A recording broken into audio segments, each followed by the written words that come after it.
is happy. Silence. Right click. Oh, misses the right click. Looking for surrounding and he gets it on the DK. There's no TP for him anymore. Got it. That's locked in. Oh my god. There's a farm. This is not a fight that Kiwikaki can win here in the upper right. Can he win it somewhere else? Oh, but this is a moon. Does he have enough damage? Or he miscalculated this? no way. Last serious? tunnel dead.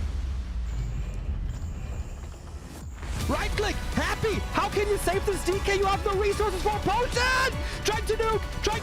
Doesn't work. Step out. Funny composition, not the right one by Johnny Cage. Stormbolt. Dodges it. Perfect shockwave. You don't have much time. Shockwave. Here we go. One more right click. Lin. Guagua. Oh!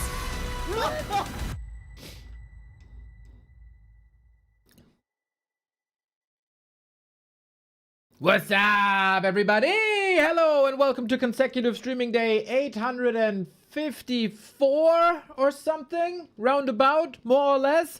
We got an awesome day of Warcraft ahead because not only do we have one tournament, we got two tournaments. We got the Gladiator Championship Cup Winners Group as well as the War 3 Champions Close Qualifier.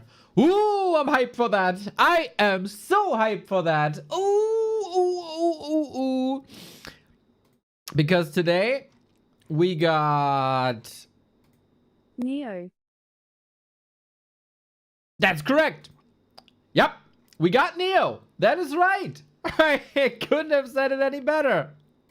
But what we got today is an awesome day of qualifiers here later today at 7 p.m. War 3 Champions Close Qualifier, everybody. Sonik, Sok, FoCuS, and LeMei stepping into the ring today. Tomorrow then, Leon, Hazy, Dice, and PCG. Very much looking forward to that. Alongside Soul 8-Man, this is gonna start at 7 p.m. Dude, ain't it nice, these South Park figures, dude? It's just so perfect. But we kick off the day with the Gladiator Championship Cup. This has been the tournament of the week. It is $4,400 on the line. And we eliminated 6 players on day 1 with FoCuS, Infeed, Chemico, Elegant, Lawlight, Soin, Rip. We got Sock and Colorful at Life then thrown to the lower bracket where Sock emerged as the winner for today. And because of that, we got Kaho defeating Sock earlier. Bam, winners group. 1-0 beating Colorful earlier. Bam, winners group. And Moon defeating Life 3-2. So today, the top 2 advance to the final day. We have to say goodbye to one of the players to go through. And that usually means 1 win and you make it. We had a very successful crowdfunding yesterday already at !W3CFinals. You can buy profile pictures for the War 3 Champions Finals, and someone decided, oh, that's not enough, you know. That is not enough. Coca-Cola with $200! Jesus Christ, boys! This is insane! Insane! $3,775 already. All the profile pictures have been inside, but Coca-Cola, I wanted to shout you out as much as I can here at the beginning of the day. Absolutely crazy. Gonna do that later as well again. Now, it's time for some Warcraft, everybody. We're joining this a little bit late. I'm gonna give the overlay a schmack to give us the tail of the tape for the first game in the winners round. 1-0 versus Cow. It's a relatively one-sided affair on this patch. It is 11-1, but 1-0 struggled a little bit recently against Night Elf, and Kaho is getting better and better. And that is because we have some shorty. Thank you. This is cheaper than therapy. B2W heart. Oh no, you sweet soul, you. When is Soul joining? Later at 7. That is because we have some meta shifts here in this matchup. We got harassing demon hunters with immolation, with mana burn. And the undeads have to figure out some ways to deal with that. I think all the top Night Elves are finding a nice balance between harass and creeping between Mana Burn and Immolation. Mana Burn against the hero, Immolation against ghouls. And then the big question at the beginning of tier 2. Naga, no Naga. Lich. I mean, the Naga for the Night Elf is pretty much a given. But for the others, for the Undead, is it tempo? Is it brawling? Is it stalling? That's the question. Brawling or stalling?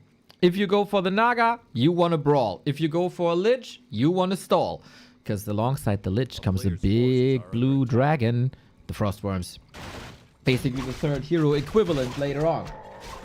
So, I asked a almost immoral question. We got Kaho, we got 120, we got Moon.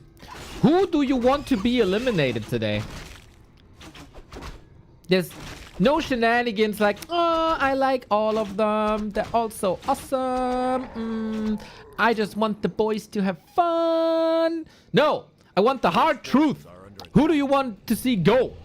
Are you anti-undead and can't see Coil Nova anymore? Well, then the choice is 120. If you're an old school fan and you want the GOAT to go through, then your chance is either 120 or Cow. Or do you want the youngest player of the bunch, the least decorated of the bunch, to go through? Then it's Cow.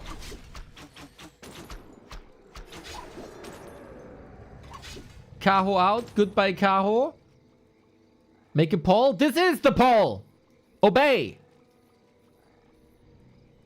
Kaho 120. I hate Coil Nova, bro. Fair. Very fair opinion to have. It's a bit like for diversity. I want 120 in the final day.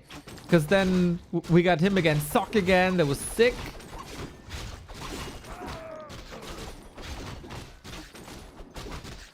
I want Kao to be rewarded for his rise recently. Kao is the defending champion, by the way, in GCC. But I think he made the monies last time. I think we shall have Moon. So I want Kao to be kicked out as well. Moon's just special, man. And I want Moon. You know what I want? I want Moon to slaughter 120 today and tomorrow. That's what I want. Did Little Bro try to name himself Zero or Hero but had an aneurysm? No, that's the... Like 120 is 1, 2, and 0, and that's the emergency number in China. It's like calling yourself 911 or 110 in German. Why is Naga such a good second hero? Very good question, Lilia.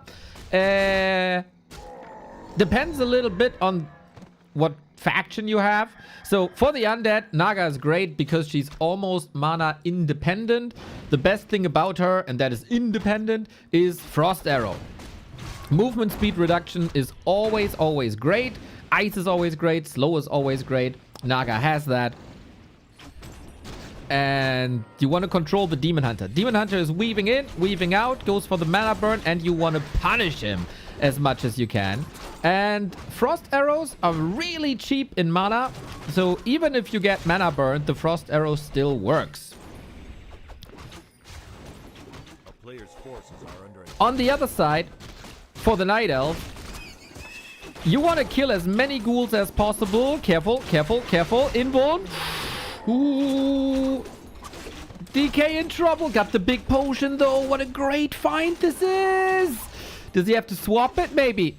Body block with the ghouls looking nice, but is it nice enough? No, we need that potion here on the Naga to keep her alive. On the other side, you want to kill as many ghouls as possible, and ghouls are usually very fast. So you try to slow them down so the Demon Hunter can reach. What a brawl between the two here. Sorry, I was a bit caught up in my explanations. We bring in the bear for the first redo in the fight. That is really smart. There is no dispel at the moment. Usually you build the bear a bit later. And maybe stock up on another Dryad as you don't have the master training ready yet. But rejuvenation, such a strong spell in combat healing. Doesn't get cancelled by a simple attack like the regular regeneration you got. And then the Demon Hunter was able to stay here with evasion, with a Ring of Protection as well. But 1-0 weathers the storm, rotates a couple of these ghouls out, claims the red spot, big XP.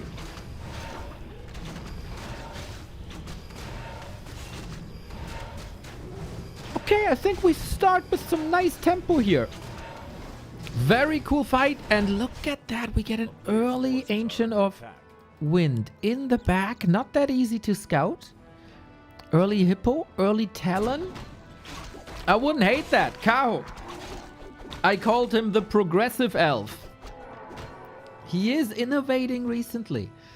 With a lot of air, with a lot of talents. And also some bottom third hero choices. First 10 minutes of the broadcast, I am highly entertained by the two.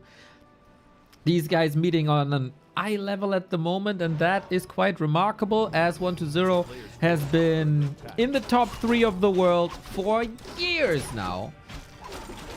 Sometimes top 4, in the darkest days top 5, but he is elite. For Kaho, he has his ups and downs. Sometimes clearly a contender for the best Night Elf in the world. Sometimes, you know, dipping out of the top 10. When he doesn't feel it, he doesn't feel it. Recently, though, his shape is trending upwards. Big time. Is it enough for 1-0, though? Who's going not with an expansion, not with a caster late game. Since he built the Naga, this also eliminates the chances for a Worm, as you want the Lich. That is your third hero then. And third hero plus Worms is too late, costs too much. You miss all your timings then. Except if the game is maybe going super long. Happy tried this approach, got wrecked by life.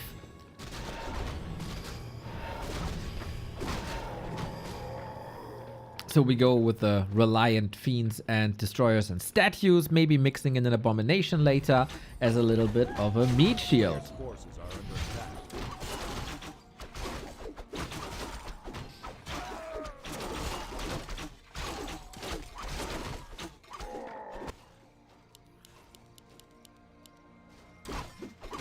Now Kaho staying at 50. This has been the big late game decision making for the elves. When to break upkeep. How much can you bank? Who's the best Night Elf Mirror player? Hey, we'll see it today, maybe. I would say on paper it's Kaho. And I think there's a lot of stats that support this. But any given day it can be different with our elves. Kaho can break upkeep, but he didn't bank anything. Queuing up on upgrades, having a town portal, Invo Potion as well. 1-0 has a lot of survivability here too, with Health Stone, Heal Scroll, Invuln.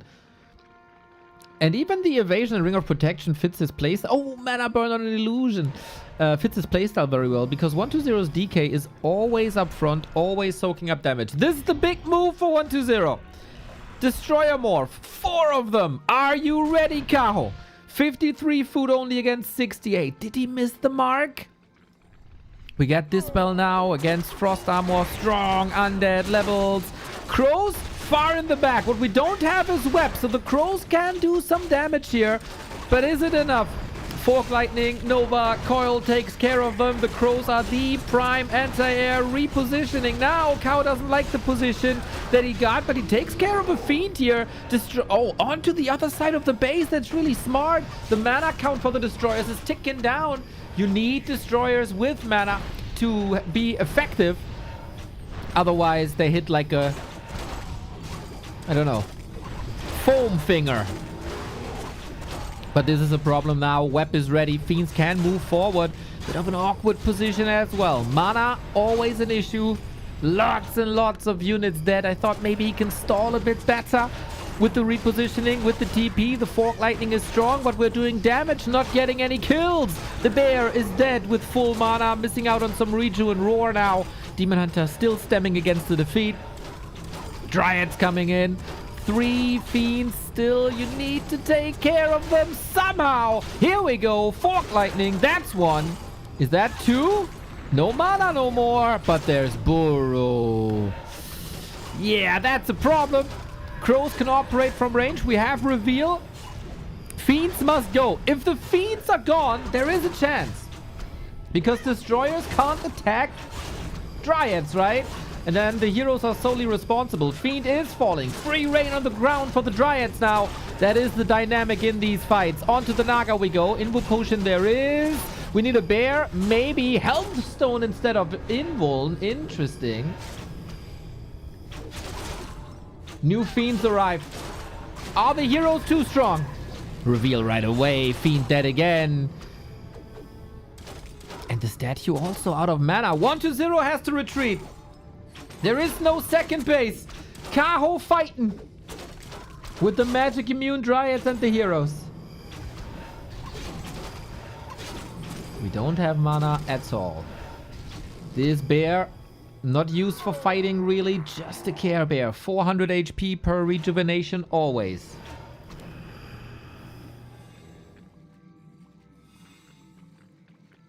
Banger game. What a turnaround in value this is. Kaho getting closer and closer to Demon Hunter level 5 as well. That's usually the win condition. We're going to meet ourselves at 50 food again. Maybe this army too one-dimensional. 4-1-2-0. Only 3 destroyers. Again, chat is making the classic mistake and is ruling out the chances of a Night Elf player when the Demon Hunter is still alive. It is a very interesting dynamic in these Night Elf vs Undead fights. As soon as you reduce the number of fiends, the momentum in the fight is shifting. Always.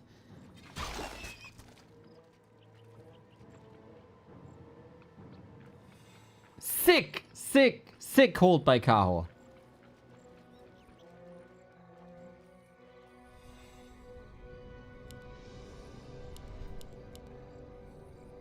New crows. Not only do you need the fiends against Dryads with their piercing damage against unarmored units, you also need them to web down the crows. Otherwise the crows take out the Destros.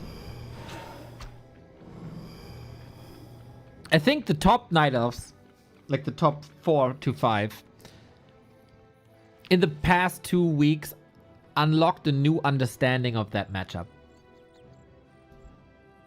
In these fights.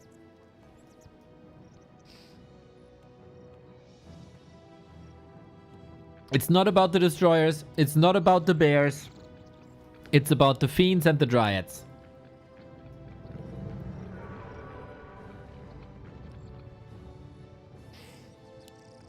Knuspy, was geht? A player's forces are under attack.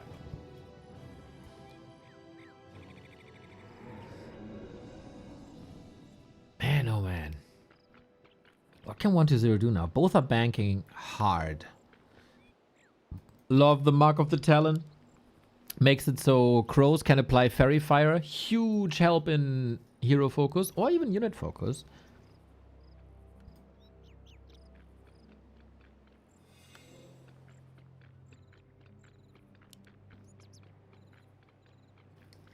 Pretty much peak Night Elf vs Undead right here.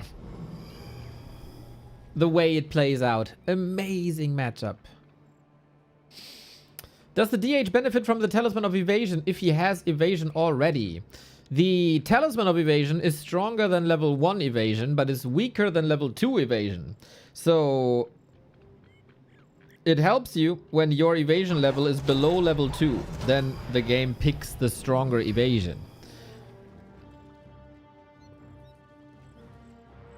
It doesn't stack. But yeah, this way I think it makes sense to not retrain.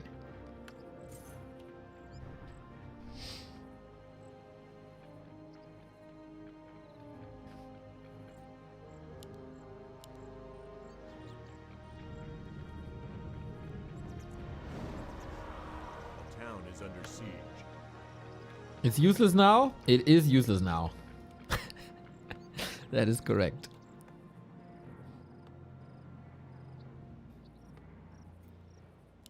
Wouldn't mind see that pawned. at the shop for a heal Player's potion. forces are under attack. Maybe he keeps it for the Naga. We got a Temple of the Damned. And now the question is, good. First of all, good for Cow to see this. But he doesn't know if it's Necromancers or Banshees. No indicator for him right now. So he wants to hang around, poke in, get some mana burns in. To see if he has to deal with Curse and Anti-Magic and Possession. Or if he has to deal with Necromancers, Unholy Frenzy and Cripple. Next Ancient of Wind. Like that for the Fairy Dragons. For more talents. 1,000 gold. Cow is at 40 food. Wonder if he leaves up the food cap. So he can go to 50 with the counter he desires. Because it makes no sense to use that time right now though, right? You think little bro thinks he's playing Reign of Chaos. And the upkeep starts at 40.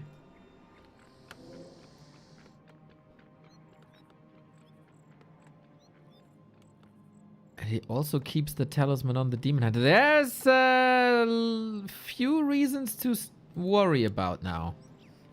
It is Necros. It is Necros. So, still Cow doesn't know. He will know once we see the first Necromancer or the first wagon. At the moment, it's only upgrades. He could sense it if he sees double temple production and doesn't see a unit spawn. Because with Banshees, you would only have one upgrade at a time. A player's forces are under attack. For Necros, you need the Necromancer training and the Skeleton Mastery. Does he have the right read? Talon Crow form. Talon Master training. I think he's speculating for Banshees. But he is already low on Bears, so it shouldn't change that much. But why is he staying at 40? He's missing out on rounds of production. What am I missing? It makes no sense, does it? Is there a reason? Like, even if he wanted to go MGs, he could build one MG or do the upgrades already. If he wants to go Bears, he can at least build one. If he wants to go Dryas, he can at least build one. Why? 1-0 has lumber issues, though. Super rare to see from Undead. Chimera Ruse, so late. He knows now. He knows now that it's Necros. 6 Necros, 1 wagon, but no lumber for disease crowd. So, this is an interesting moment, though. Kaho technically has 11 wisps to detonate against the wagons, against the skeletons. Because there's no mining going on.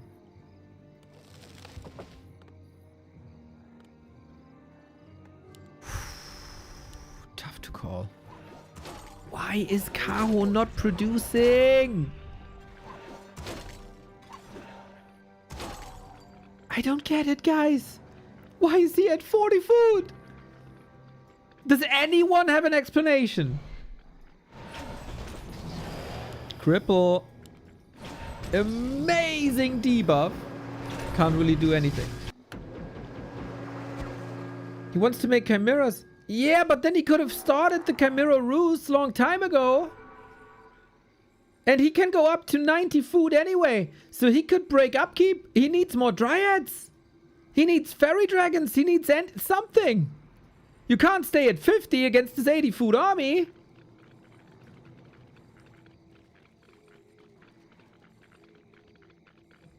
He's jumping to 62 now. But the 62 could be 72.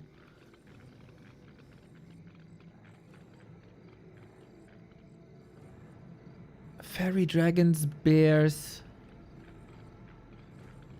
and Chimeras. It might just be genius. It might just be enough.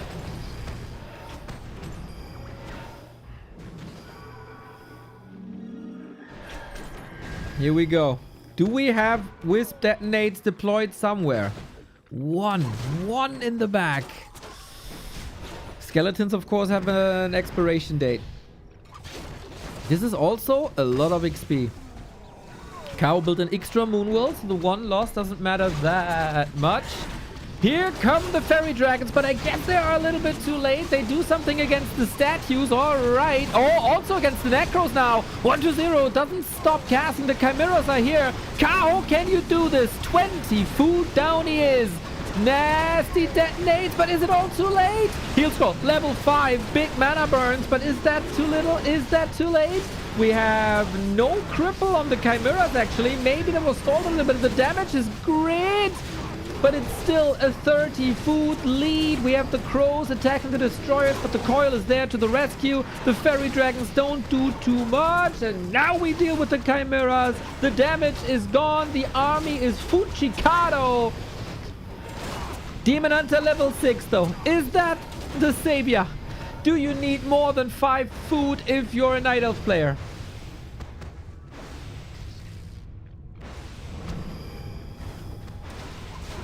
One-2-0 has no gold no more. Nothing. And he might lose the Lich.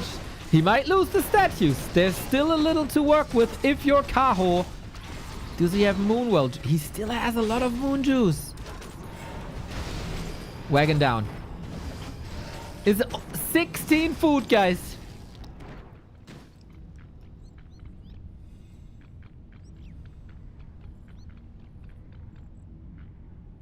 There was a lot of XP. Without mana. Is there a chance? Statues burn to a crisp. We go for the demon, for the DK, but there is Invul Potions. We need a lot of damage now. Naga also, Invul Potion. At the ready, trying to trigger that. It's seriously, simply the Demon Hunter. 1 against 3. Naga in trouble on the other side. And we need a staff. Got him. But what about the Naga? Naga will die now, no? Pretty sure she is. Any chance? Invul. Oh, doesn't even need it. 1-2-0 is almost out of items here. 14 food versus 50. But there is a solid chance for Kao to win this. It sounds ridiculous. But this is the reality we live in.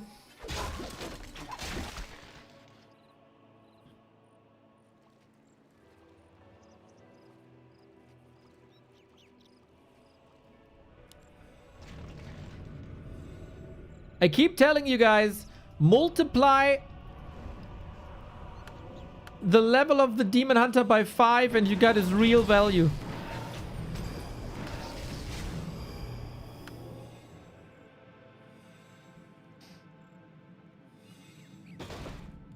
We're selling buildings. We need new statues, man. We got 3 irrelevant statues. They're not doing anything anymore.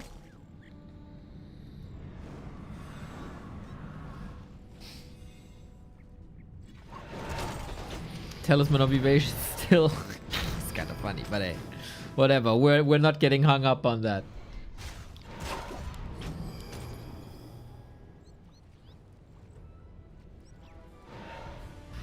Drama. Staff ready. We got a lot of potions now for 1-2-0.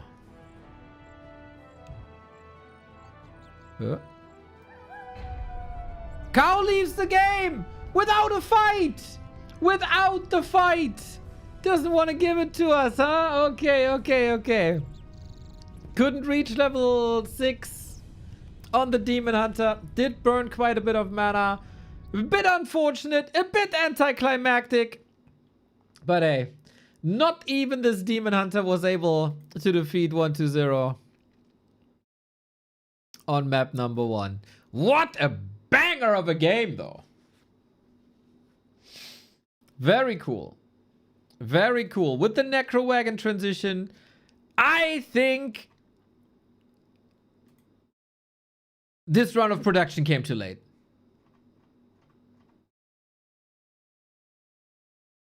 Staying at 40 food makes like little sense, I think. But hey, who am I to judge? Who am I to judge? That was a pretty good series.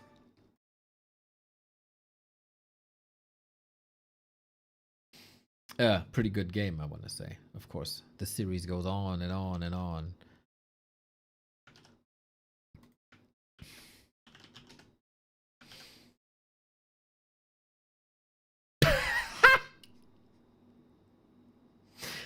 You know, there's always a bit of chatter going on in these Chinese lobbies, and I always try my best to translate it to see what's going on.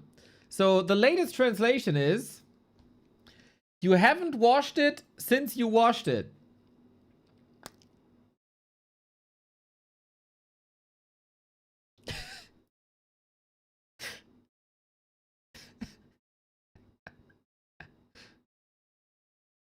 What is it? That is a good question. But hey, it's true. It's wisdom. It's true. It's facts. Did you wash yourself today? I would assume, knowing my audience, it's a 30-70 ratio.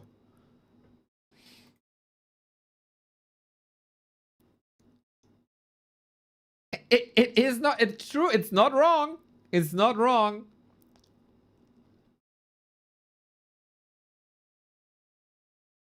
I'm due to shower before the gym. You idiot! Why would you shower before the gym when you're sweating afterwards? My God. Do I have to explain everything to you?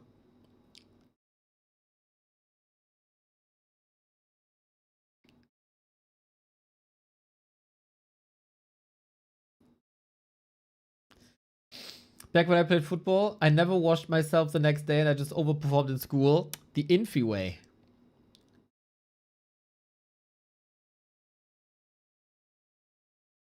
I showered because I just bought weed.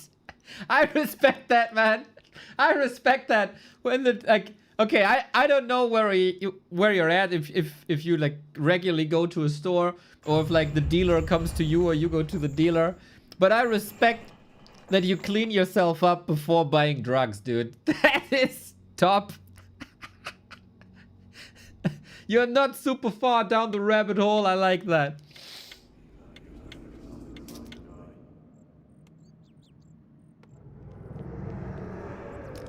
Respect, man. Respect. These are the chats we want to have on a Saturday afternoon when 12 hours of Warcraft await ya. Let's go, let's go, let's go. Map 2.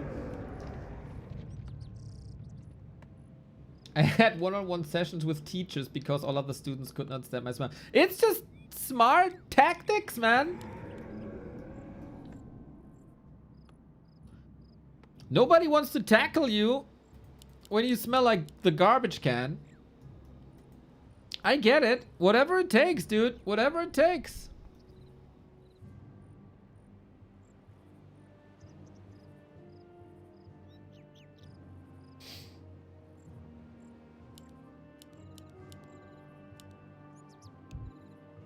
Imagine taking a shower when you can play Warcraft 3. It's, true. True. Mr. Spy Creed, you probably smell like the city of Naples. One can only assume. Chen Ji, Boomaye, thank you for the prime. So, is it 120 Boomaye or is it Kao Boomaye? Someone's gonna Boomaye, that's for sure.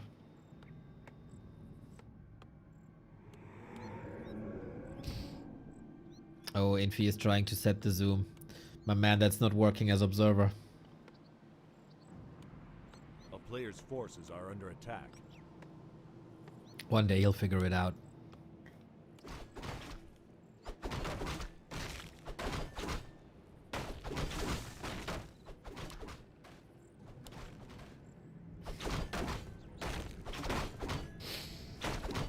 Oh, Acolyte tried to body block, eh? But Kao expected that. Nice little mind games. It's about every single second, man. Life of a demon hunter. Let the others do the work for you. Come in, do one hit, collect the loot. Xaxa is always there for you, buddy. Always there for you. As long as you have the sub badge in front of your name, of course. Otherwise, wouldn't even care.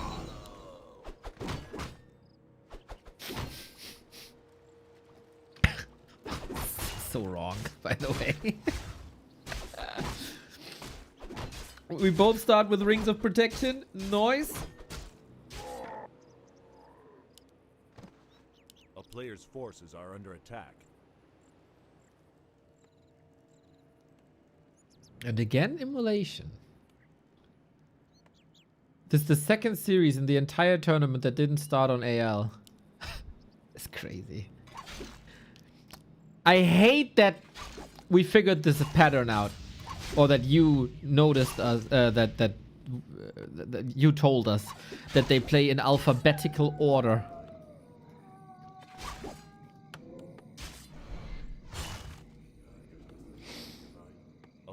I spent an hour yesterday explaining my proposed pick and ban veto system. Ay, ay, ay.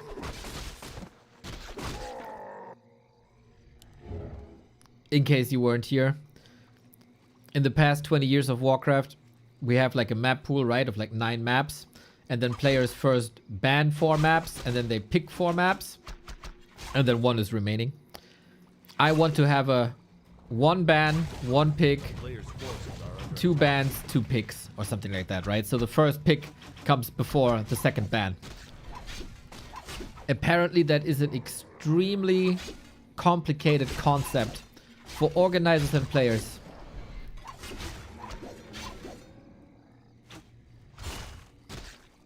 But in the meantime, they can memorize 20 different build orders, 73 different creep routes. That's no problem. Ooh, sweet deny, 1-0. Sweet body blocks, Kaho. We are exposed to some high-class Warcraft, everybody. By both players. We're in for a treat here in this series, it seems.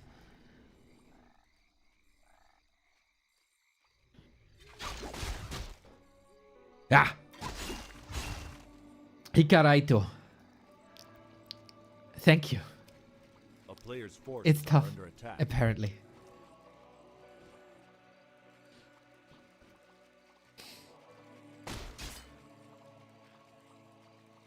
It took our German players 2 seasons to somewhat understand.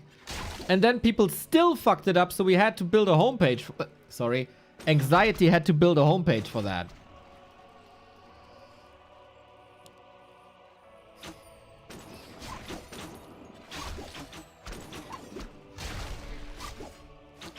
So they can just click.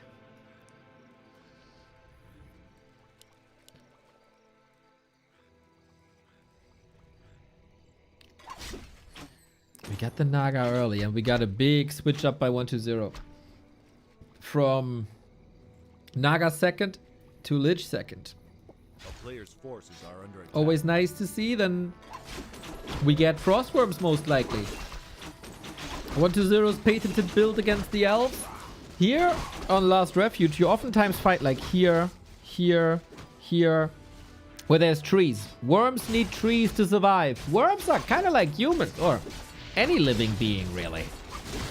Save the trees. Cow gets some good pickups on the ghouls, I think.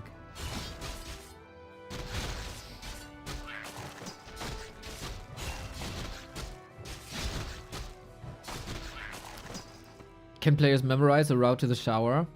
I think A player's forces are under attack. they all have an assistant that comes in with like a bucket and a sponge and cleans them up while they continue laddering. That's how I envision also like pro esports boot camps.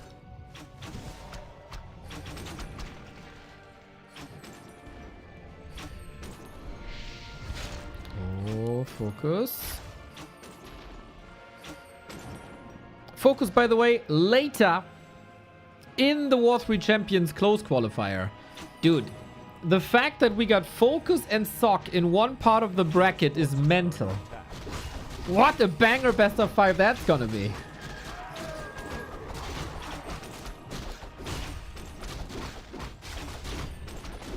Demon comes back in. Important last hit. Cow got it. Item goes to 1-0. Scroll of the Beast. Immense, especially on Lich and Worm later. But I think Kaho is kind of dominating here, no? He's getting so many ghouls. What's left for the first fight? 1-0 has the fast tech going for him. The worms are on the way. It's a long way, though. You can see it on the horizon. A player's forces are under attack. But there's only 2 to 3 ghouls left. For the first fight, that's nothing. Kao does an extraordinary job picking them up.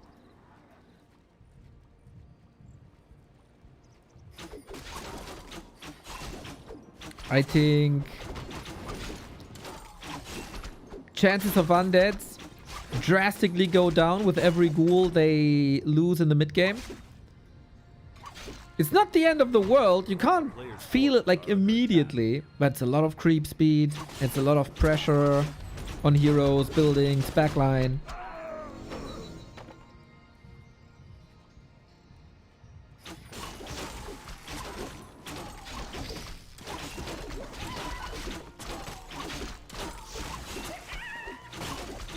This is more HP and more damage and mana on the Naga with the necklace. It's not necklace. You know what I mean.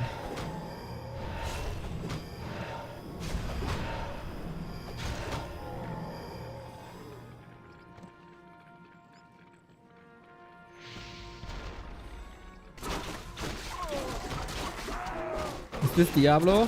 Well, not gonna lie, for 1-0, this feels like unpatched Uber Lilith.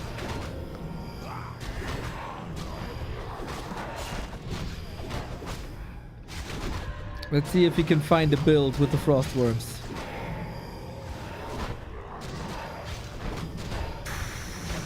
Oh, the demon comes in.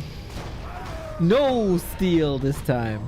Same items on both sides, but 1-0. He has no TP. He has no potion. He has a little bit of frost armor. It's only the Demon Hunter harassing here.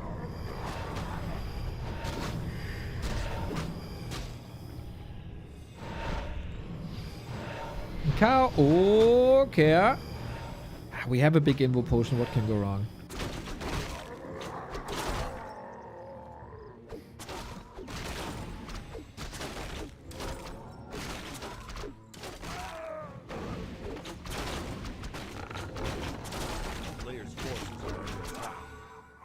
Huh? Did you see the flicker, or am I losing my mind?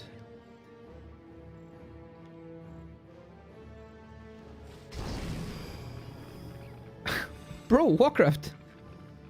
We need these boxes for information. Stay with me.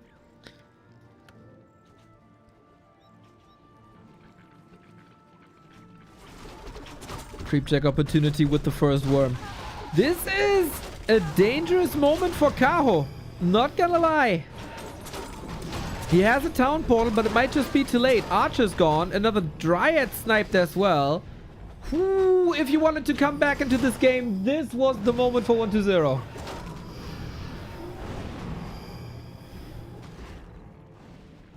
Pushing through the top lane. Kinda nice. Freebies. But this is also all time for the Demon Hunter to burn. Levels are pretty much exactly the same.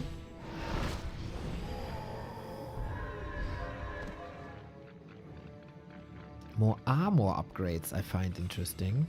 Ah, it's cheap though. And you stay at 50. And he has 2 attack upgrades already.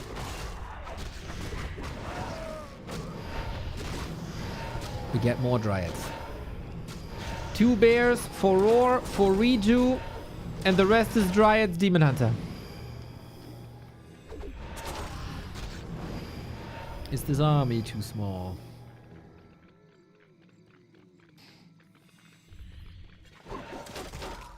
As long as you spread the poison, I think you win the trades.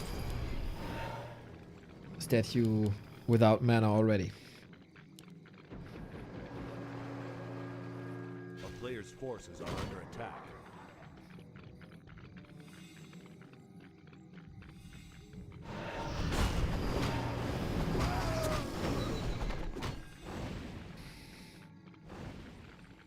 Ooh, Frost armor 1 into Dark Ritual. Not bad.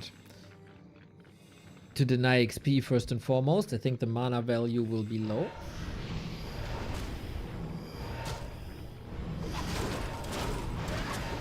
Staff ready, invuln ready. Cow doesn't want to commit yet. He's expanding behind this. Oh, look at this. Sick. I don't think this will be scouted, if you're honest.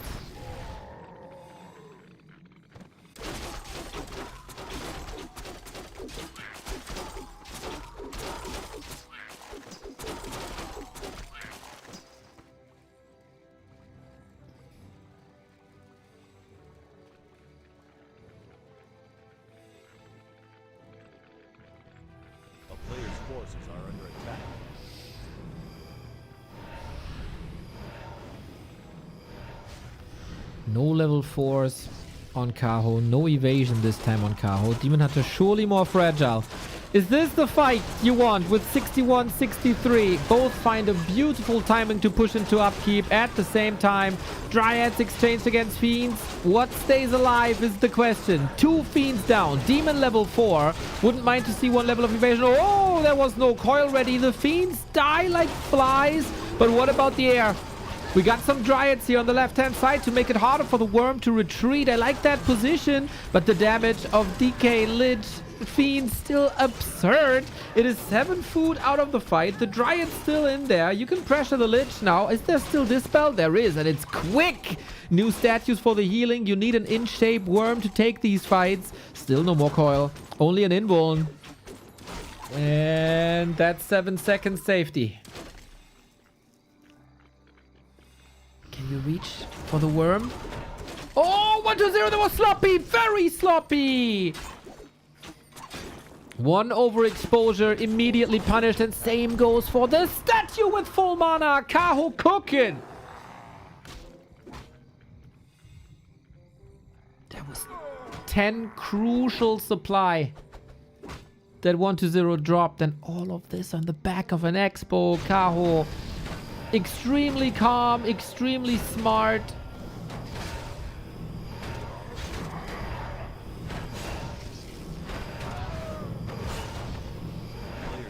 And now the rest of the camp belongs to Kaho as well, making strides towards level 5.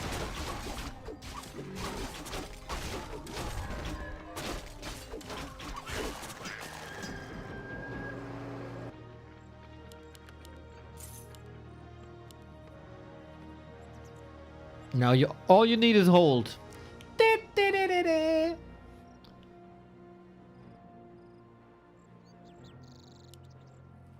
call me the John Lennon of Warcraft.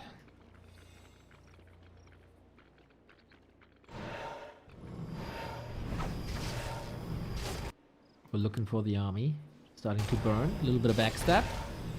Inventory for Cow is grande.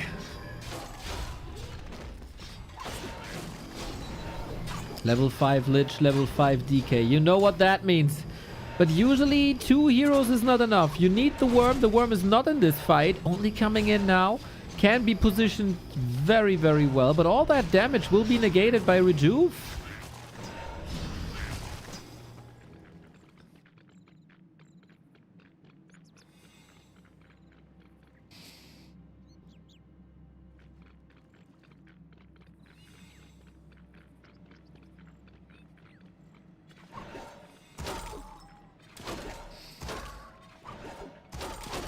Ah, Mr. Fallen, what is up? Chat, you are kinda dangerously close to drifting into a ridiculously uninteresting balanced discussion.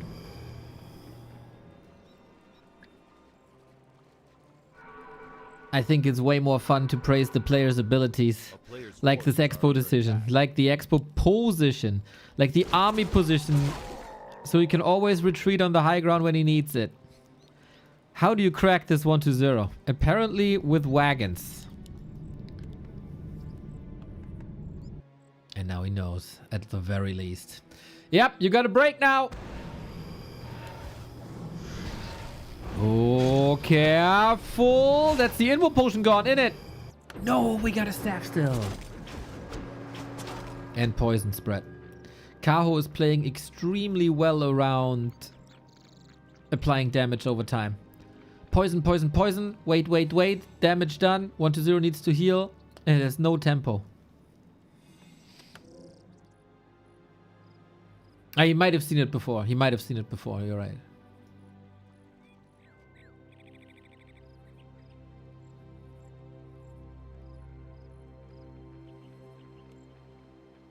But then he knows there's no fortification outside of Moonwells, but Moonwell's super helpful. Is it the smart move to push into the undead base? Again, poison applied. Bam. 100 damage.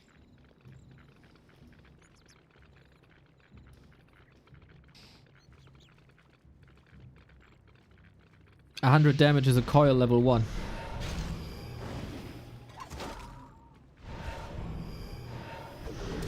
Here we go. I don't like that worm position.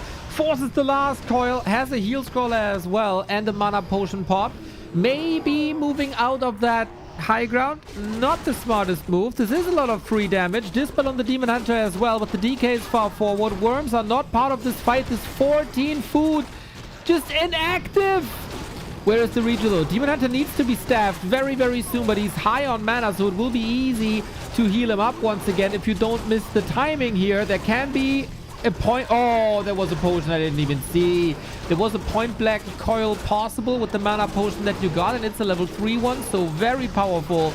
But it looks like the only powerful player here is Kaho. We fight poison with poison as disease cloud is spread now everywhere. This will cost some regen. He's just ignoring the demon. Oh, now he's staffed out. I feel like there was a chance for 120 to go for the kill, but there was another potion. Or now there is another potion. And we're back. Extremely quick rotation. The issue now for Kaho is he needs heal scrolls.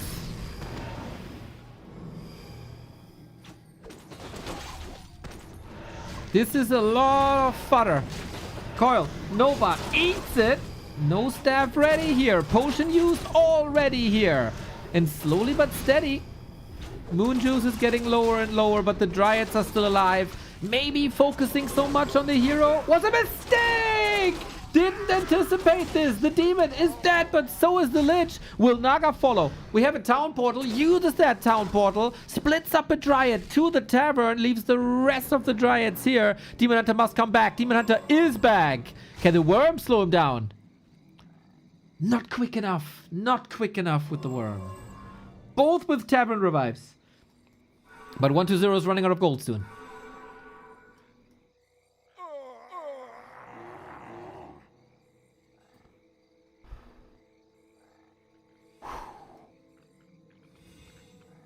Sick tempo of the two. We have a heal scroll, but it's on the Naga, and the Naga isn't here yet. Let's be honest, 120 needs a miracle. But it's also 15, 18 food in Dryads that could fall rather quickly. But he never rebuilt a wagon to apply that poison again, to get that siege damage in again.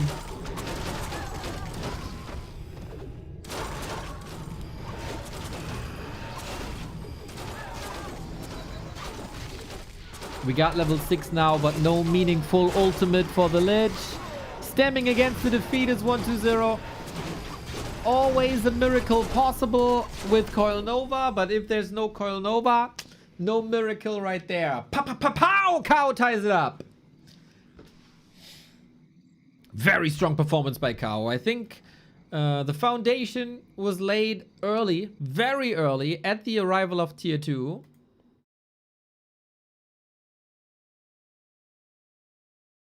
With Naga. Naga Ghoul pickoffs took everything away. Every timing, every momentum, every creep speed.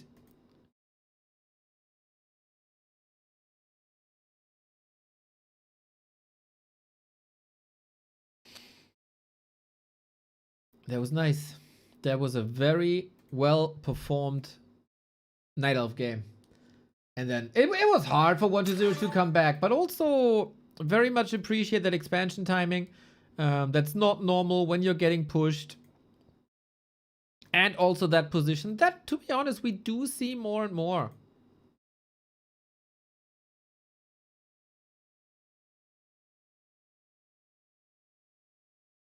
I never used to see the worm, didn't know it became popular. Yes, 1.0 implemented that pretty much single-handedly.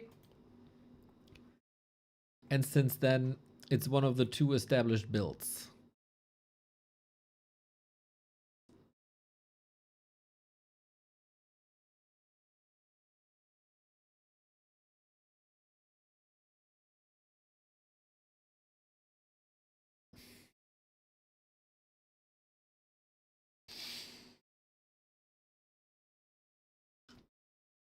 Was lack of scouting? I don't even think so. I think he scouted relatively fast. But from like 6 minutes on, he had to deal with, or he only had like 3 ghouls to work with. That doesn't work. That doesn't work.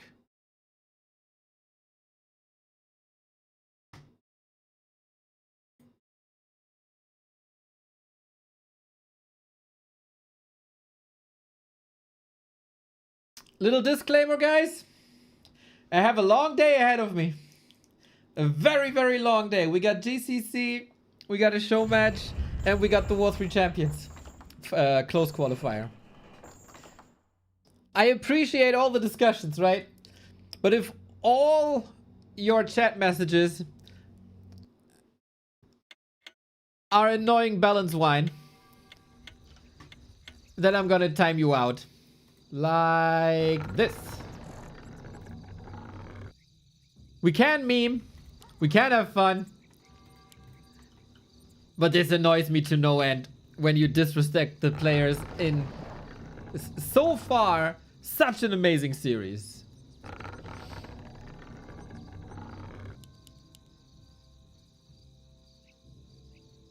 I put the groceries away and suddenly cow won. Bro, did you buy the entire Aldi? He was ahead for 15 minutes straight. Circle of Life stuck in my head. Ah, Rafiki is the best in it. In it.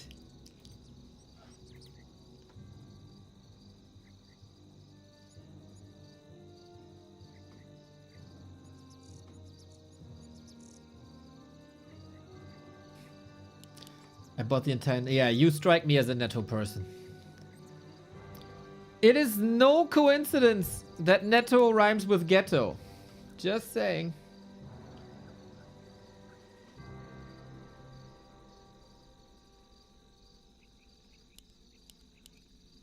We got a Demon Hunter, we got a DK. So far, so good. But this will not change.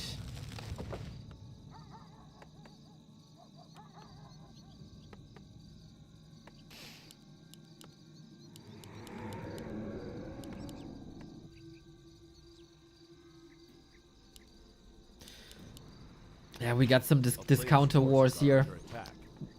When I'm close to a Netto, I always feel like I'm getting robbed any second.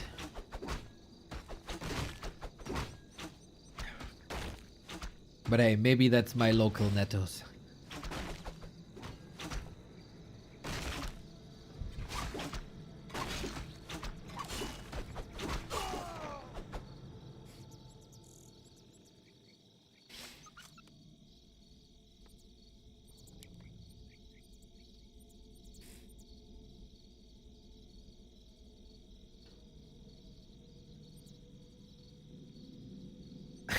Players' forces are under attack. Clemens, I'm reading your message, but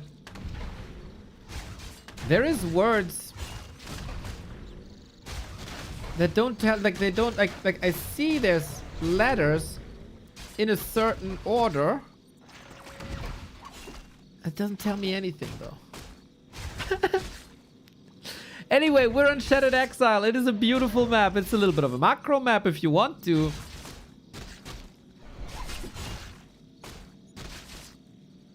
We contest the middle first and foremost. Is another chance for expansions 1-0. Seems like he abandoned fast expansion again. A player's forces are under attack.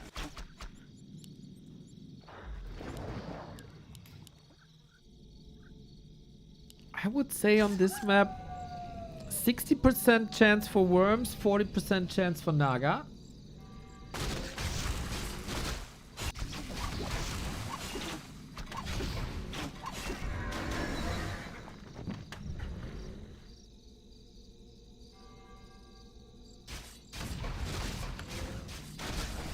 Players' forces are under attack.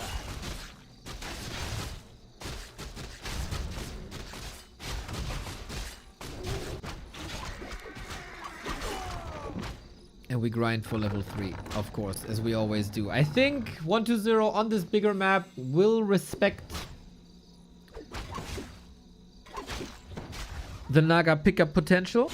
Good scouting here now with illusions. Wisp as well.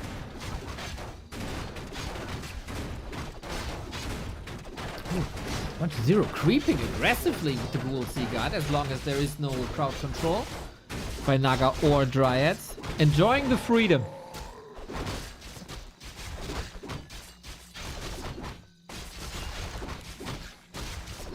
This gets creep check, man. Ay, ay, ay, ay, ay, ay, ay.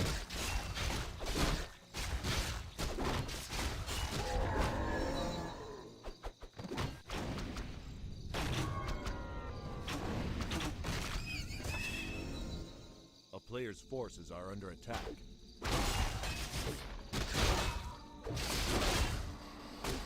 $1,000 gold already on Chaos side. I don't think there's any issues here so far on his side, except that the DK has this early level 3. Went on the cost of the Ghoul HP, but as you know, Ghoul HP regen is crazy.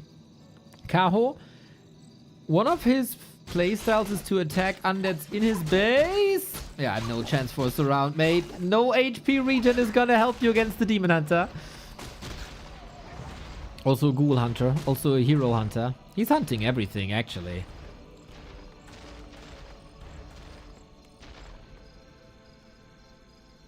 Should Riju also give mana? Yeah, and Divine Armor. And here, unit should fly then. And maybe the Finger of Death ability. What the fuck?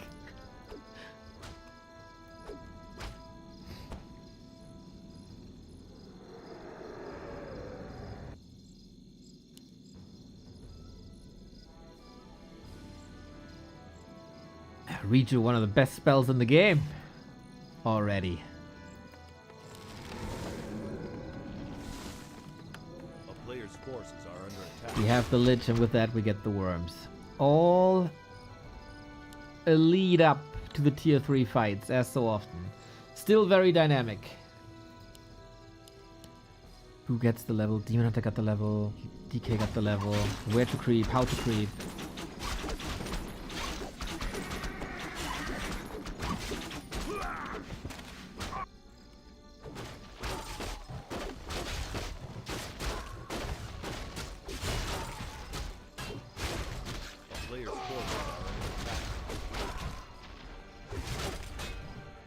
This is why Twitch chat should be in charge of balance. To be fair, aren't we all in charge of balance to a degree?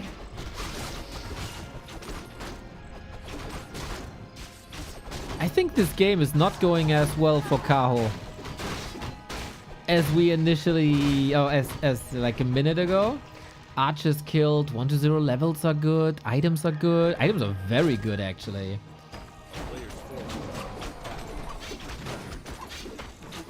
And now he's taking risks already. I like this.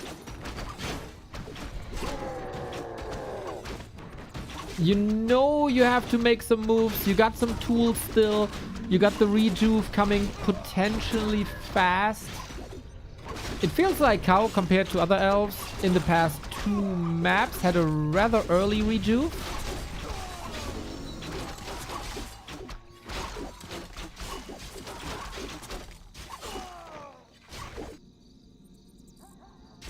Now it's 4 Dryads into Bears, which is a little later than what we've seen before.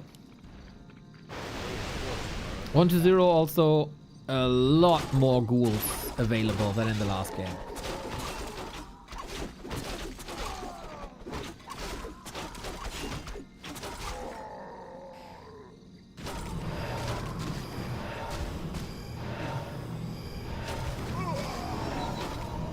similar timing to the last Refuge game. Very, very, very different power levels. Heroes, strong, inventory and levels on 1-2-0 side. And the ghouls will make a world of difference.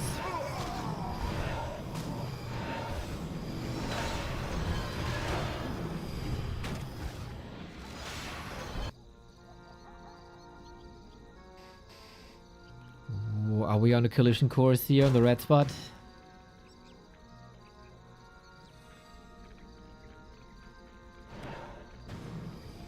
Not really. Good disengage by Kao. Lures out the creeps. Setting up a flank. Pre-rejuve is lovely. As there's no destroyer yet. But the dryads are too hurt for my taste. I don't think you can engage. Bit of a stalemate. Oh my. Double rope of the Magi. Holy shit. That Lich is so powerful. Plus the heal scroll against poison. Plus the mana pot and heal pod. Yeah, Kao needs levels, man. Kao needs everything. Kao needs a lot of help, if we're honest. We got a lot of Cyclone. Maybe that helps.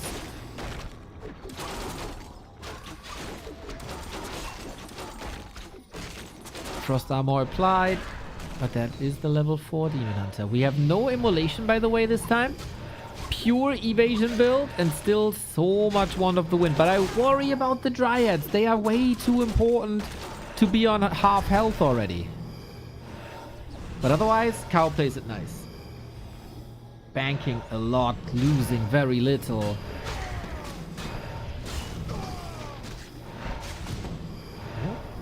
Bit lazy by 1-2-0. He could have reached... Is it level... No, that's not level 3. If he pulls the DK away, that is easy level 3.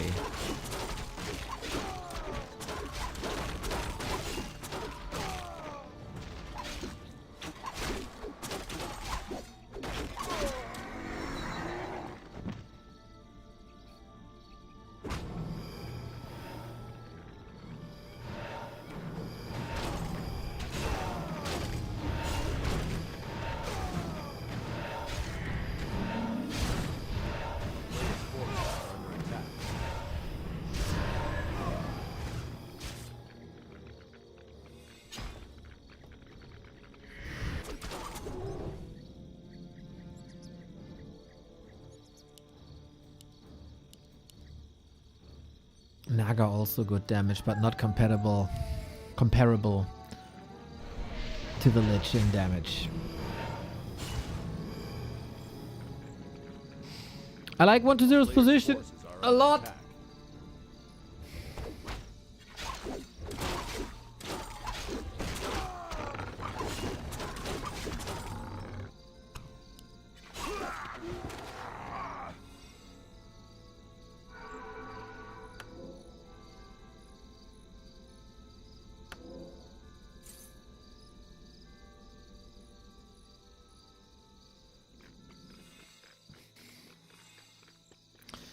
Why do more undeads choose to go back to 2 heroes only? Because you really want Frostworms. They're so strong, but they're also very expensive. So if you go for triple hero and Boneyard and Frostworm, you delay your timing by a lot. And so you decide, well, I'd rather have 2 strong heroes, where then also coil level 3 is more impactful because you can heal the Frostworm to like 50%. And I hit my timing and I get the worm as my 3rd hero, basically, instead of a Naga.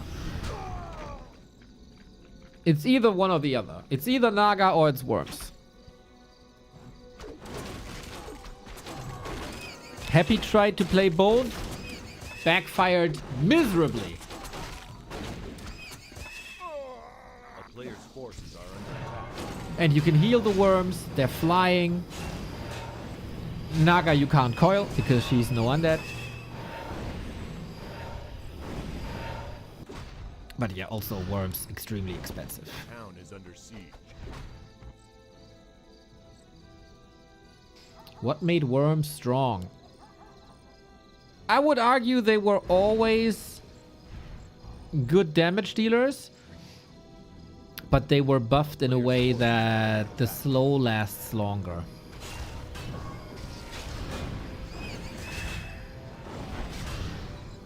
On heroes.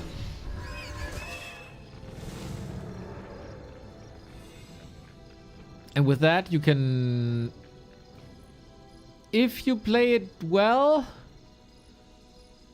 perma slow a hero.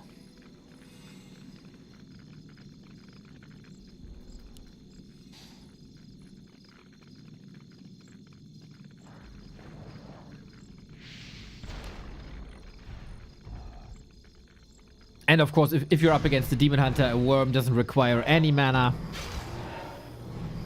Oh, snap! That Coil Nova! I didn't see it coming, but Cow did.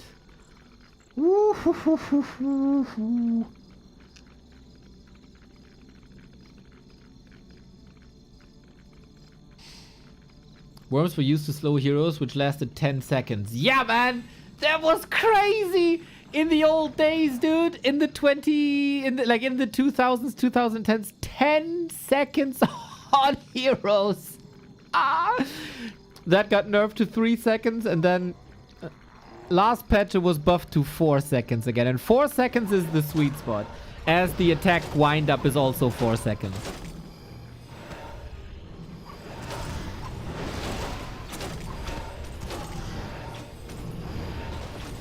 So if you're always in range, you perma slow.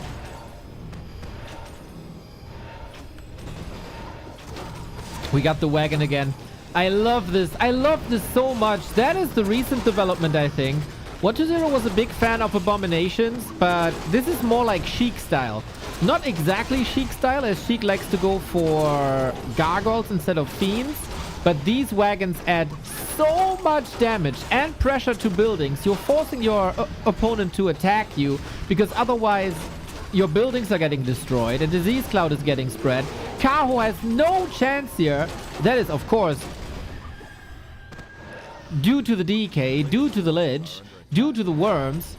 But this was the missing puzzle piece, I think. I think it's way better than the bombs, even though I like the bombs as well. These wagons are crazy, and the development in the matchup of Night Elf Undead in the past 2 weeks is beautiful.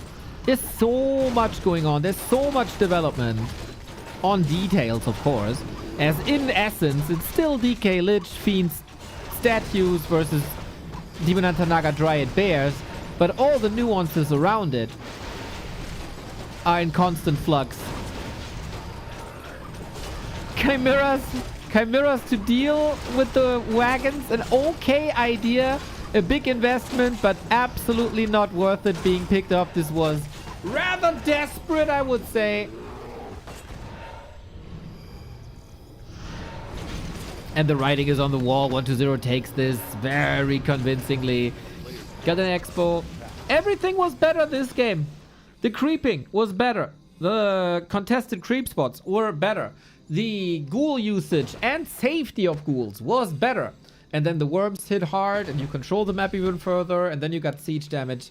Like, this army, if you reach this army as an undead, how do you break this? You got the big damage against the bears. You can't play bears. You got fiends as anti-air, which is alright. Dryads are essential always. Statues are essential always.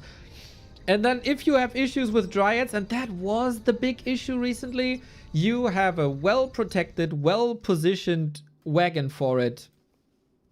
I love this. I love this. It's extremely smart. Instead of just going fiends the entire time, who have to be like second row in an army and are always attackable by bears and by Demon Hunter Naga, and also like the Fork Lightning reduces their HP to like a third at some point, roundabout, more or less, somewhat like that.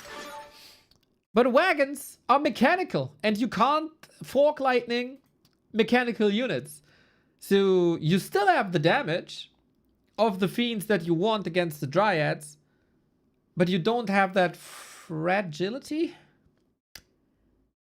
I mean, they're still fragile, but they're also position safer. Sheik has been doing a similar style for a very, very, very long time. And I said, since I've seen it the first time in the hands of Sheik, this is the way. This is what you need. And 1-0 now realizes it as well.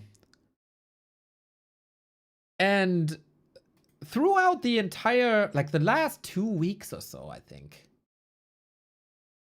1-0 was struggling with Elf. Like every Elf was really good and made adjustments and came in with higher pressure builds with Demon Hunter, abandoning Immolation for the most part, putting more emphasis on Dryads.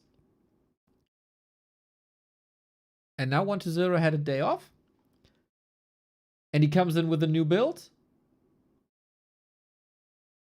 And that's a terrifying late game army.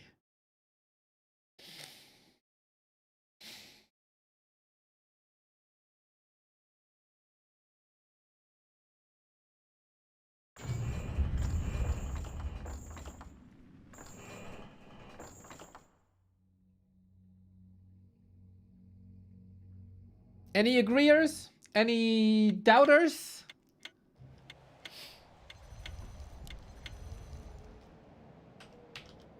Any... Oh, you explained this so well, Neo. Any?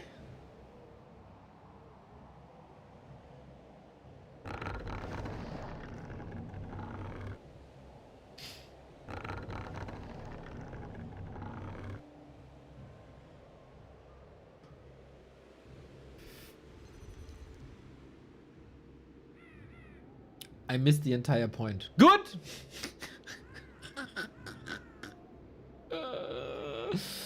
Nice. Nice.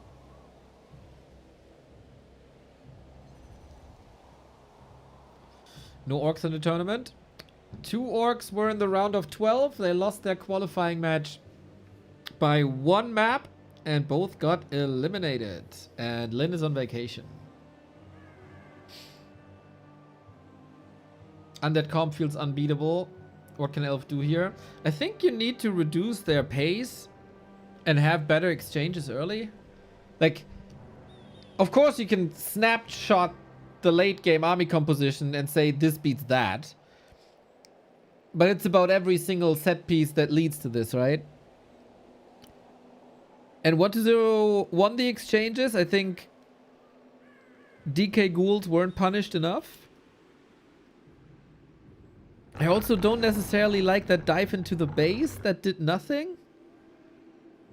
And from there on out, like, Kao was on the receiving end this entire game. And if the undead is in motion, and if it builds momentum, that's super hard to stop.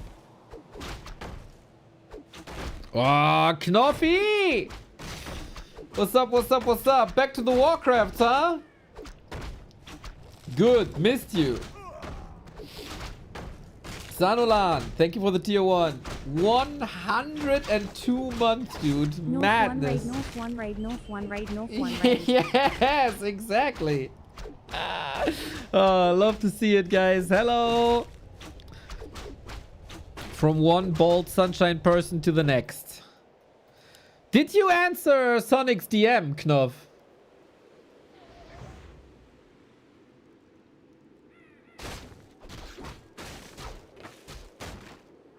I'm just curious.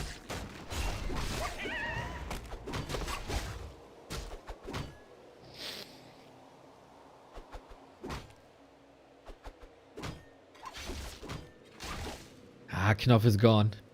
Already pumping the irons.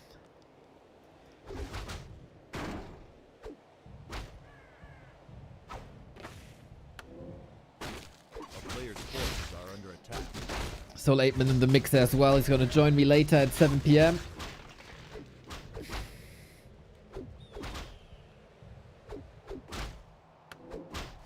For the War 3 Champions close qualifier today. Sok, FoCuS, LeMei, Sonik. Ooh, ghoul down. That was unnecessary. Bit careless, 1-0, eh?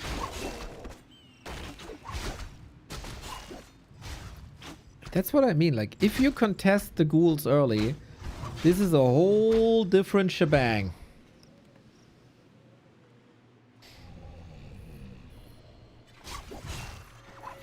I will be there. Very nice. Very nice. A player's forces are under attack.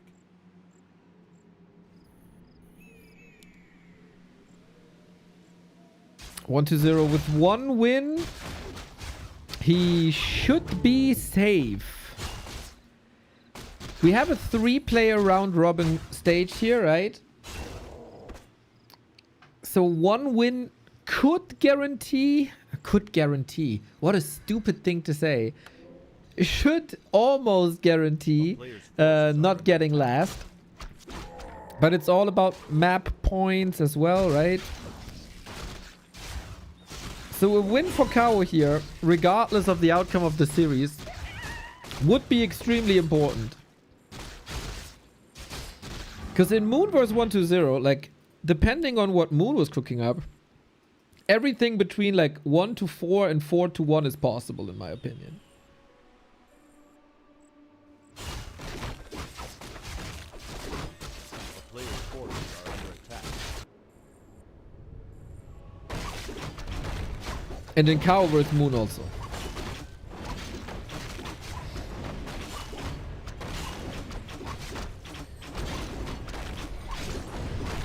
Very rare.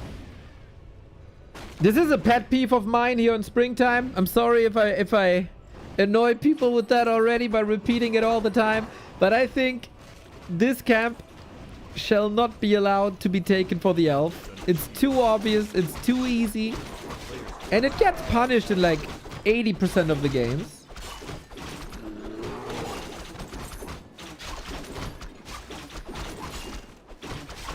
I think the crucial way with worms is that you have to deal with them ASAP. So Hippo's probably the best. More bears to clear fiends fast. Dryads in the particular situation seem bad. Ooh, damn, Sushi. That's a rare case of I disagree with everything you say.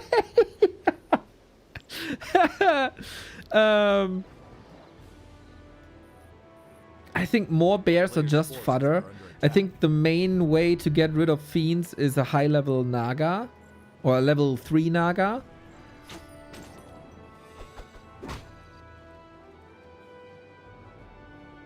I think Dryads is the way, man. Dryads, Orb, Poison. And you have to play it super... Like, basically, the prime... Like, I could give... Like, the Kaho 1-0 last refuge game of this series is pretty perfect.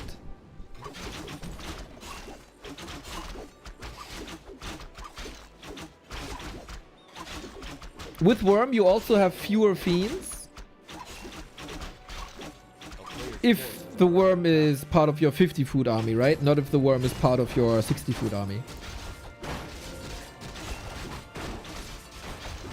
I think Demon Hunter Naga should more or less be enough.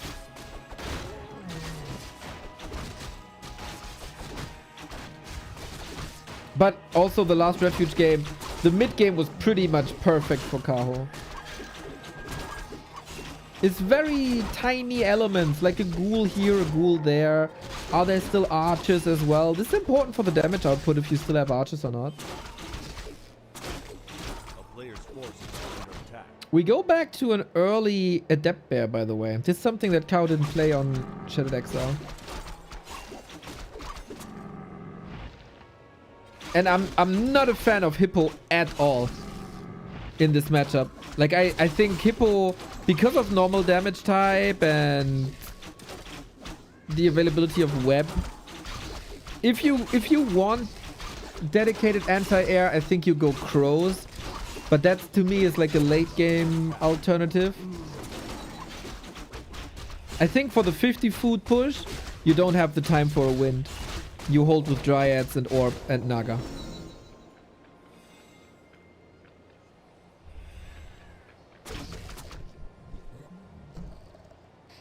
I'm the biggest Talon fan, but sometimes timings just don't work out. And I think this is such a case when timings don't work out.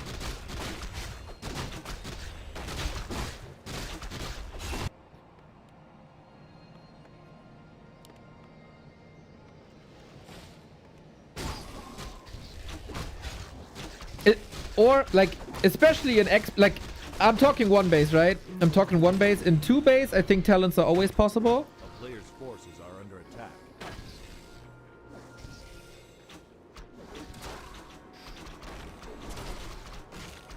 Oh, in the late game in 75. 75 food.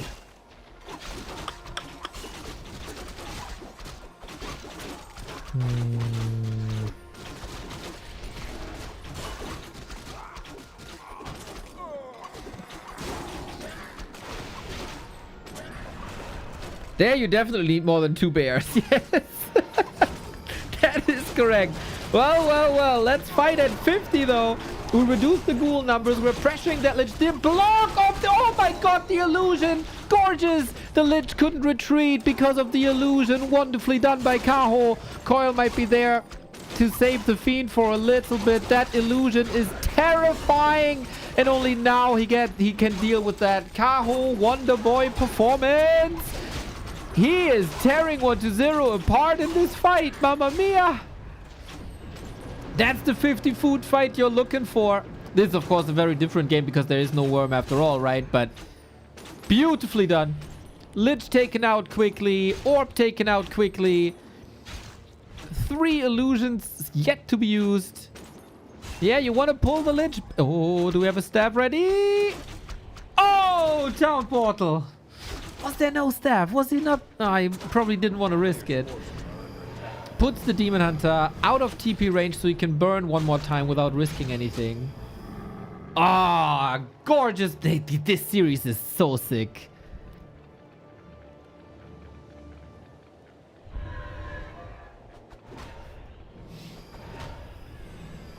But yeah, back to the point. I still don't see the value of hippos, to be fair.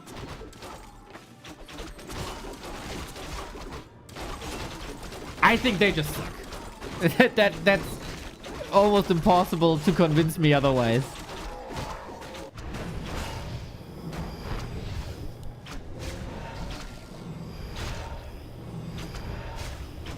In this matchup, in this case.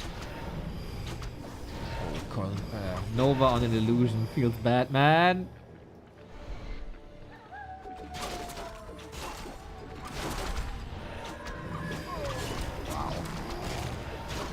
Sick reveal timing, very good coil timing, but you know, in the end it doesn't even matter. And cow. Okay, bro, just throw away the invuln. All right, you don't need it.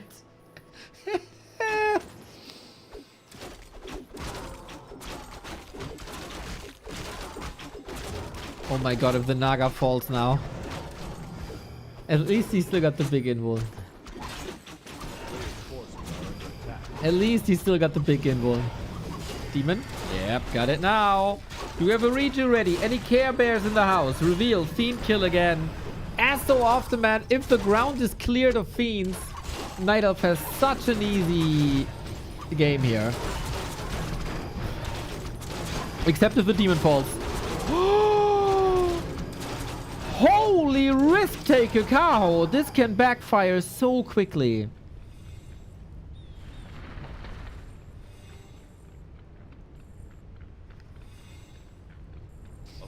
Life won a game with hippos against Sock. Hilarious. Well, very different matchup, very different case. Very different case, very different discussion.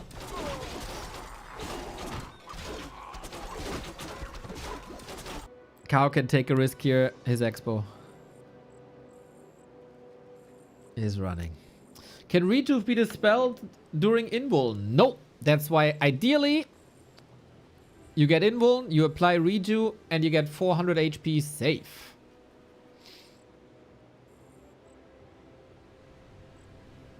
Dawn of War, thank you for the 77.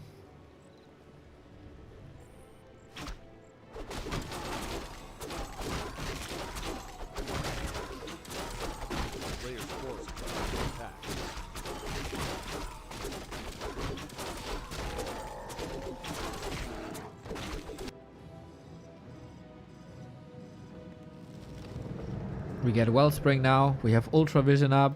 Shade scouts it. All right.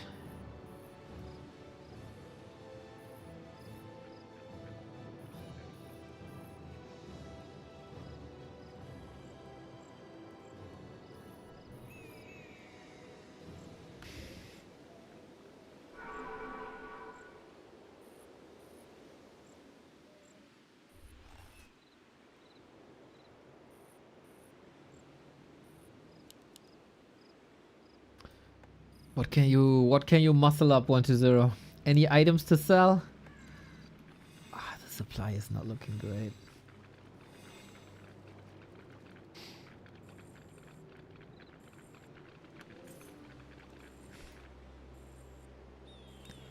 We have dust again. We got double invuln. We got orb. We got more movement speed, more attack speed.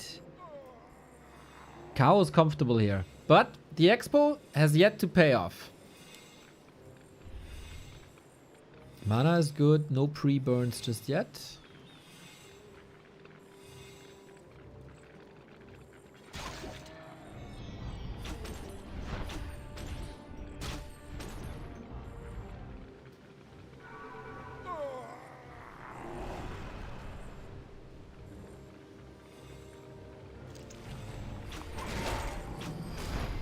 Here we go. 1-0.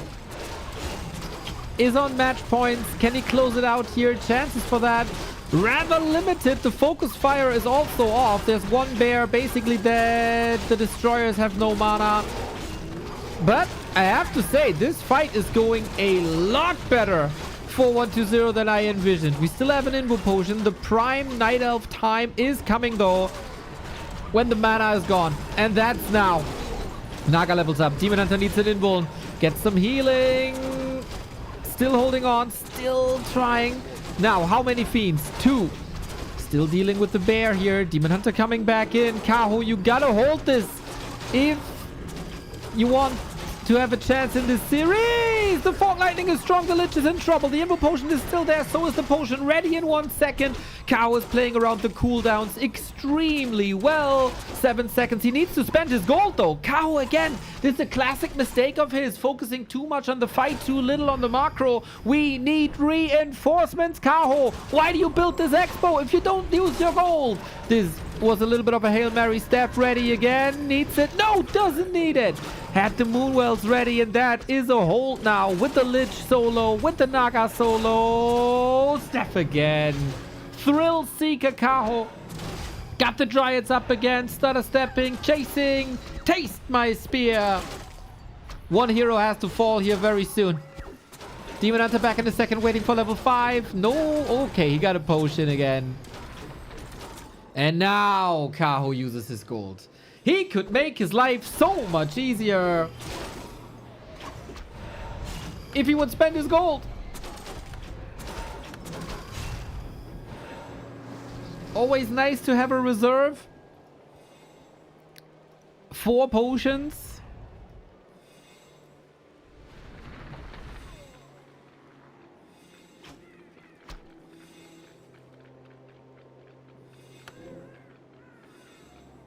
Heal scroll on Kaho. Nice. Invo potion goes to 1-0.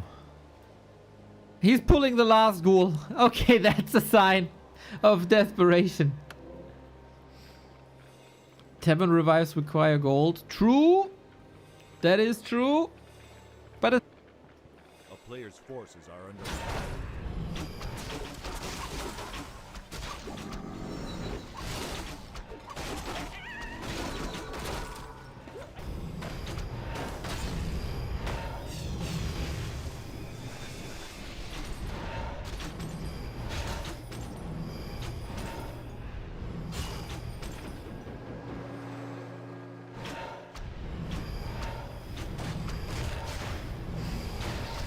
extremely hard to still break this one. Kao has no Nature's Blessing, so it's only 2 armor on this.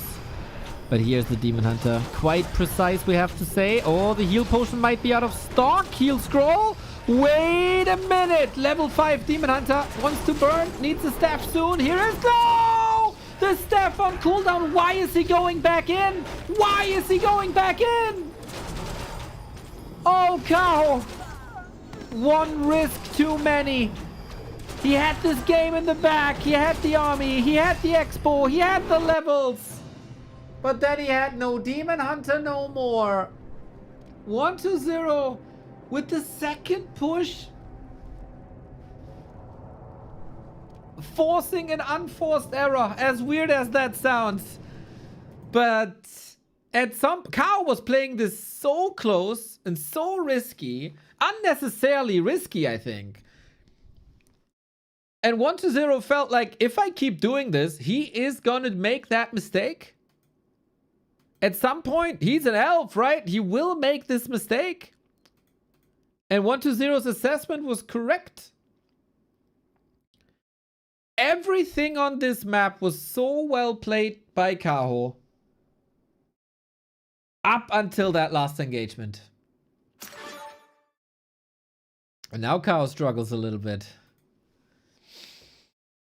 Burning Blades, thank you. One mistake and it's over. Well, if one player makes a mistake and the other player is not, the one player who doesn't make a mistake wins the game. Also, macro again wasn't great. Like, compared to a tennis game, right? I love you, Neo. Yo, crazy, thank you. Compared to a tennis game, right? There's different phases of an exchange, and one pressures the other, and you try to build momentum, and you try to push your opponent away from the field and further away. And then if one player makes a mistake, the other player wins, is similar.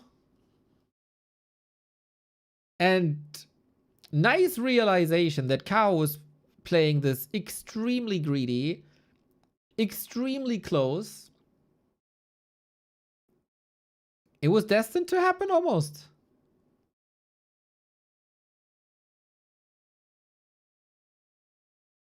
There were some sick exchanges with some sick staffs. And of course, you look like a god if everything goes correctly and you play that like risk-takey.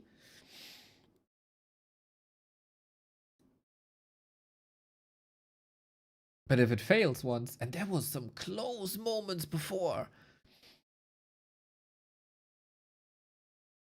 then you lose. I feel like the tennis comparison is not too bad, eh? You can change, like, in Warcraft also, you can change the rhythm a little bit. Instead of, like, let's say, instead of, like, straight up fighting, you can go for some base run-bys. Like, you can play a slice, you can play a topspin, right? You can play a stop.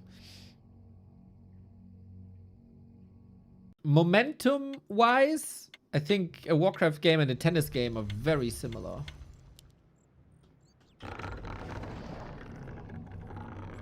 Can be very similar. Thank you, Mo. I'm a bit proud of that myself.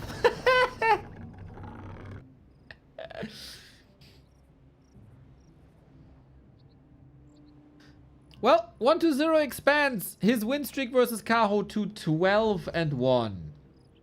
Question is now, can Kaho get one more map? It is a round-robin group stage, so every map matters, especially with all three contestants being this close in strength.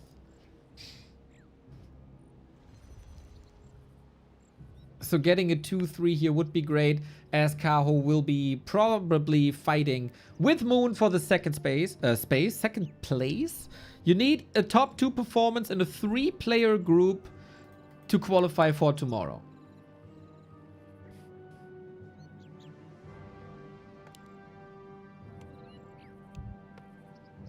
And it's a Warden. Let's go. What's the equivalent of a Coil Nova? Well, like an overhead at the net.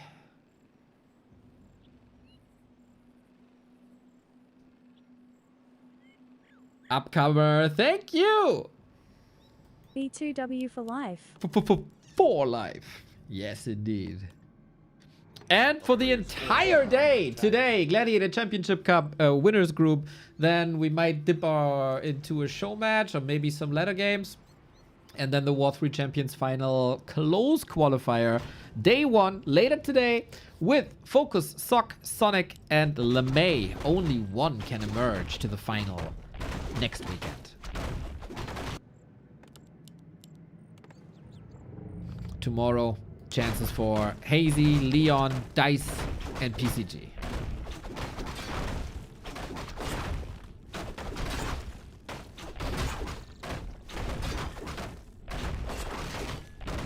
I see this more and more now, that people argue, well, if I make a mistake, I lose. Yes! Forces are under attack. What's wrong with that? If you make a mistake, you lose. That's the highest level of competition that we got. It should be that way.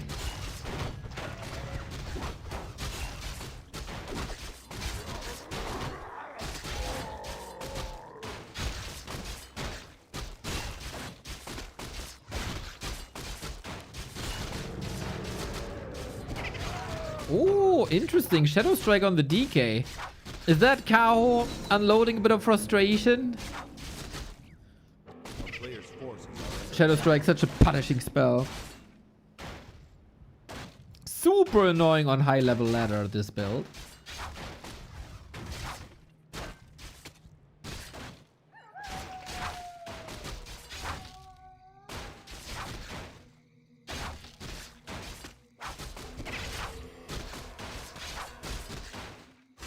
Undeads can make many mistakes because they have Coil Nova. Well, if they have Coil Nova, you made the mistake of not burning properly. This DK is dead, by the way. Is it not? Oh, sidestep. Shadow Priest. Oh, Unholy Aura for the win. Blink. Miss! Miss with the Talisman of Evasion! Oh my god, no way!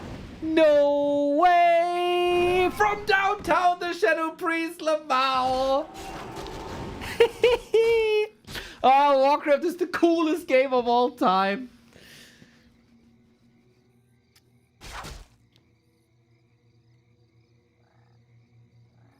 Dude, the Talisman... Don't ever tell me again the Talisman of Evasion is a bad item.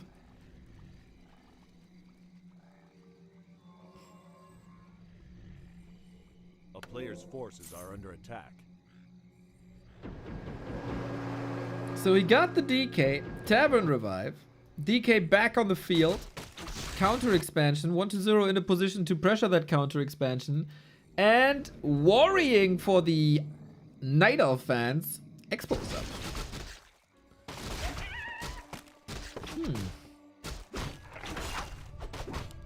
Fun exchange though. A player's forces are under attack.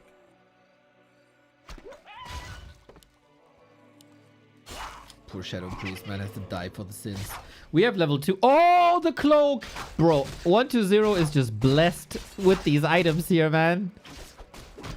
Life-saving talisman. Life-saving cloak.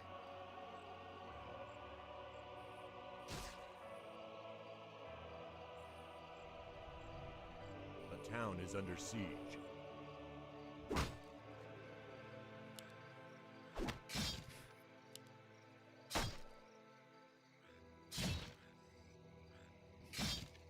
A player's forces are under attack.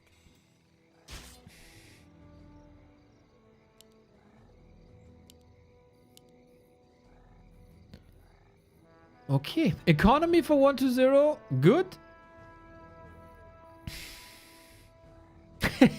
Is life-saving bad for undead? You can argue that, eh? You can argue that.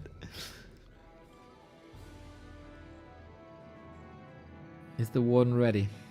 Dude, this is so... This cloak is game-saving, mate. A player's forces are under attack. Sometimes you gotta be a little bit lucky. And you gotta move your tree sometimes as well.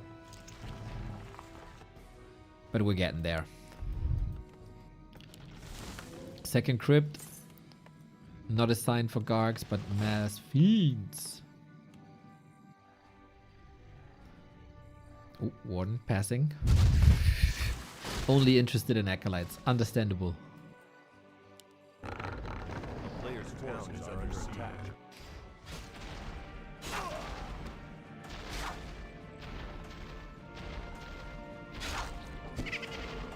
Cool to see a warden versus undead.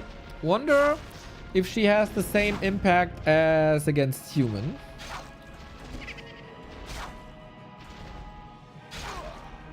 She's definitely trying. 1-0 did nothing with his DK. Just hiding in the shadows, standing there. Praying that the expo will pay off and is not getting punished. Little scout here. With a signal. Okay, yeah, I got some time. Noise. A town is under siege.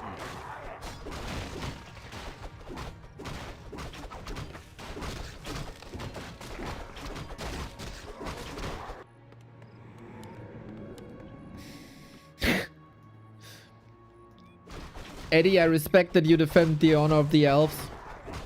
And I see your points, like, to a degree. But to argue that Unholy Aura is forgiving because you can run away after mistakes, when the opposing side has a Staff of Preservation, is interesting.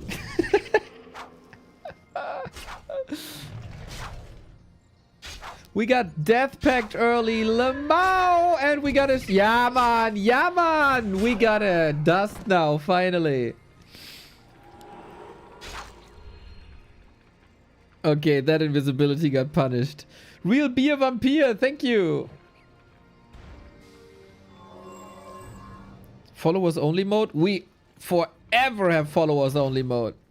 A player's forces are Because otherwise you get spammed by all these bots. Shit hits the fan when we have sub mode.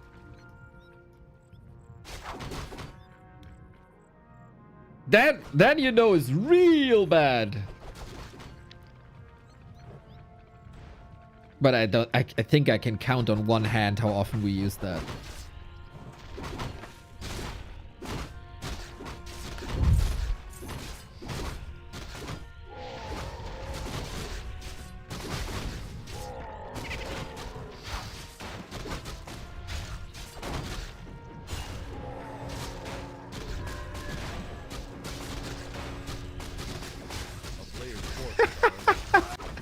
Most of the time I wish for E-mode only mode.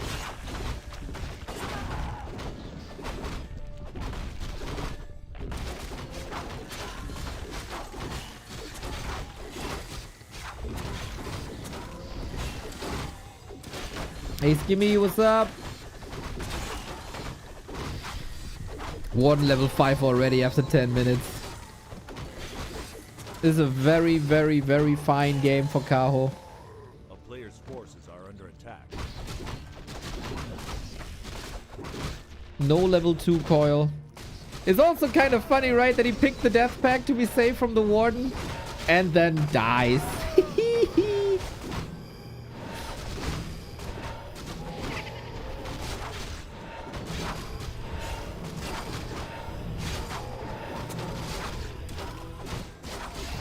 Shadow Strike, Death Bag! So how do you get out there now? 120 is really lucky he got double belt.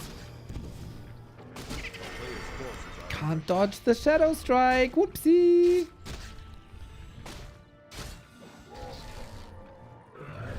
Oh, Death Pact! He's actually leaning into this Death Pact, man. That was a lifesaver now twice.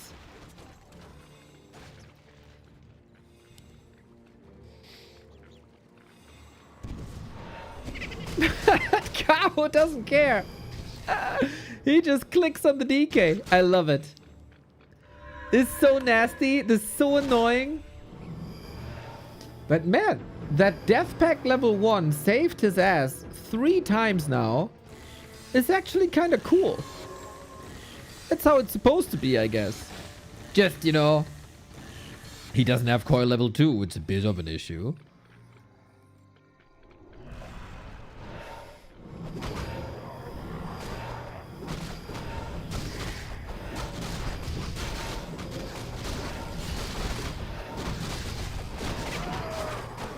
And we click on the DK again. Just keep on clicking, cow. You kill units by shadow striking the DK. That's what you're doing. Is proxy kills. He's eaten fiends to save his life. I'd do the same. And click and click. He can eat bombs now. And finally coil level 2.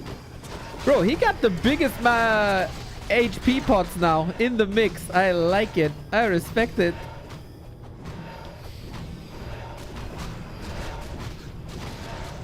And the red spot exchange goes to 1-0. It's kind of funny. We switched to Fan of Knives now that 1-0 goes for Abominations. Really?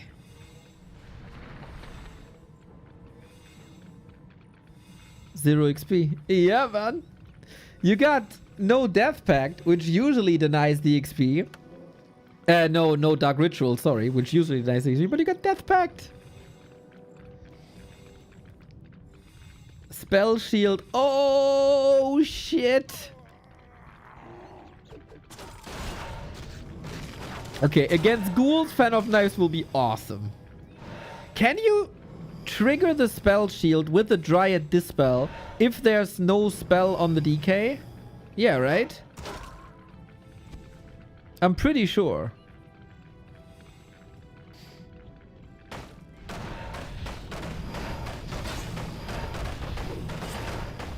Or is that Purge only?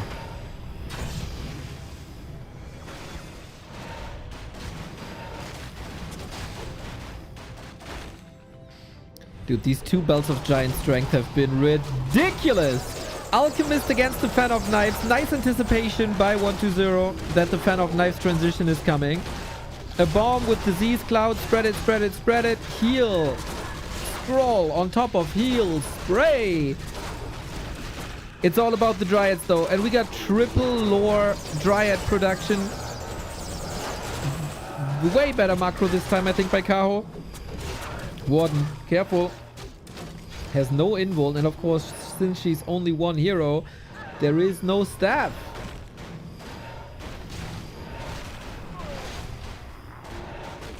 Oh, we need to hold. We need to hold. One back in, but the heal spray again anticipated. Pre-casting heal spray. There's level 6 now. Do we have mana? We don't have mana for Avatar. No! You got the level 6, but you can't use your ultimate. Feels bad, man. Yeah, the heal sprays have been sick. Now he's out of mana. Now he's out of heal scrolls. And we got the Avatar. Invulnerable little spirits. No more repair. 1-0 only wants one thing and one thing only, and that's this tree. And he gets it. The meat hooks of the Abomination carving rip into the Tree of Life. That is not the greatest situation now for Kao, but they got the ult. He got the ult. Yeah, 1-0 really wants this 4th map.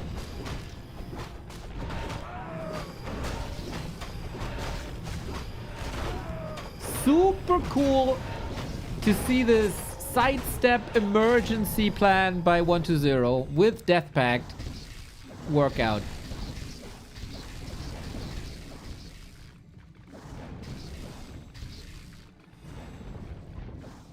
From the other perspective, of course. From the Night Elf perspective, it's just more misery on top of the misery you had before.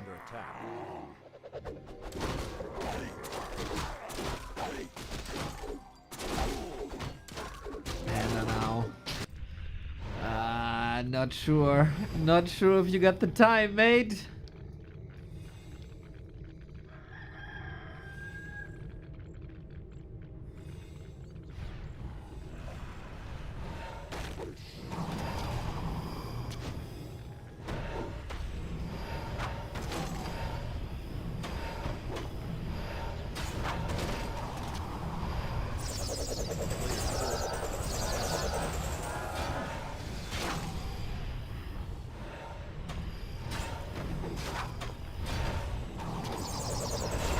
Fan is okay. One more heal. We have 2 heal scrolls, man.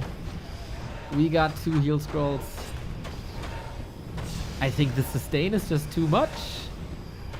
Or is it? How much duration is there for the Avatar? Quite a bit, we have to say. But not enough. Chaos far behind? Yes. 1-0 is barely losing any units anymore. Panda is not level 3. Respect that he... Oh, damn, that was a nice fan. Do we have reveal in 5 seconds? But the fiends are falling anyway. Maybe there is a chance, but another heal spray. Last bit of moon juice as well. Hero focus doesn't really work. Panda is dead. Alchemist as well, but that's a trait that 1-0 takes any day of the week. Once again, one warden to rule it all. Cow has 600 gold, not using it for potions. Maybe they're out of stock, I don't know. 1-0 now the one. Not macroing properly, not producing at the moment. Lich also quite a beast at this stage of the game.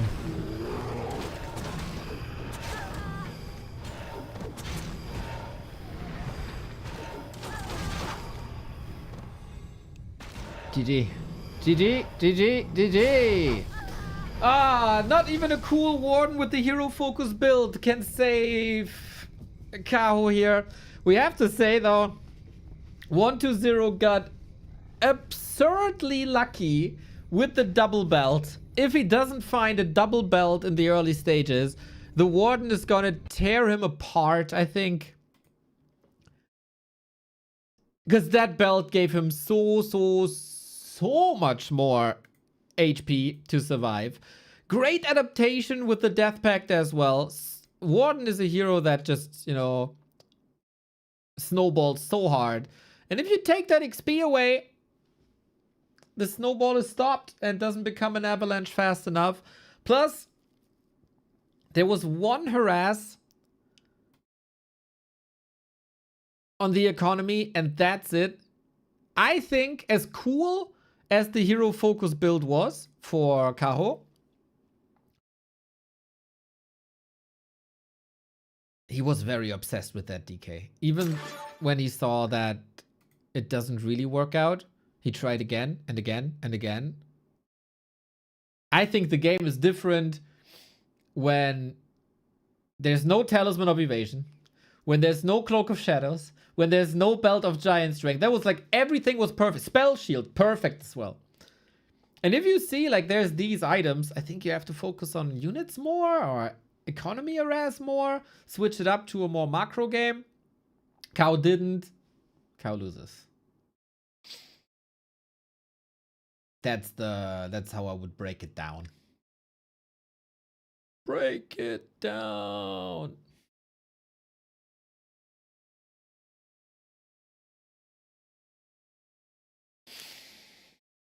Thankfully, we got more of this in a different way, though. We got so much more of this. Holy, do we have amazing Warcraft today. Same matchup next. It's 1-0 versus Moon.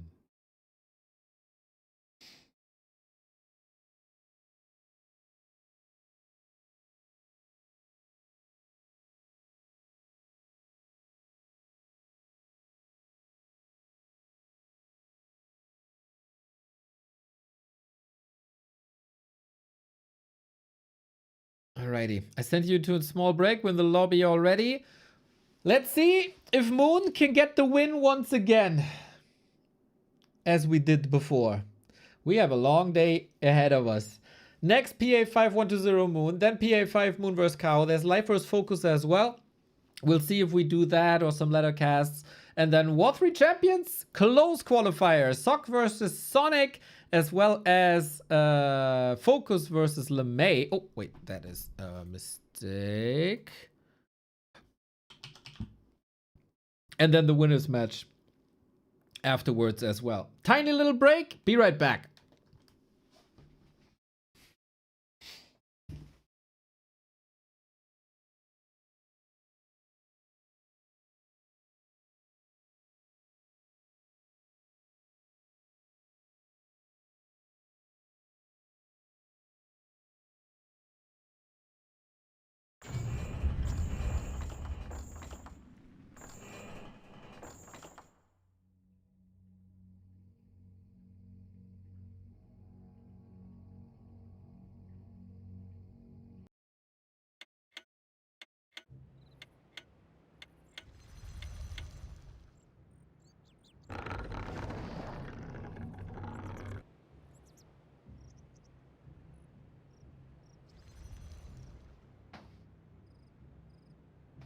Okay, we start the game 10 seconds in.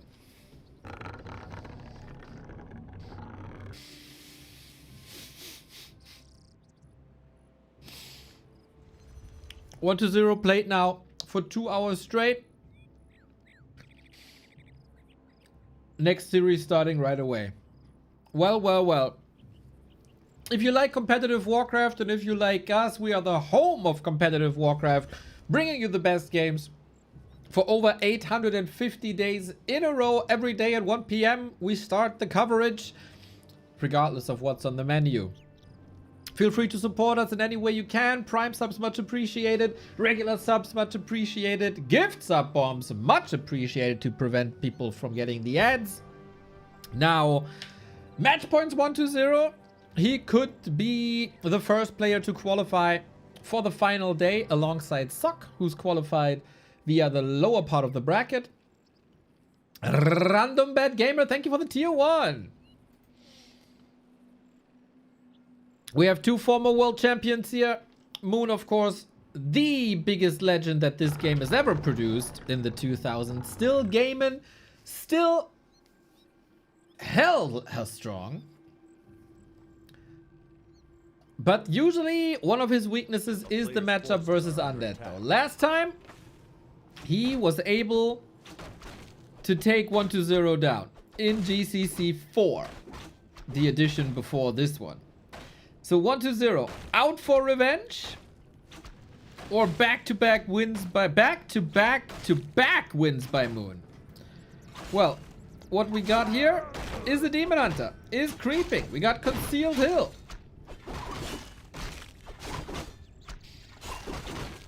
And a fresh slate with 0-0. Will Moon's play be different than Kaho? Probably in details. Moon is always the one emphasizing Dryads the most, taking care of Dryads the most, massing Dryads the most. Probably a bit expansion heavier than Kaho, I would guess. And playing also with a little bit more finesse. Trying to lay traps when Kaho was playing more straight up and build up for the final fight. Moon will try extend the games, putting himself in a win position. Mechanically, Kaho probably a bit better than Moon. Strategically, Moon surely better at the moment. What are the builds though? For 1-0, probably more of the same. He has his 2 to 3 builds, or 2 to 4 builds, I think, with various variations. Whether that is early expansion, late expansion, which we haven't seen a lot. Naga second, Lich second, Worms, yes or no. Everything is possible. Depending on the map, depending on the early game, there's a lot of... Like, the flow chart is huge for the Undeads.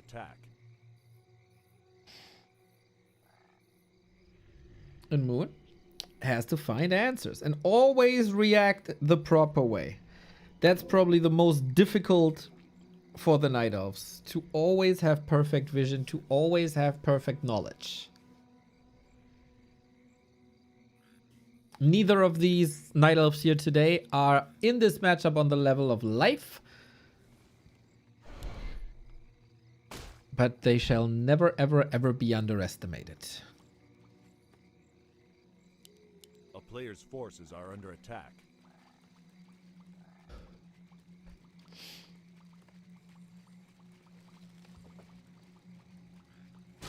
It is common knowledge that Moon in this matchup struggled a little bit. His losing streak versus Happy is legendary.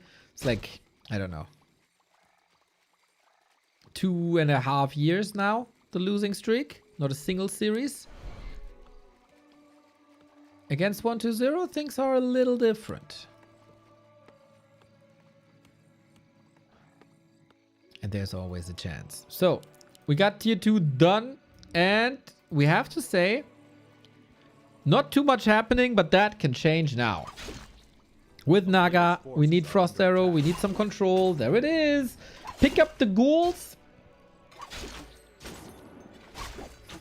Reduce creep speed. First little exchange goes to Moon. Call too late. Maybe signs of fatigue for 1-0. Also awesome. This positioning by Moon. Of course 1-0 can send a unit all around and get the Naga here if you so desire. But this position, this is uncomfortable, I guess. So 1-0 is making sure. No, Moon is making sure that 1-0 does not go Naga.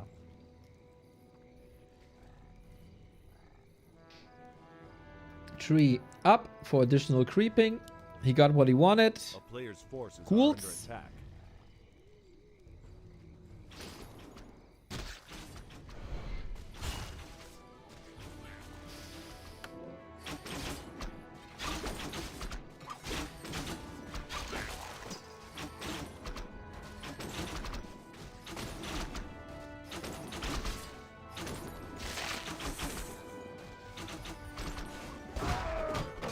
This should play pretty straightforward, I would say. Tier 3, 1 base, 1 base.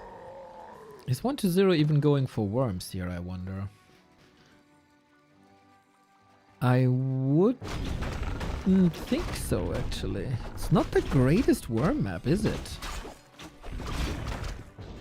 Big battlefields, unobfuscated. Not too many trees to hide on, or behind, or above. And the big heal potion for Moon. I like what I see. Moon competitive. We have this theory. Moon is a busy man, you know. He's closing in on the 40s. This December, it's time. Moon and Lin both turned 40. And family man, businessman. So he might only have time to fix and focus on one matchup at the time. But maybe at the moment it's the undead matchup after he successfully solved the human matchup. A town is under siege. Lich is in though. Careful. Every Nova can steal this. And he didn't! He didn't! He didn't! He didn't! Ooh, Nova invested. Ogre Lord still goes to Moon. That's the level up. That's the unholy aura as well. How sick. Player's forces are under attack.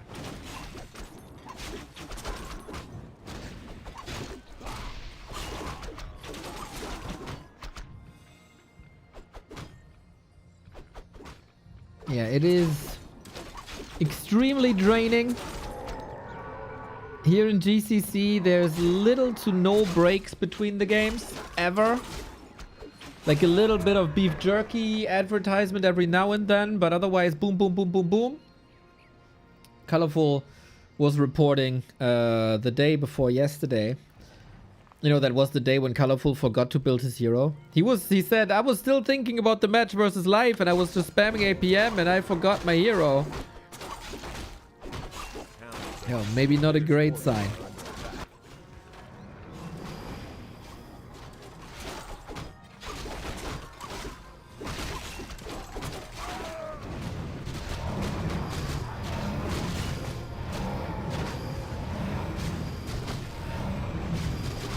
Great signs though. Levels are even. Both are building the 50-foot army, and we are going for that worm.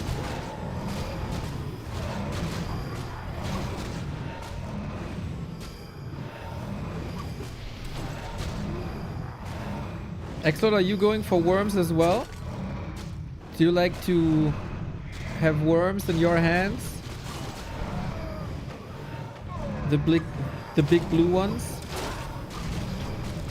This time the steel works, but it's only Butza Keltalas.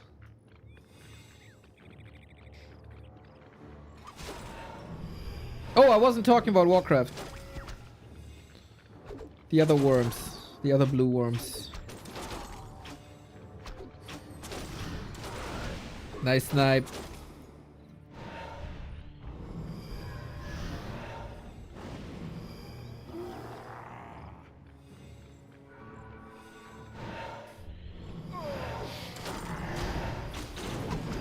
Nice steal.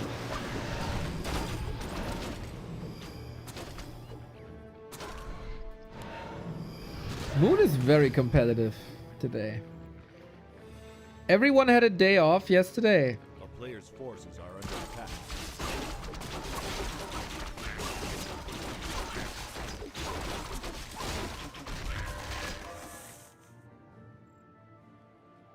And I feel like our Warcraft players need this a little more over there in Asia. But yeah, 50-50, 1-0 the first to break upkeep. Let's return. And that's the second red spot here, Ring of the Archmage. Always nice, but not forgetting about the item. Experience even, supply more or less even. Moon is doing good and not immediately engaging.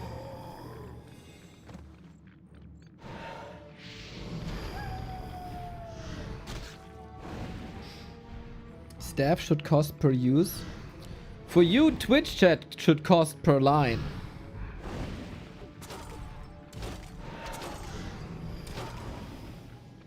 I don't know what the English term is, but Schmerzensgeld. for the channel owner. Except your nice analysis last week. That was really cool. Player's forces are under attack.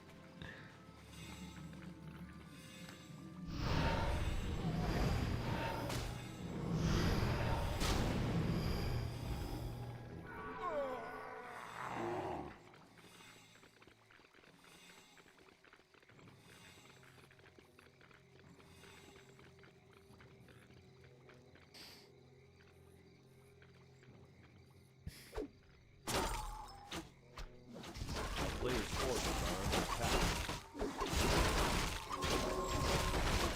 Okay, we got Illusion Bears. I don't think they'll do that much here. Heavy on Dryads. Still a couple of archers here. Ghouls shall be taken out quickly alongside the creeps actually.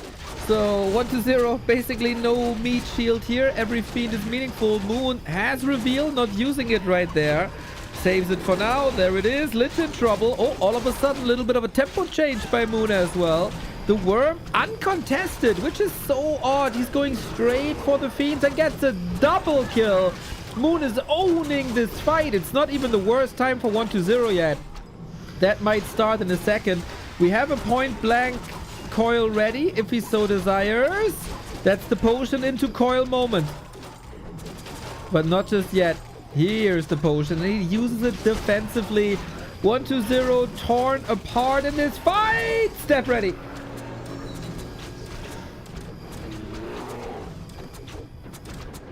And we escape before there's losses. We heal up. Beautiful fight by Moon.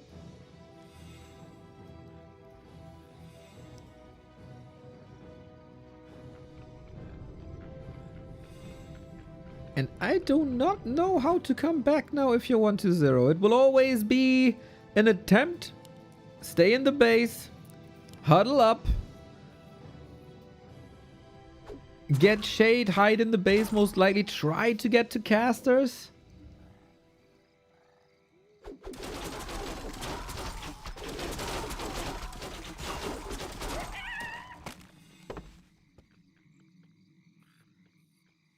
A player's forces are under attack.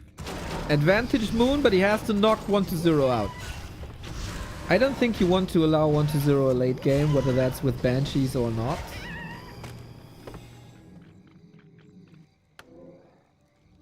Ah, but crumbs! Butts and underwear go together like sausage and sausage. Yes! Yeah, that's what my mom told me as well.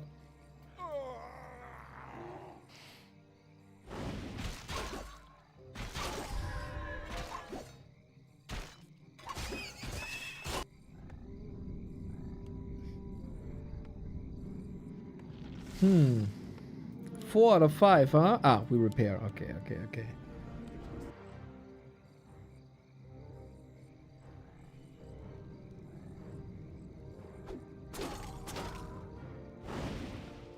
A player's forces are 1-0 playing like X-Lord in 2008. He always knew. If you don't go outside, you can't lose. Battle thank you. Yo, Bidu, what's up? Finally 3 years, and I'll be here for 30 more. Woohoo! That is the 3rd subiversary. Thank you for your trust and loyalty, mate.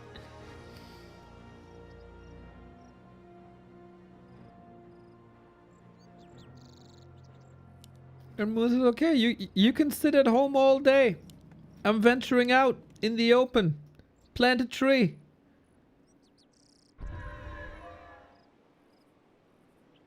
So 120 will have 1 timing left. Otherwise, he's dead.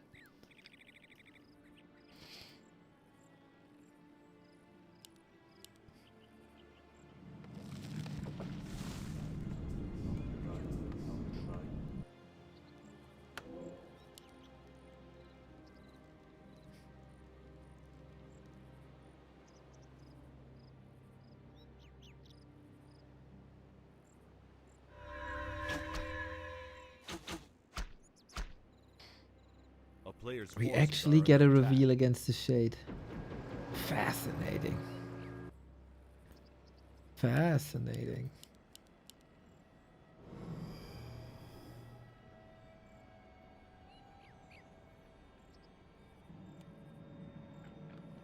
Okay, that's the build-up. We go back to the wagons once again. They've been extremely successful on Shattered Exile vs. Kaho.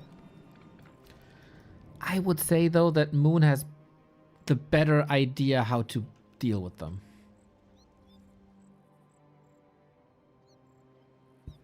He stabbed the bear to kill the Shade. Moon's a genius, man. Moon's a genius.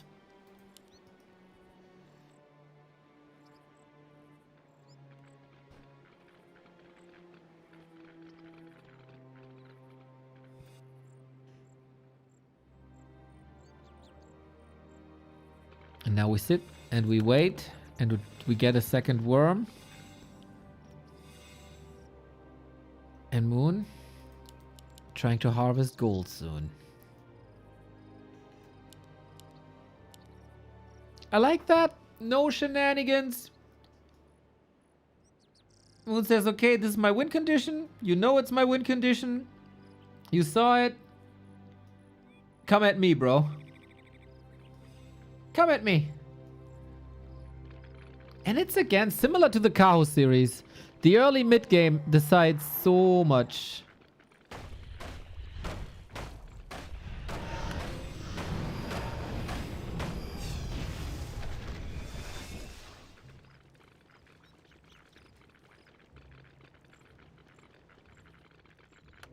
I'm a big esport nerd. From what I can think, Moon is the longest active pro ever. Such a goat. When did Flash start? Well, we'll see about that. Here's the fight. Is Moon ready? His army numbers look very good. Again, the question, can he keep the Dryads up? The wagon is doing a lot. Disease Cloud, spread. We have a heal scroll, though, against that cloud. Free Medicare for all, everybody. Well, it's not free. It's quite expensive, actually. So off we go. DK level 5 with that. Always a chance for Coil Nova. Moon's got to be careful, but he uses that coil defensively. Army evaporating. Moon trying to get some Dryads in. There's still uncontested Fiends. There's still the wagon and still the 2 worms.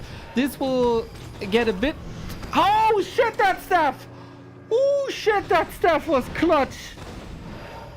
Demon Hunter not level 5. Big difference. We still have a potion. Big value swing here. 1-0 with an extraordinary fight because you allow the wagons in that fight to do whatever the hell they wanted to do.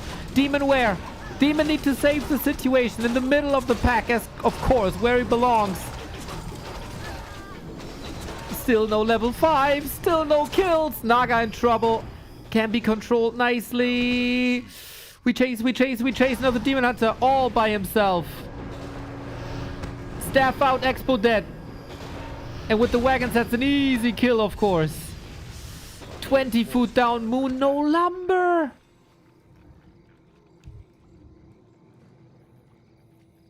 Is he trying? No, he's not. Oh, damn, the setup was so perfect. But 1-0, the freaking madman comes into the fight, owning hard. I have to say, I misjudged Moon's ability to get used to the wagons quickly enough. Wagons did so much damage this game. Holy the value swing. At some point, Moon kind of lost the plot in the fight, huh? The start was nice, but then he was a bit overwhelmed. There was just too much to handle. Worms, scary. Fiends, scary. Wagons, scary. And the heroes, of course.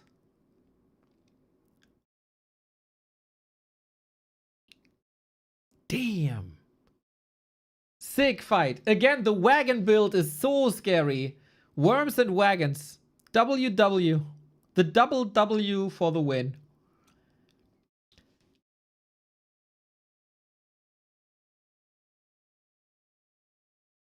Two worms are scary. Yes. Everything this game was so well done by Moon, I think. The setup was lovely. Second hero purchase. Pressure on the ghouls. Setup of the expo. Like a lot of good things clicking. But 1-0. Leaning back.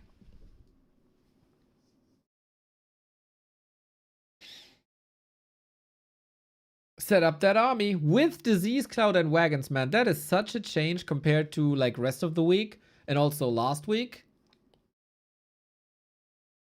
where we didn't really have these plays. You might have seen a wagon. You might have seen some bombs. But not this way, man. 1-0 went back to the drawing board in this group full of Night Elves. And he's doing great. He's doing freaking great.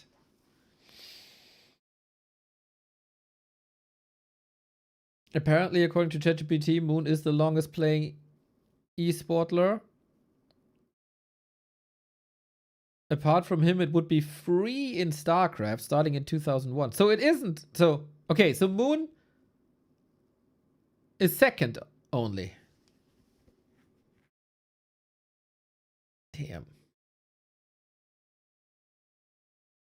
I don't know if it counts, but Moon had a little StarCraft phase and he had a little, like 2 years of military service.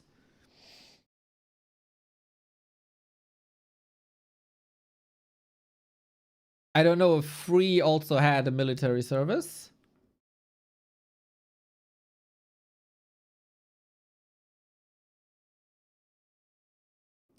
Imagine your name is Free and then you're enslaved to a game for 25 years. Bro is playing this for 25 years. That's crazy.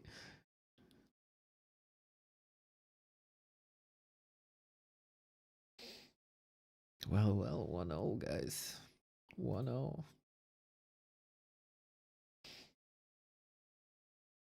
Well done, 1-0. Adjusting to the situation. Playing this a little bit lame. By sitting at home a little bit.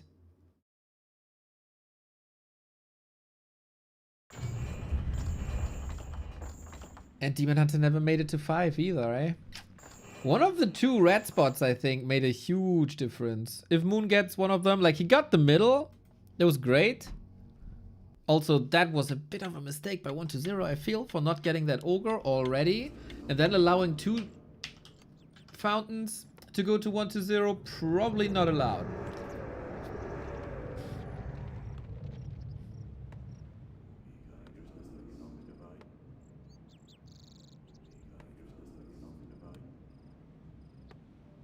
Hehe, 1-0 has 69 wins over Moon.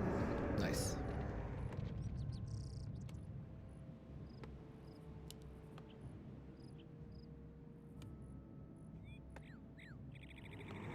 Imagine being called Neo and just being a random bald guy instead of the destined one to save humanity.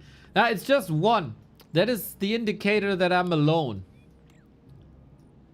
And, I mean, forever alone meme here. Unless the clock strikes 7 PM, then I'm gonna be joined by Soul 8 Man.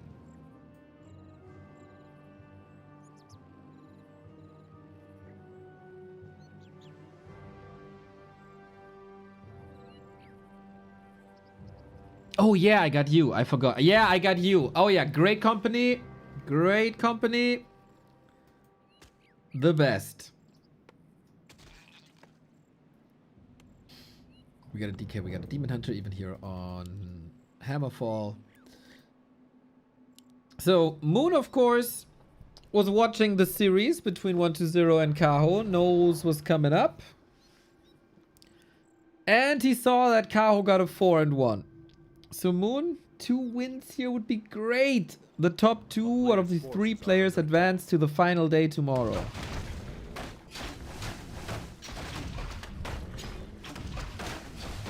What is your turns 30 tomorrow? God damn, dude. I remember as if it's yesterday. It was this classic Friday afternoon in Yinchuan, China. I was there. Remo was there. And there was a little Chinese guy with great English whose name was Cody. And he told us about this young talent, the 18-year-old Terra. Who would then become 1-0. And become world champion.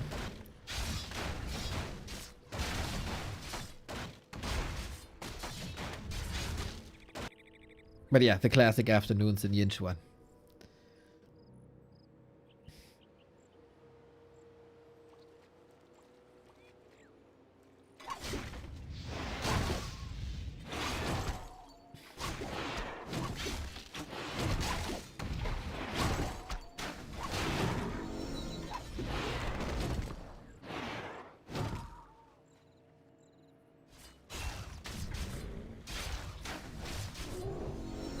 Forces are under attack. I wonder if that city still exists.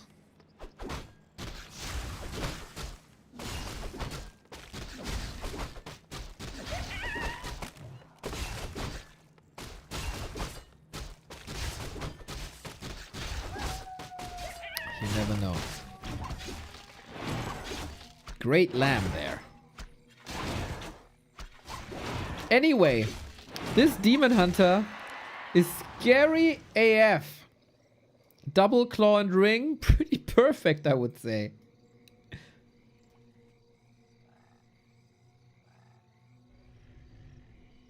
A little bit of everything is always great.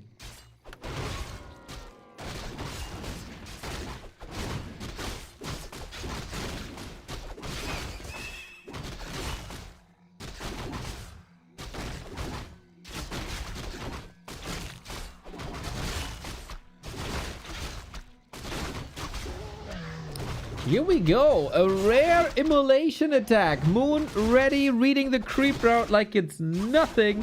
Can he save the archers though? And can he get more ghoul kills? Mana is gone now. This will make it extremely expensive to heal things up. 1-0 on the prowl against archers as well. Very good body blocks. And no auto attacks. Uh-oh. On the other side, this archer is also safe. Shadow Melt, no reveal. Insane saves by Moon. What the what? Now we get reveal. Okay, but that cost.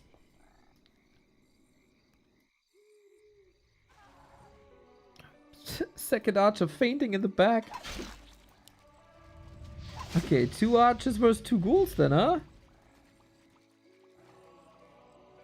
And 1-0 got the level 3 DK. Feels like with this inventory, with this skill build, you must be getting more than 2 ghouls? Or lose fewer units?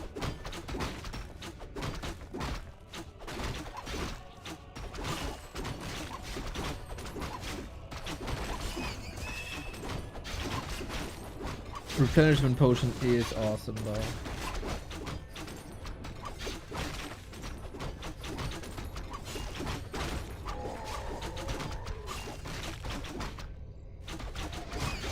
And this is level.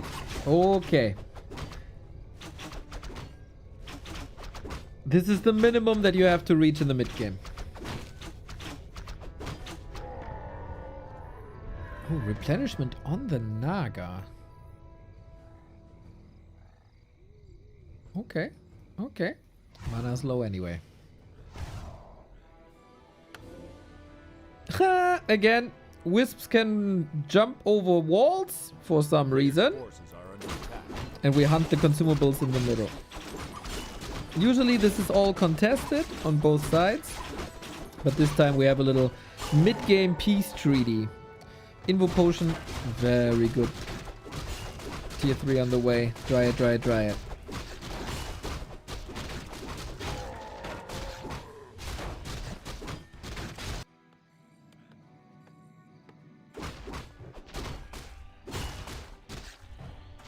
A player's forces are under attack.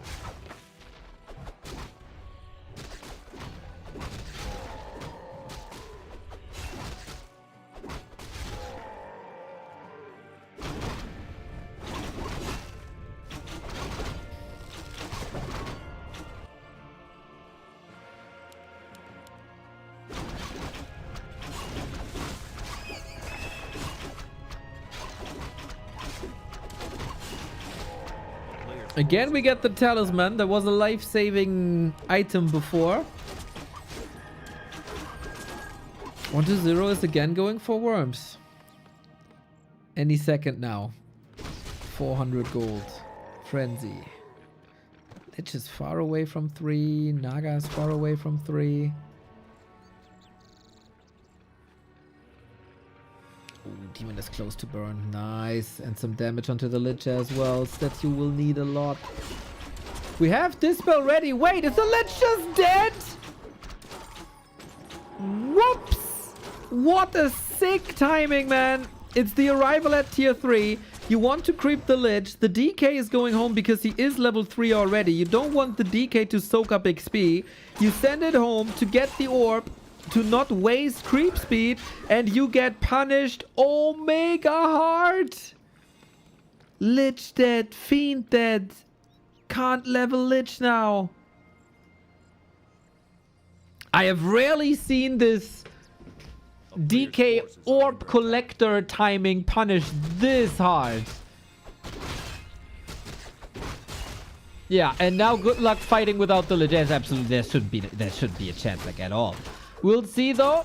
He's going straight for the DK. There's no potion. There's no frost armor. There's no TP. There is no Zeppelin. There is... Oh, a level up LeMei. No way. Is he lucky or what? 16 HP. He's still dead. But this could have been way worse. No potion there, mate. With 500 gold. Really? Really? The guts on 1-0. And now we got Blight in Unholy Aura. But the Lich is almost fried again. A hero must fall here. Moon, you cannot allow this. He's showing you the long nose. He's dancing on your nose. There's an expansion behind all of this, but 1-0 must be dead.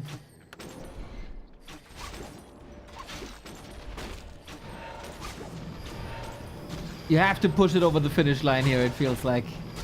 We're 15 seconds.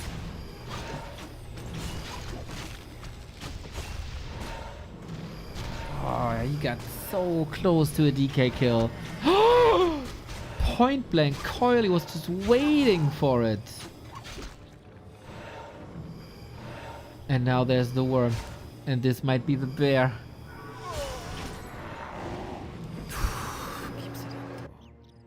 Missed opportunity by Moon, maybe.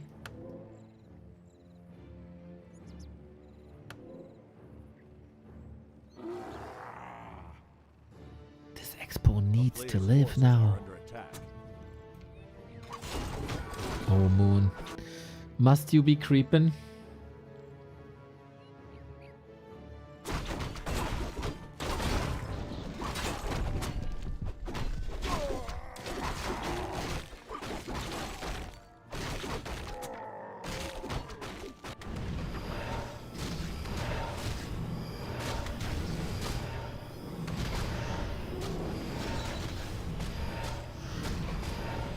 Rather similar to Concealed Hill, where 1-0 was attacking before the Expo pays off. A player's forces are under attack. Moon has no TP and he's not in position to defend. Is that smart? I don't know. I don't know anything about being smart or doing smart things in a Warcraft game. We get a Tinker though. Moon, of course, synonymous with Tinker plays in Night Elf versus Human. 1-0. Picking a play, an old play, to bring it back. He can't defend anyway, huh? Level 5 demon win condition. Unbelievable resiliency.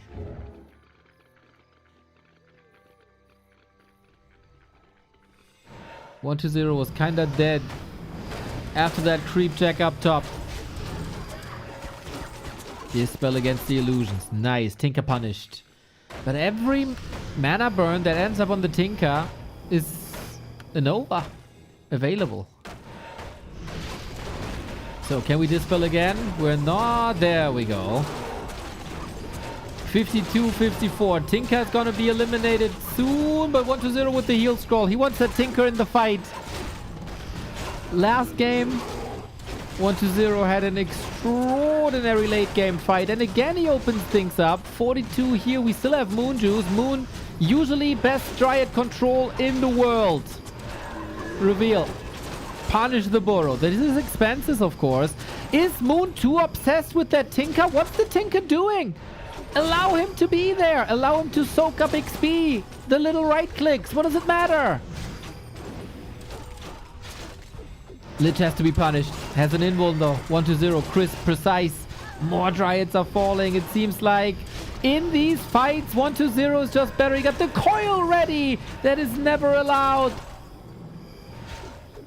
Fiend falling too though. And the Dryads again take control over the game when there's only 1, 2, 3 Fiends.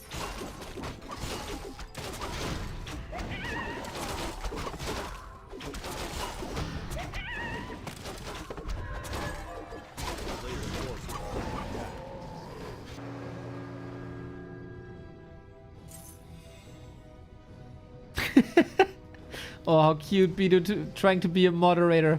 Nah, the Lord is obsessed with my pipe. He can think and talk about my pipe all he wants. The town is under siege.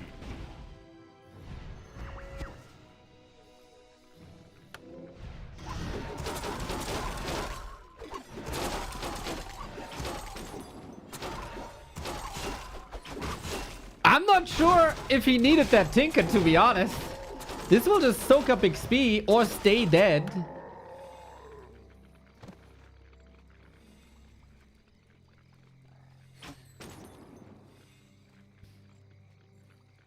A player's forces are under attack.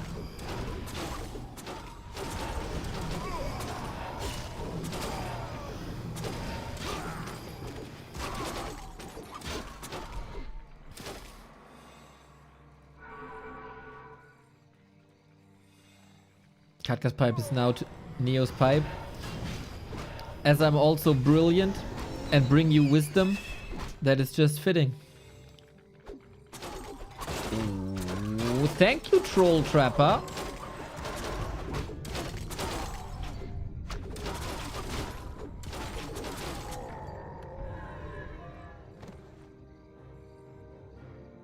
Still up though.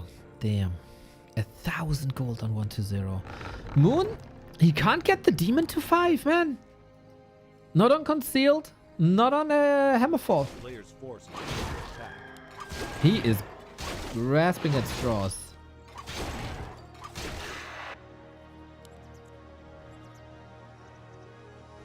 Yeah, the Tinker was a one-night stand. You use it for one purpose and you throw it away. Now, the Pocket Factory was nice to kill the Expo, but 1-0 is a smart guy. He knows the Tinker is not going to win the game. It's the DK, it's the Lich. A player's forces are under attack. I do not know if he needed the Tinker in the first place, but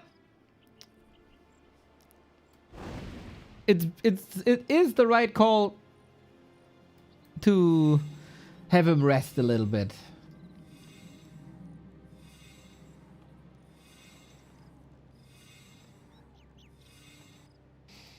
Second time Moon wanted an expo. Second time this doesn't work.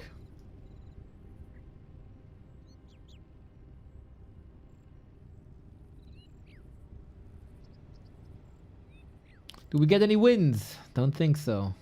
Do we have the resources for it? We got 4.5 minutes of mining. And we're working on upgrades. Makes sense. Upgrades and items, I think. Do you want to leave the base? This is why I hate this matchup so much, camping. You invented the undead camping.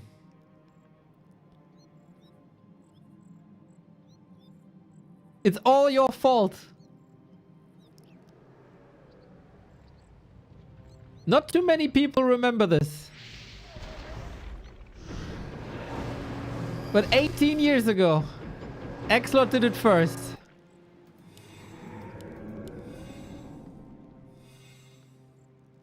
And we get the temple. So, Moon, are you scouting this well? We had the same situation.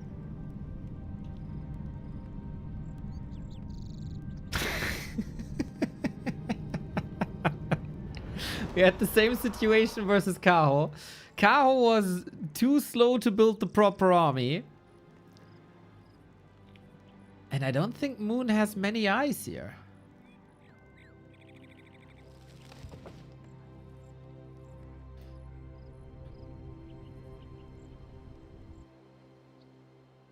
Again, how many bears? 2 bears? I don't think it's enough. It will be necro wagons again, huh?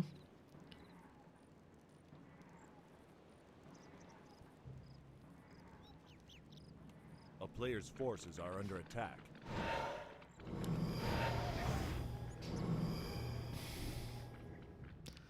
We go talents.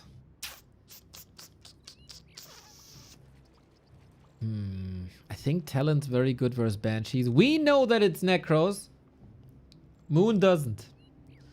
But it is the very... it's always 50-50, right? But does it make sense to go banshees here when there's only 2 bears? I don't think so.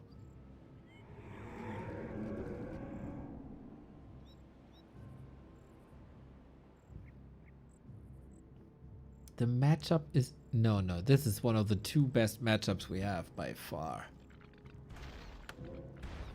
Human Night Elf and Undead Night Elf are leaps and bounds ahead of every other matchup. So many possibilities, so many options. So many ways to play this.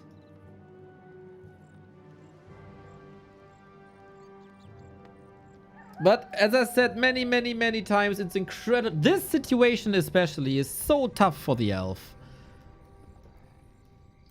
Because the undead is dictating everything that happens. You gotta react perfectly at all times.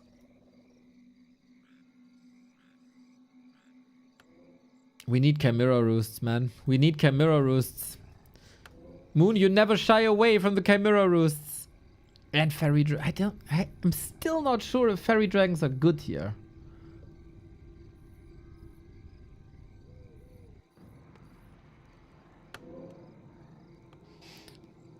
It feels like 1-0 is a bit smarter. Is only upgrading in the Temple of the Damned. So there's never 2 upgrades, or there is now this time no 2 upgrades at the same time. So he keeps on the fake. Demon understands they're trying to get some intel, but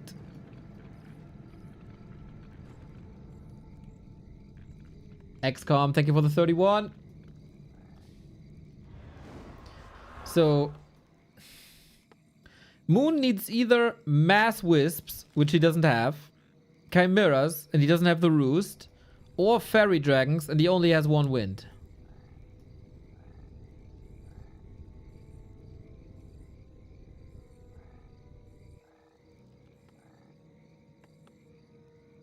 He has 2,000 gold. What's he waiting for?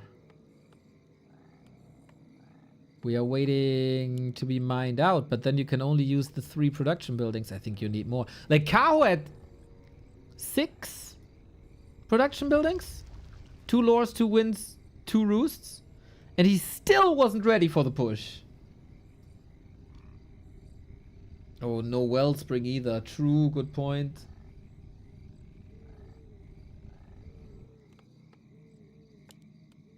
And now they're coming. Bears and Talons. Oh, Moon is gonna get trashed hard, isn't he?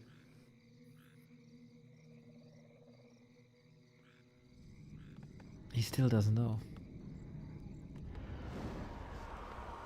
No, I still can't see, huh?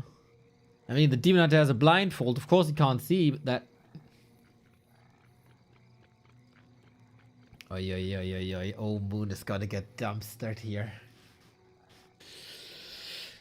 This, to be honest, like, of course you can always meme like Moon is getting old, he doesn't have the timings anymore.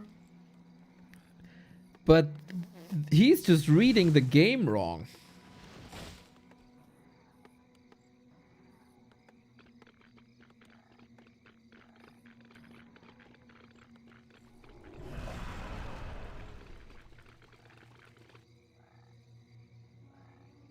And thanks to that goddamn dumb shade, 120 knows this.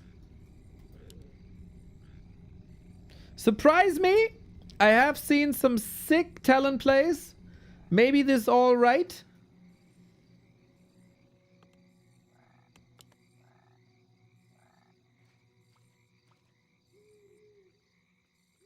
I look away for 1 year, suddenly there's Frostworms and Necros.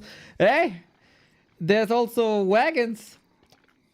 No disease cloud, unfortunately. I would still love to see it. But yeah, this is a regular late game transition now. The town is under siege. If Moon holds here, 120 can still expand, right? I mean, Moon knows now. He has only 10 wisps. There is no haunted gold mine. Demon Hunter got Invul Po. Oh, it wasn't this one. He got an Invul Potion before. Crows in the air. 4 fiends only. So what if you can take care of the worm? How many destroyers? 2? They're both here. 3 times heavy air. Unholy Frenzy Lich. Unholy Frenzy Worm. There will be a sweet setup with the crows. I'd be very surprised if this works. There's just so many skeletons soon. Moon is mining again. 120 has to smash this still. Oh, that's the bait, the bait, the bait! He's flying straight into the fiend kiting. Oh no! No setup from here, from the pond.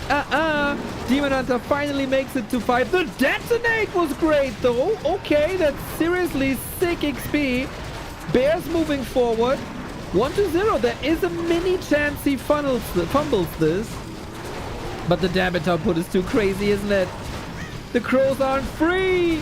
They're also unable to take out the worm. No more web here. There's a babysitter. He still gets the worm now. Okay, Demon Hunter 5.6 got that invuln. The redo would be heaven sent, but he doesn't have him anymore. Retreat now. Licking wounds. And reinforcements coming in. Moon has 200 gold. This Destro almost dead. This Destro almost dead. And Skeleton will expire. Never underestimated Demon Hunter. Never underestimated Naga level 5. But it's also, oh, so much moon juice. Untapped. Expo dead. But he has the tree. Oh, if he flies up from here with the crows onto the... I think this is the game, no?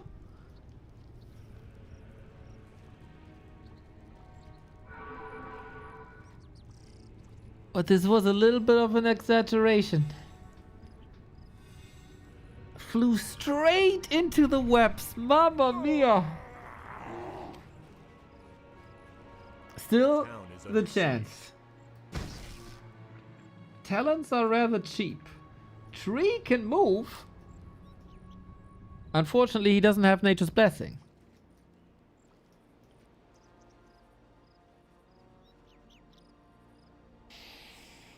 Naga 5 can always, like, move in, fork lightning, get some kills.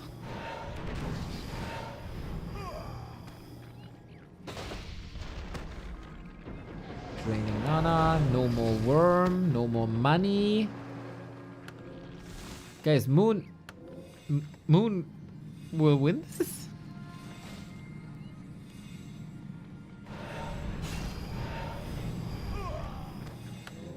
So Caster spends 10 minutes shit-talking Moon's decision-making and Moon then just wins this? What a fool. Oh, we get another worm. Big, big, big, big, big, big, big.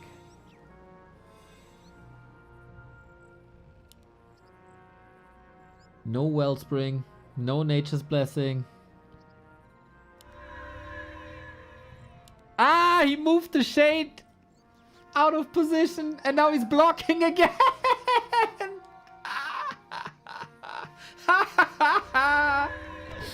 Okay, now he's getting punished. Nice, very nice. Sneaky little devil 1-0. I mean, he has nothing else to do, so yeah, but it's still attention to detail I appreciate. 1-0 is all in. No second base. Another worm. Army is 2 fiends, 4 necros, 2 statue, 2 wagons, 1 worm.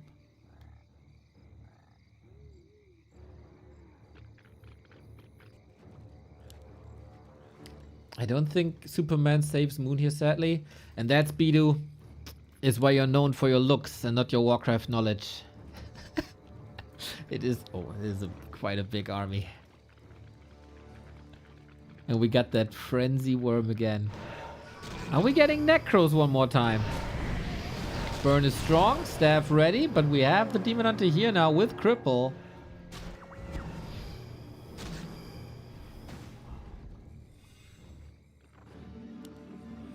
Moon is mining again. Just saying. Moon worlds were somewhat full. Big all in. Big burns. Crows in. This time not webbed. There's only 2 fiends anyway, right? Can we take care of the worm? Demon, demon, demon, demon, demon, demon. Full focus on that first hero. Worm in a new position. A way better position. The crow targeting is unfortunately a bit off. Bears to the left-hand side. Nice. Coil saves him. Level 5. Fork lightning is strong. And now the fiends are almost gone. But we still can't deal with these wagons. Where's the demon? He goes close to 5. Cripple.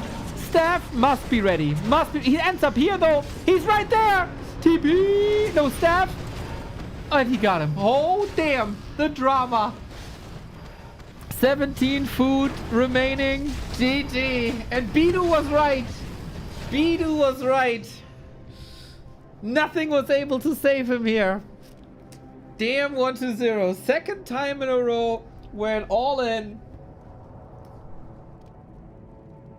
decides this and Moon isn't able to handle the heat. Woo! Quite a nice all-in there. Back-to-back all-ins, kind of. And again, we're getting robbed of the Metamorph. Again, we're getting robbed of the Metamorph.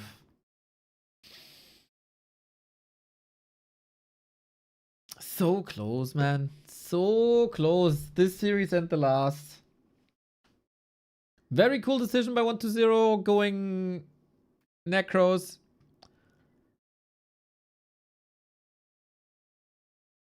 Selling everything. The first push wasn't enough, but the second one closed it out there. Ah, no Nature's Blessing, no Wellspring, no Chimeras. That's all a bit questionable, I have to say. Now we got the looks and the brains. That's right. That's right.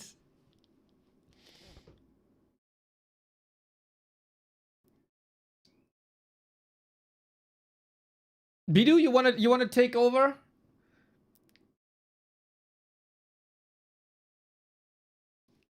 Might be for the better.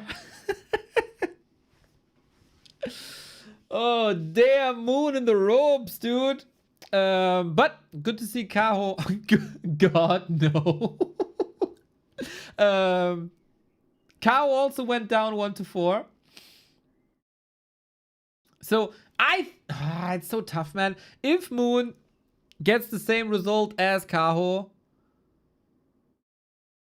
Moon still has to win the mirror match against Kaho. That's tough. That's really tough.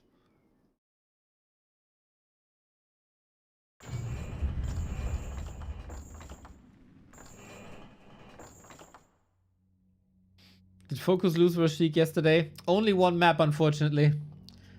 Only quote-unquote one. But I lost my shit when he tower pushed FoCuS. That was so good. Gotta love Sheik so much, man. Well. 1-0, one map away from the final day. He came into this as the favorite. But Moon had back-to-back series wins against him. I won't rule it out that Moon finds solution. He's a very smart guy. I will never in my life underestimate Moon. But it's tough. Real tough. 1-0 just has the answers, man. He came in today so well prepared. Prepared for Kaho. Prepared for Moon. 6-1 today.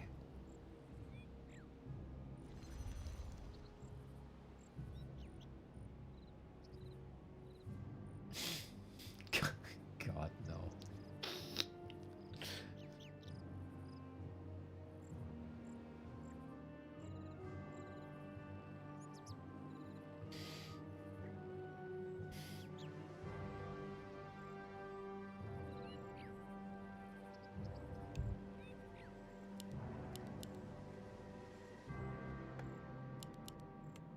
DKDH. Hope that Moon can deal with the pressure.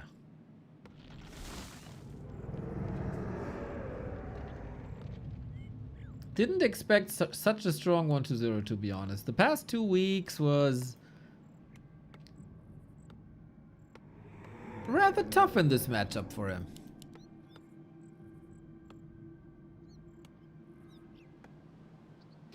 But hey, maybe the secret is don't expand. Forces are under attack.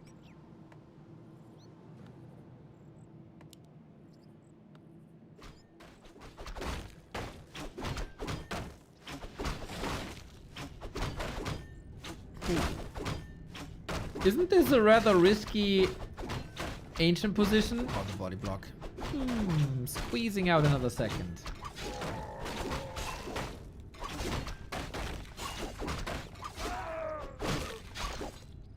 A player's forces are under attack.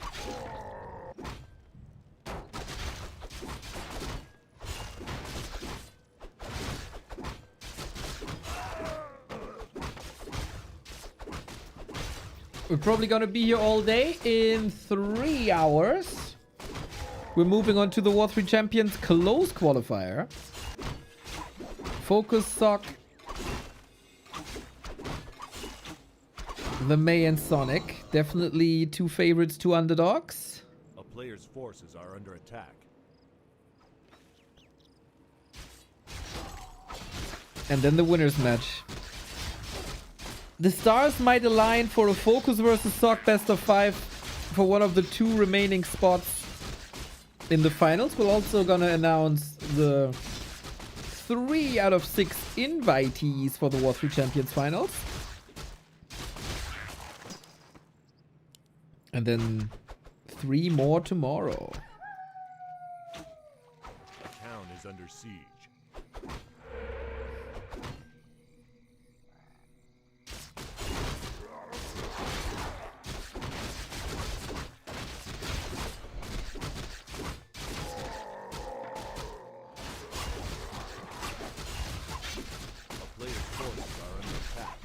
Demon Hunter got lots of vision, but he's getting smacked in the face.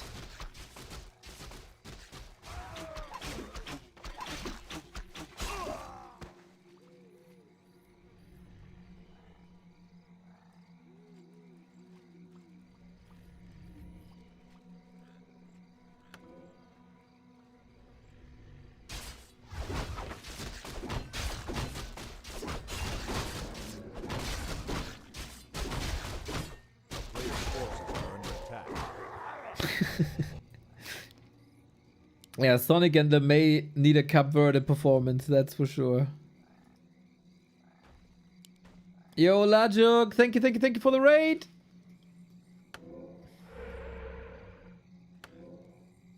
Good vision here. Is this one of these maps? Oh, surround. Can't allow that. This one of these maps where 1-0 feels he has an advantage. Goes for Naga. A player's forces are under attack.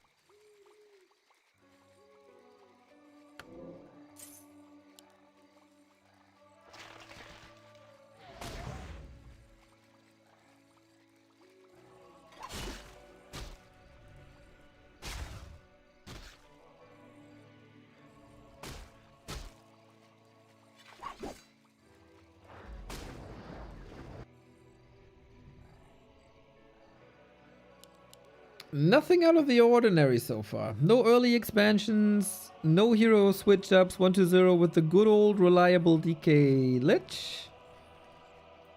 It's always interesting to see when 1-0 goes Naga and when not. Against Kaho, there were a few maps where he did that. Against Life, never. Against Moon, it seems like never.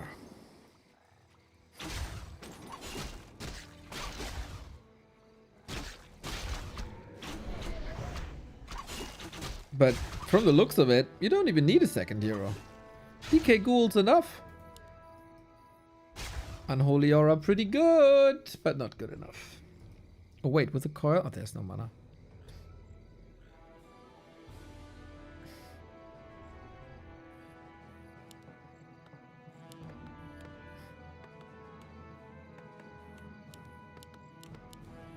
He played Naga vs. Life but didn't work.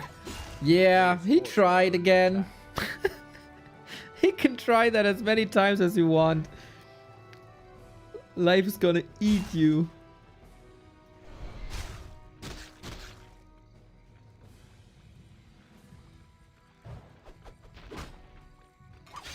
Okay.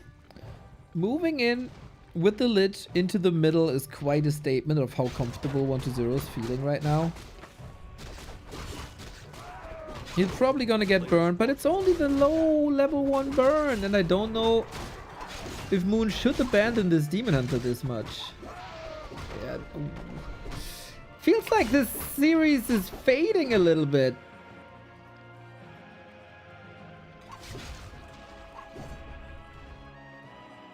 Not thriving for a level 3 demon. Bit questionable.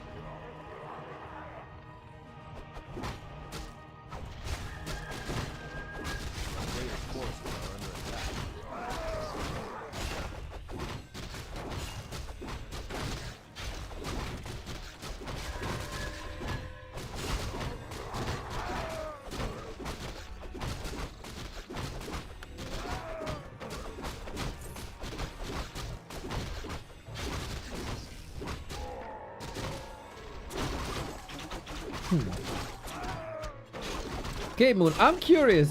I'm curious for your solutions. I don't see the vision just yet, but you convince me.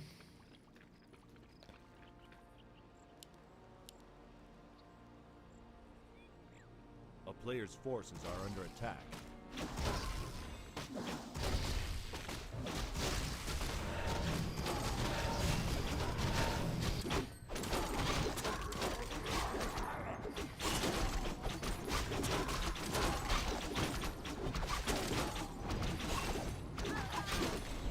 Ow!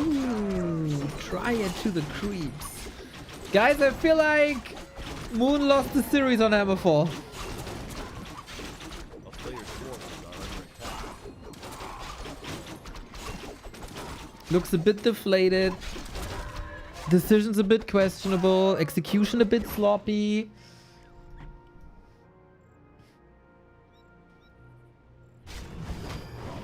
But hey, let's trust. Let's trust.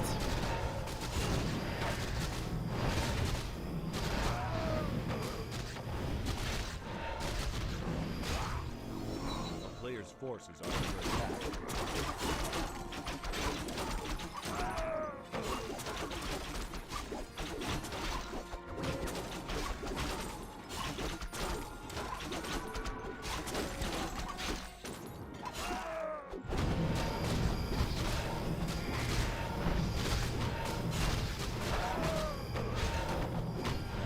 Both players with Katka's pipe.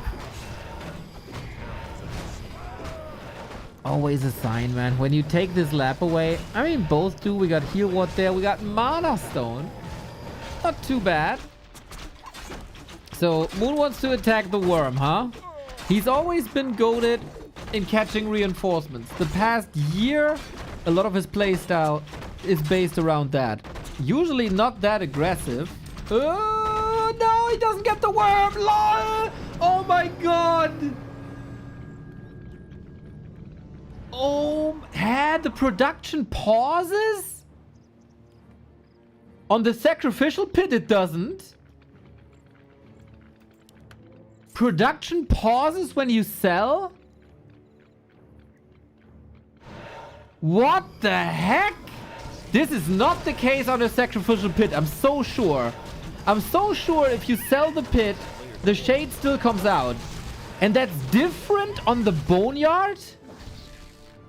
Oh my God, 1-0. Did he get the money back at least? I found out the hard way when I sold my altar with hero 1 second left. What the hell? All of a sudden, Moon is back, dude. Moon is back in the game.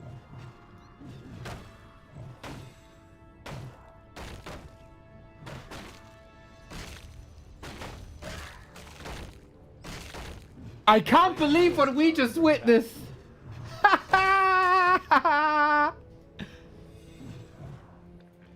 Dude, 25-year-old game. Every day you learn something.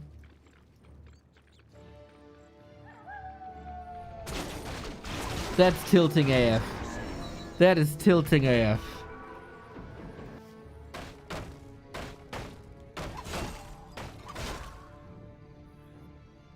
All of a sudden, the Demon Hunter and Naga are on a good level. Oh, I hope someone clipped that.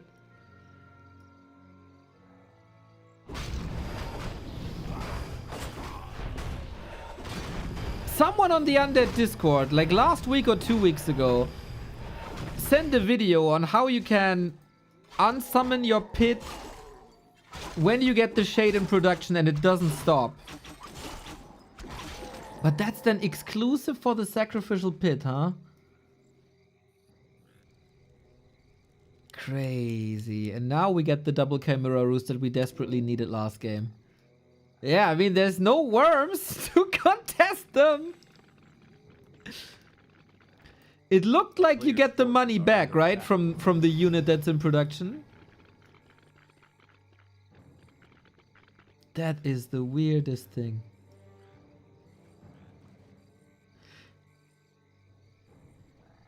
Maybe it's because it's a sacrifice and not production.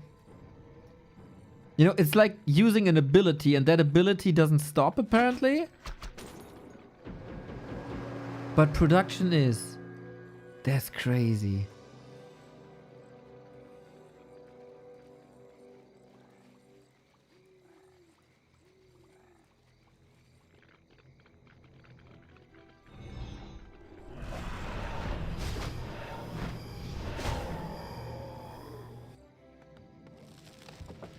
Oh my God, this might decide the game. Players' forces are under attack. Moon is very, very rich. 1-0 has a god tier inventory, by the way.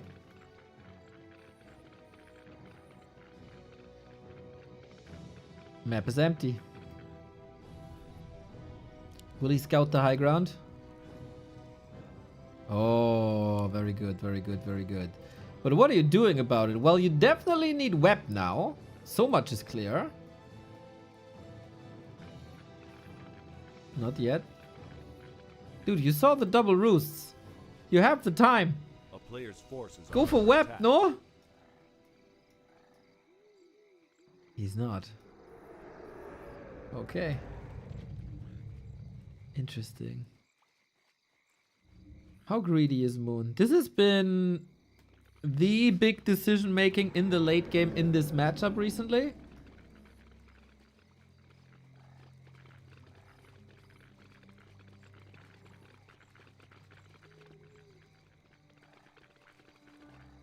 Okay, we're posturing up. A player's forces are under attack.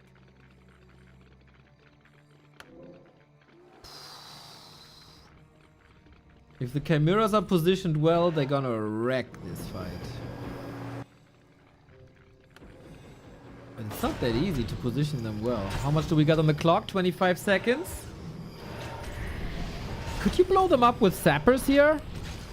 I'm not sure. Oh, we're camping. Very much camping. Spawn camping 1-0 against the Chimeras. They will be webbed like immediately. Can you pull them away? Are the rally points set correctly? Like to here? And this to the low ground? Nope. Moon indeed. Sky Kid, thank you. Oh, he still doesn't have web. Oh, that's so dumb. That's seriously... that's very questionable.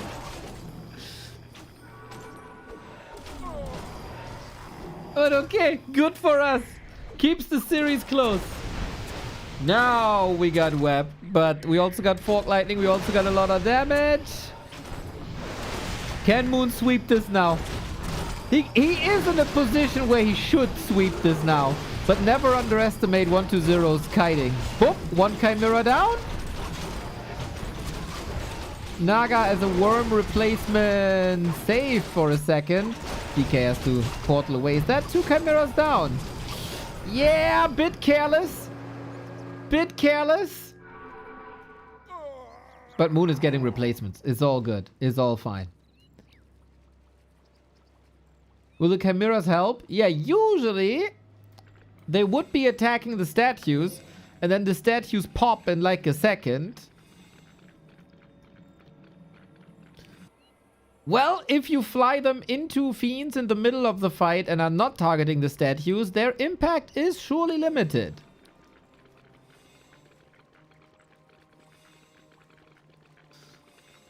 Oh, can 1-2-0 really recover from that worm blunder?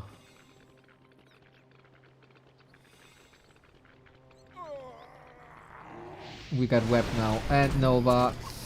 At least he drives them off the high ground.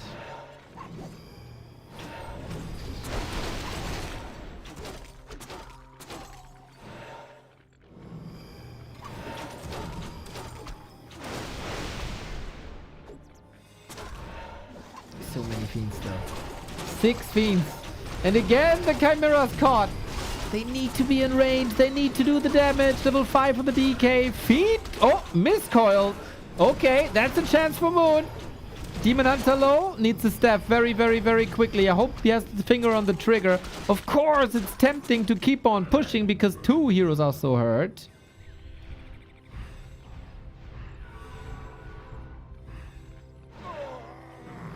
One Chimera not in the fight. Only now.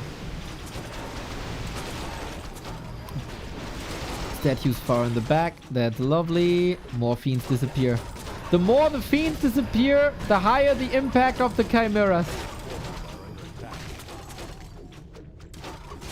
There's no expansion anywhere. Moon has his eyes everywhere and is burning, burning, burning. Still very little kills.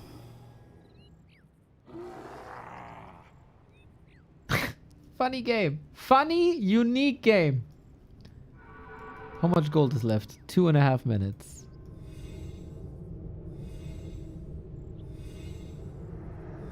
And now we get temples. This must be banshees then. This must be banshees. There's 4 bears you can possess. You get anti-magic shell, you get curse. You drastically reduce the impact of chimeras.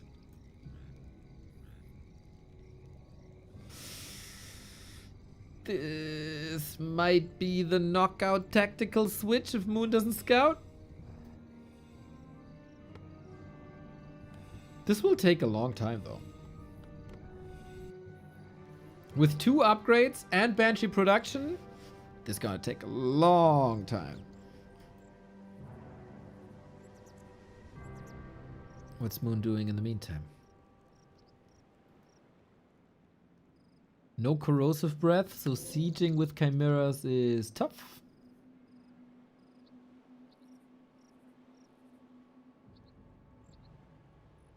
Can you possess web chimps? Yes. Ooh, wait, is their level too high? No, you can't possess worms, right? So chimeras must work as well.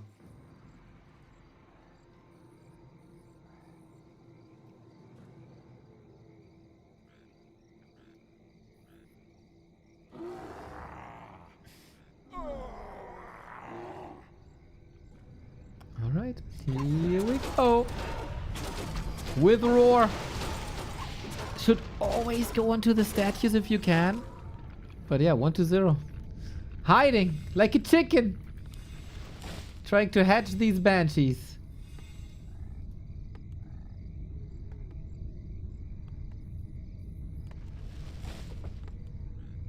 Does he know now? Chimeras are level 5 units, so they can be possessed. Does not work on 6 or higher. Thank you, Dodic. You're the king indeed.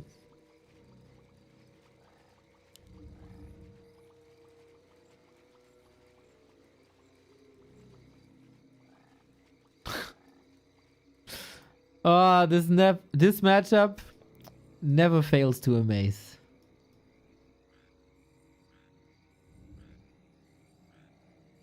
Still no corrosive breath, man.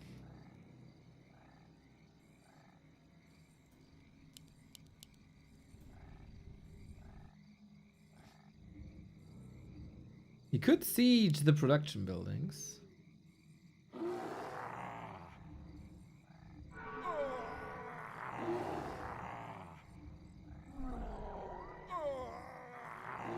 And of course, caster units amazing with pipe A player's and forces are under statues. attack. No more income. Do you want to walk the tree or not? No nature's blessing. Otherwise, it's an all-in into the undead base.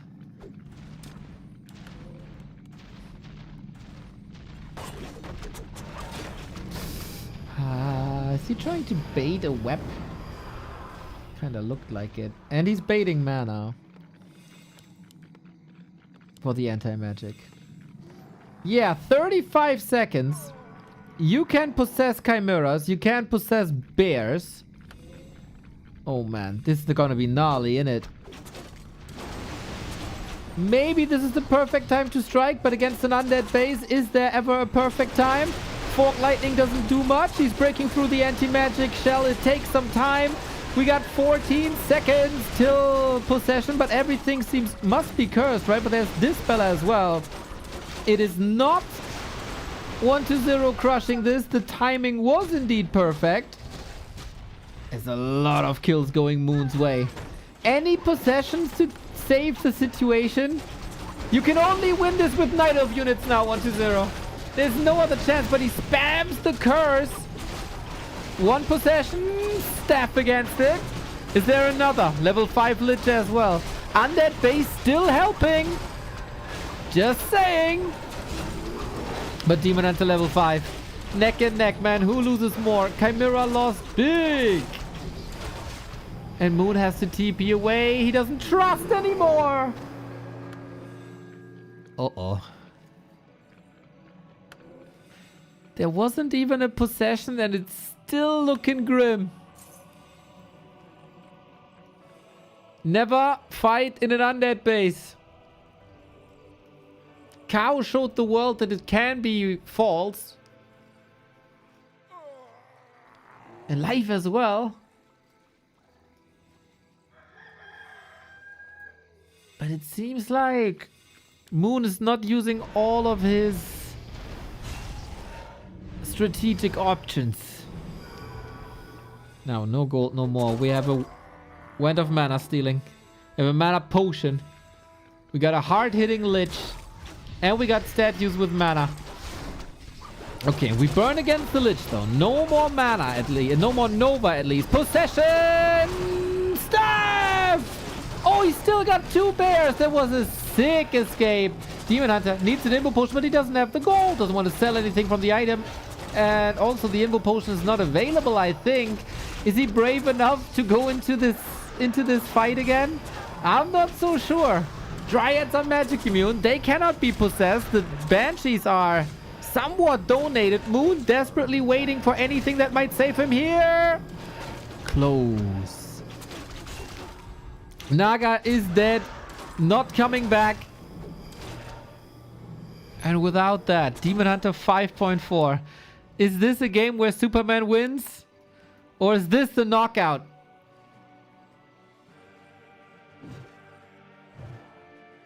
Because 1-0 will be mining in a bit.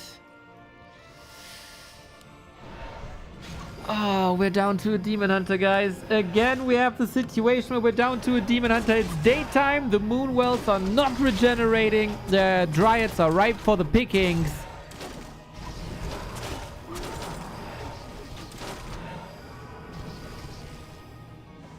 Ay. That is heartbreaking, man. If Moon was a little demoralized already after Hammerfall,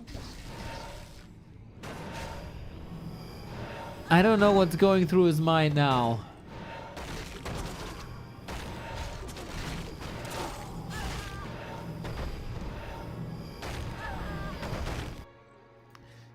Demon Hunter Bears.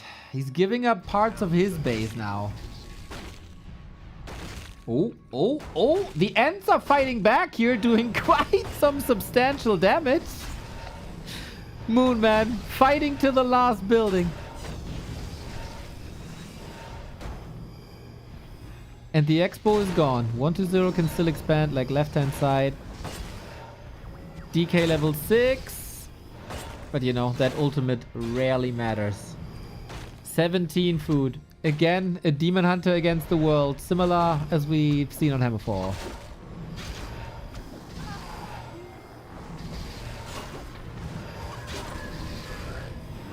How much reveal is there even? Bears have nothing to fight against now. Rip.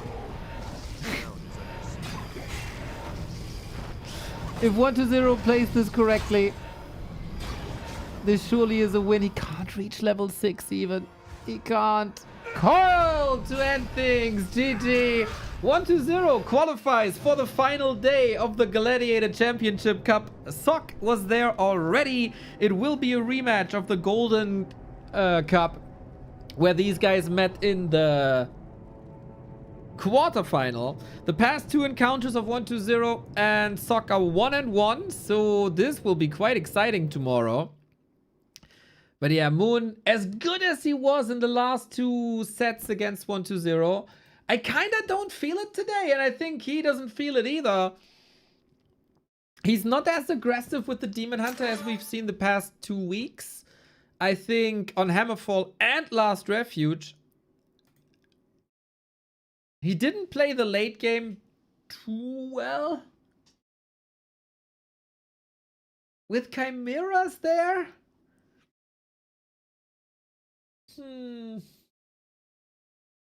Not a big fan. Pushing into the base without corrosive breath, without sieging. And all of this, like, the game was already super one-sided into 1-0's territory until that Boneyard blunder happened. So this could have been worse.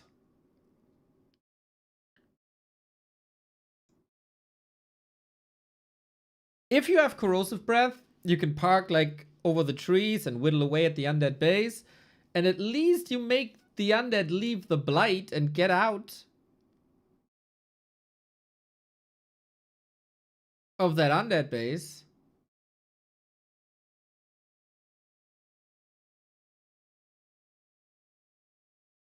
Tough. And then it feels like, in direct comparison to the matchup versus Kaho, and also, of course, the series versus live, Moon makes it 1-0 too easy to transition into casters. He's never really punished.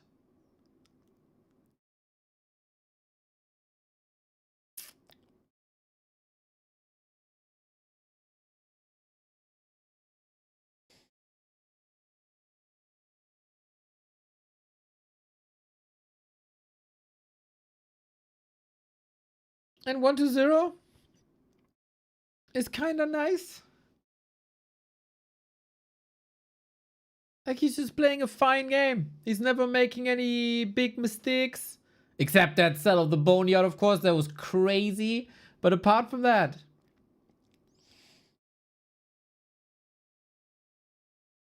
Apart from that, things don't really work out. Damn, that is 7 wins in a row? Or 6? Moon has on days and Moon has off days. Oh, sorry. Only 6. Only 6 wins in a row. Only 6 wins in a row. Guys, let's be real. 1-0 came into this as the favorite, and he emerges as the winner. Against Kaho, every map was super close. And Kaho got... Like, the result doesn't really do justice here. 1-0 is just playing better Warcraft than Moon. Come on. And Moon played so much better the past 2 weeks, and that's where he got the wins over 1-0. And now he's not playing as good as he can, and he's losing the series. It's that easy.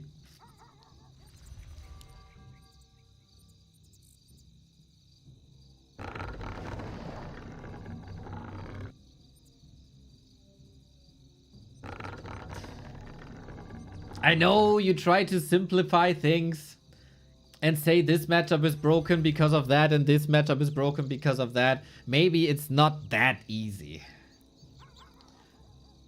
But okay.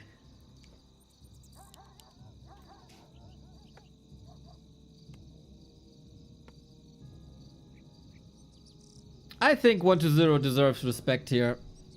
He struggled in this matchup for 2 weeks. He knew today would be an important day. He's only playing 2 Night Elves back to back. And he got tailor-made strategies versus Kaho. He got a rock-solid game versus Moon. And he wins the match.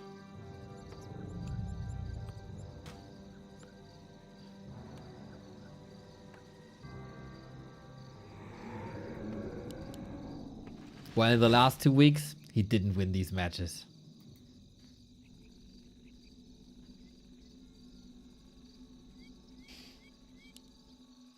But now with wagons and with clean games and against Moon with caster transitions, he wins.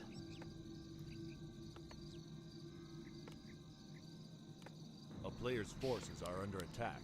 But I think I can say whatever I want. The selected people will not listen anyway.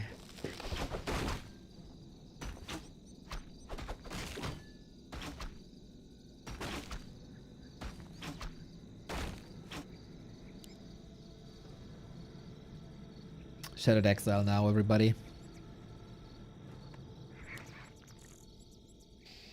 Will we contest the middle then? And who comes out on top? Moon felt very deflated already before the Boneyard incident.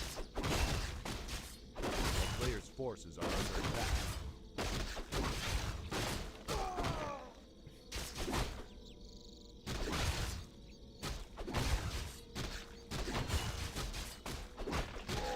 Still for Moon, would be pretty important to get a map here. I have to say, I'm not entirely sure if map wins are eventually ranked higher than series wins.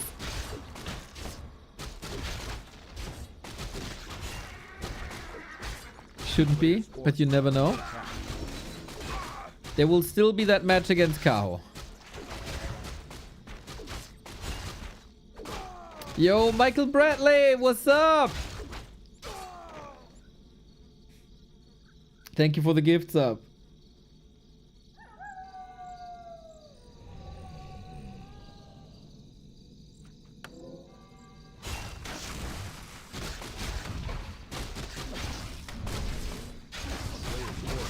So we did contest. We didn't contest the green, but we are contesting the shop. Sweet detonate by Moon, coming nicely prepared for Shattered Exile.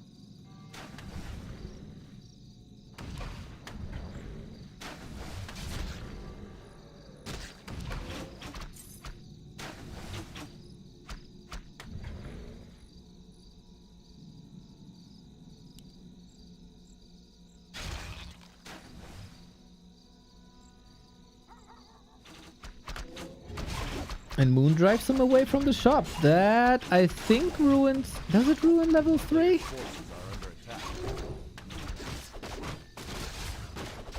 Shouldn't.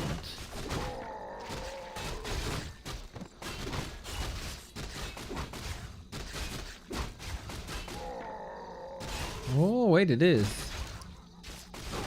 Nice. Yeah, exactly. 2.9. Close, but it does. So, no level 2 coil in the mid game. This is the aggressiveness that we were missing before. It's the mana burn evasion build.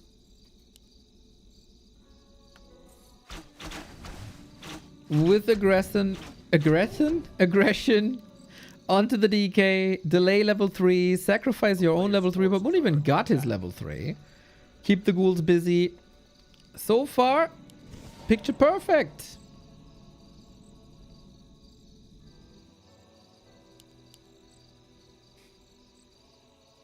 Still hunting here though. And that's level 3, and that's the coil, and that's the right clicks on the lore. As ghouls were creeping here to play a little catch up. A player's forces are under Gotta respond to this, man. You gotta force this DK out of your base, and you can because the demon doesn't have to level right now.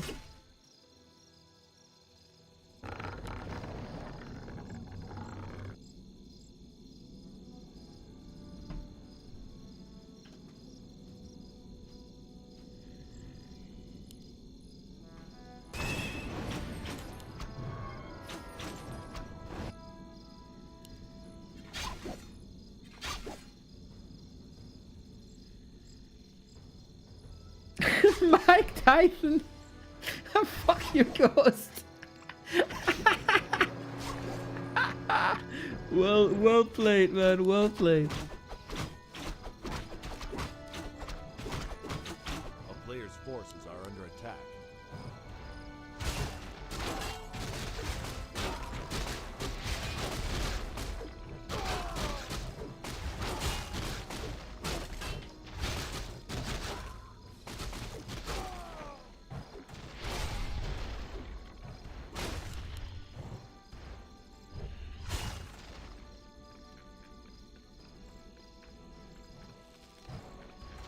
Oh, can we snipe? The poison is a bit much, eh? In the absence of statues. Snipe! Jawohl!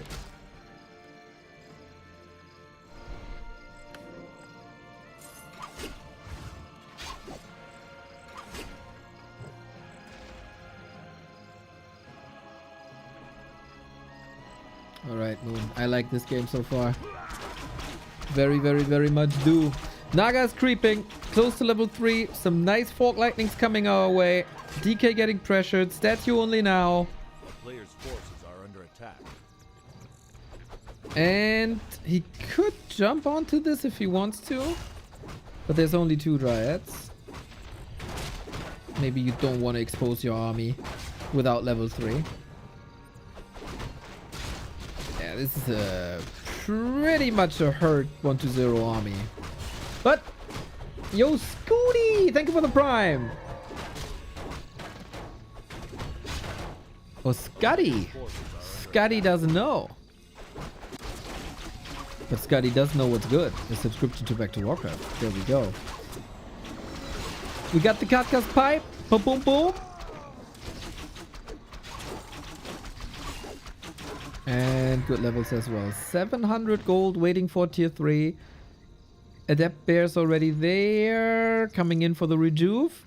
As always, 1-0 will have timings. Even though this early game wasn't too great for him.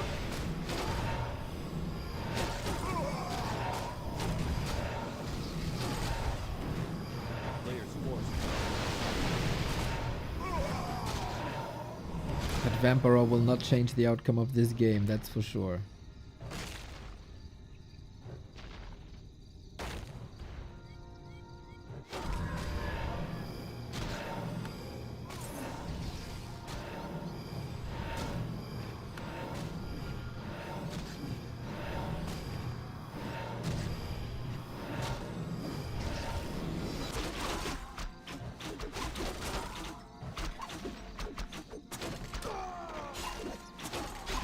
Half wasted. What's up? Heyo. Wish Canada good luck today versus Morocco. Oh, half wasted. You don't want that, mate. You don't want me to comment on football. Yesterday I said, man, I'm so invested into Cape Verde. Boom. Argentina scores the 2-1. I say, oh, it doesn't really matter. I'm also cheering for Messi and the boys. Boom, 2-2.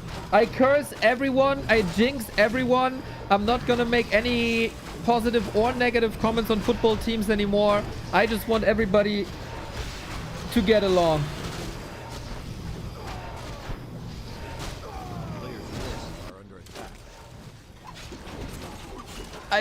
These powers are too dangerous. I gotta be careful what I do.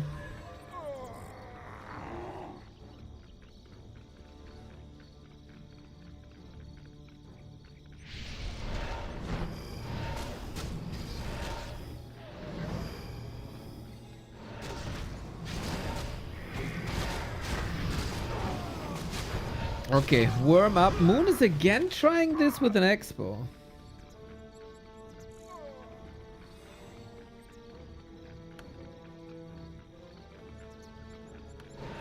A player's forces are under attack.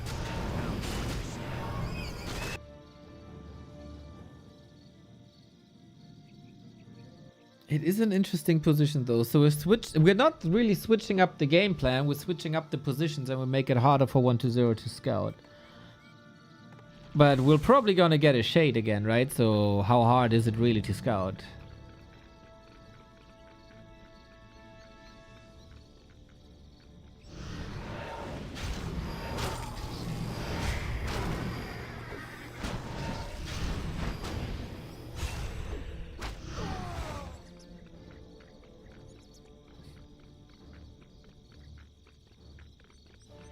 A town is under siege.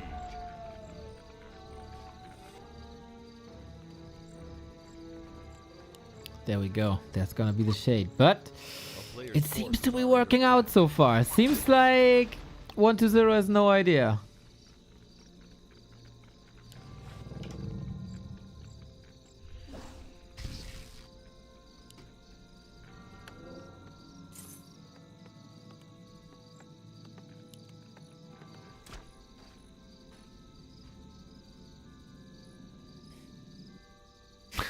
Infi has left the game. All right, buddy.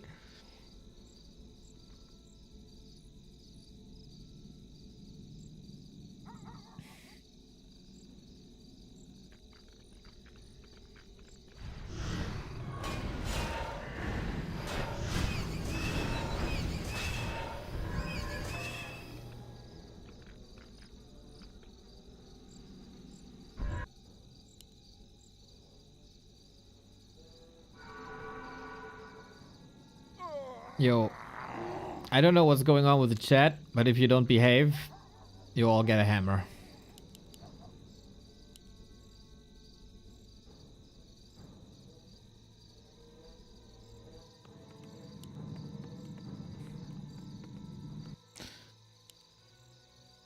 Does 1-0 know now? Now he does. All right, you have to break through this one. We get wagons and worms again.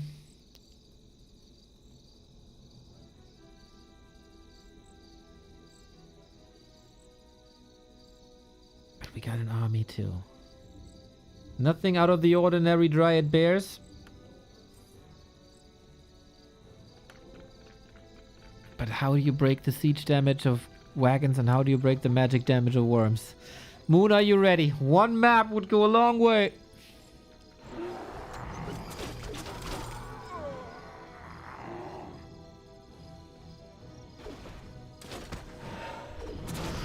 Off we go then.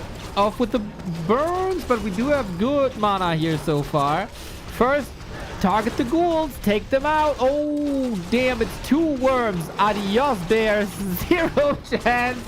So much mana. How is there so much mana? Where are the mana burns? Oh, I think Moon is a bit overwhelmed here by just simply targeting. There's the next one. So at least there's no coils no more. At least after this one then.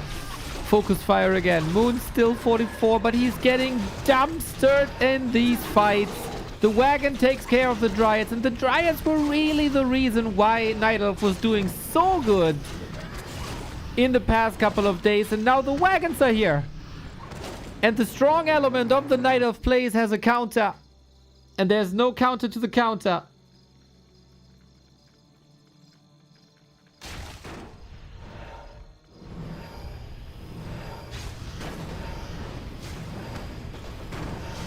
Spider-Man 120 is getting the time for double worm, double wagon. This is not fast enough. And the fights are not well executed enough for this very level, which is the highest level. But Moon, as great as you were in the past two series versus 120, today is just not it, man. He saw the wagon play already versus Kaho, didn't he? And couldn't find an answer in time.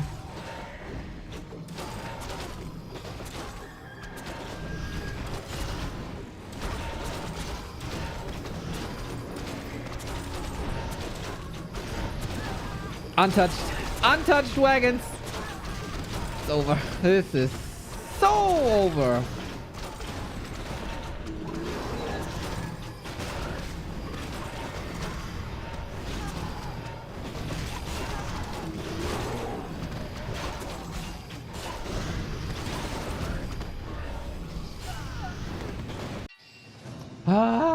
Again, it was an idea. There was an attempt. But also that sneaky expo attempt bottom right got shut down so hard. Feels like 120 is unleashing some wrath that was built up over the past 2 weeks. It was always a tough group for Moon. I didn't expect this to be this tough today. Not a single map win. And he has that deciding match versus KO coming up. Yeah. I don't feel like this expo play is it, man.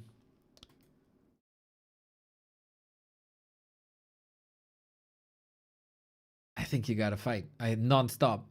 Wasn't that the key in the past 2 weeks also? These early games. Pressure on the DK, never level 3, low unit counts, fighting.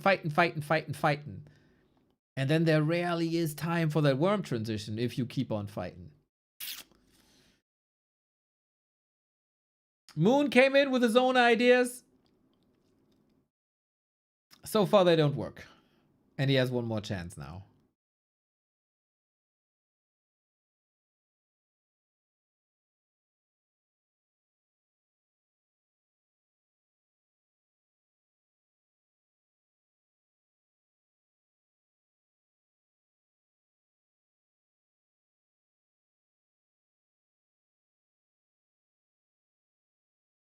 I feel like the 80 supply movable style stay on 50 is the only real valid option at the moment. It looked by far the best.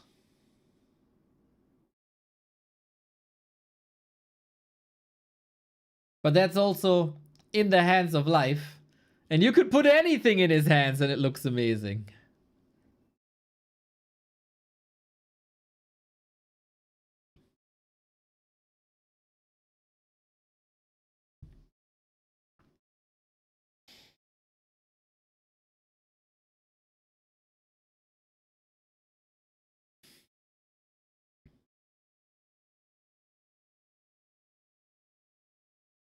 Samyana, thank you for the prime, 49.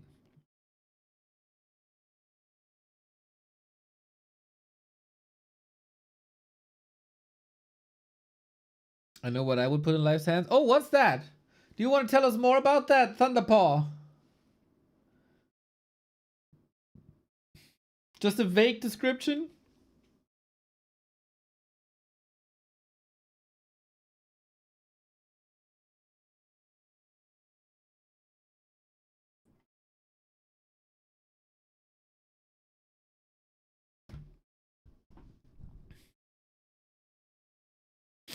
Sub to be to dub. Alright.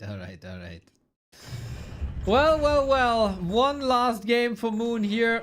That is, of course, one of these pain points of the Play All 5 series. You get battered, your opponent is better, you don't find an answer, and you have to keep on playing. Very demoralizing. So, hopefully, Moon, who has to play yet another series afterwards, can get a little bit of momentum here. I think for 1-0, just have some mercy, bro. Just allow a map, bro. And then the score between Kaho and Moon is exactly 1-4, 1-4. And we have a Night of Mirror for the final day. Getting drunk AF now? Ah, I envy you. Today with this chat, I envy you.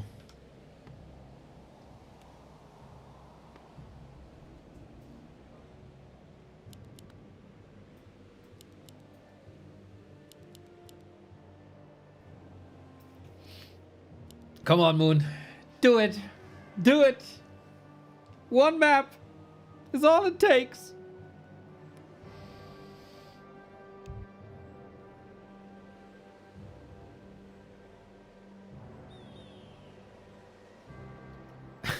Way ahead of ya. Isn't it like noon for you, Ricky? Well, every important playoff game needs a good warm-up, eh?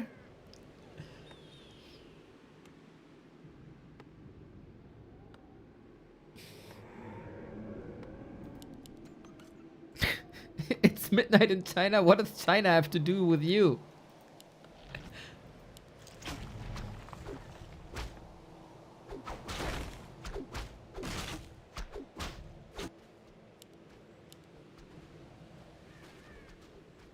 Demon Hunter DK.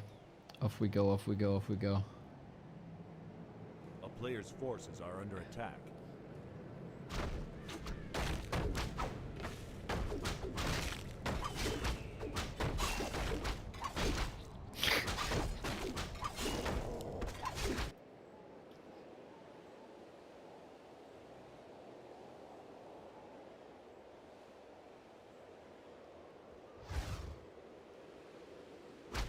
Okay, Moon. Contest this. Don't allow this null to go to 1-0. Burn his ass! Whip his ass!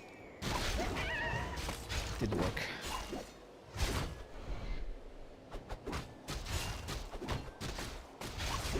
Hard to reach the troll. There's just no space. Oh, 1-0 plays it so well. Nice body blocks. Demon Hunter can't reach. Demon Hunter can't steal. A town is under siege.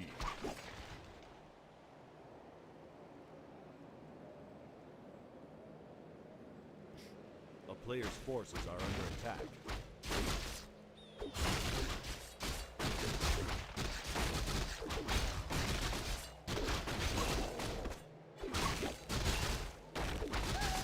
Okay, we have a more aggressive Demon Hunter. I like that. Still can't prevent level 2. This is usually where the trouble begins with the unlock of Unholy Aura. What the heck is Moon doing here?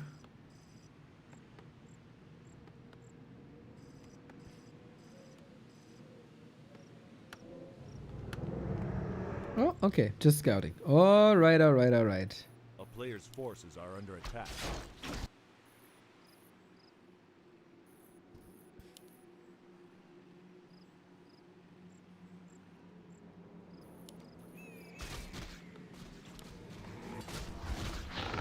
Ooh, sweet dodge. Okay, Moon.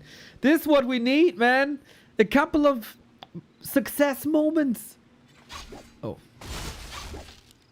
Well, it's a bait. It's a bait for the Detto. Yeah. We saw that. And he wants to grind up to level 2 with the school. It works out with 4 archers in the base. Let's go. And Immo activated as well. Damn, Moon? Moon. Raging.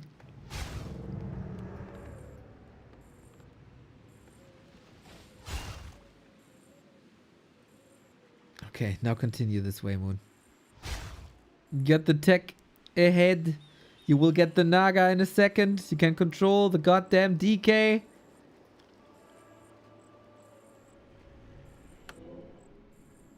A player's forces are under attack. Man, I hope we do another offline event. And Moon is coming. And we all dress up as cows and say, Moon! That'd be so cool. He would have no idea what the hell we're doing. And what's going on.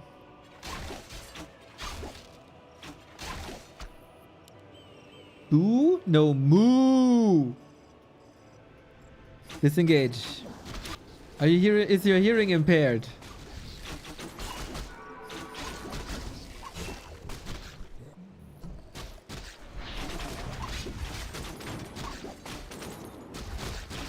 Okay, this time we go for Naga and 120's body blocks are quite crazy.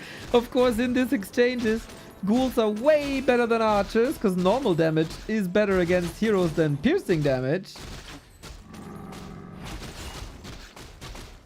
And while 120 regularly loses these exchanges to life, and also to a degree to Kaho, this is a win, I would say. Uh-oh. That's too much normal damage, mate.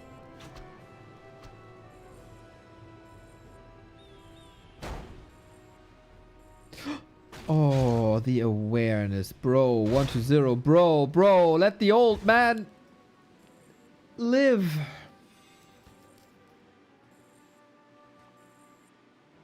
On the other side, though. Oh, that Naga also saved. Very cool exchange between the two. Nobody is on level 3. That usually favors the elf.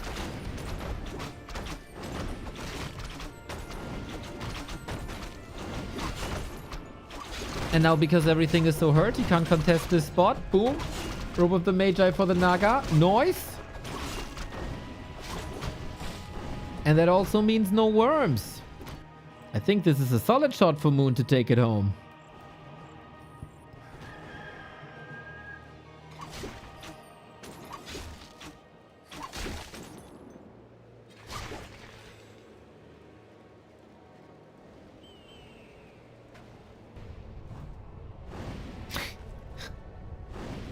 Acolyte never stops working. Always be doing damage.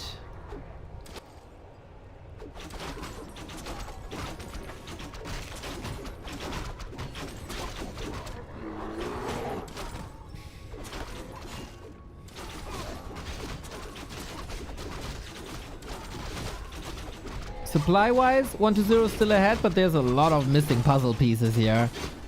Lich is missing, Orb is missing, Destro's missing, Frenzy missing. Taking a little bit of a beating here. Naga has to give up on her. Oh, the potion is impactful. Scroll of the Beast. Okay. All the heroes about to die. Just the Naga on the right-hand side. Town portal, not really. Fiend shots connecting. But not connect. Ha. Yeah, line of sight.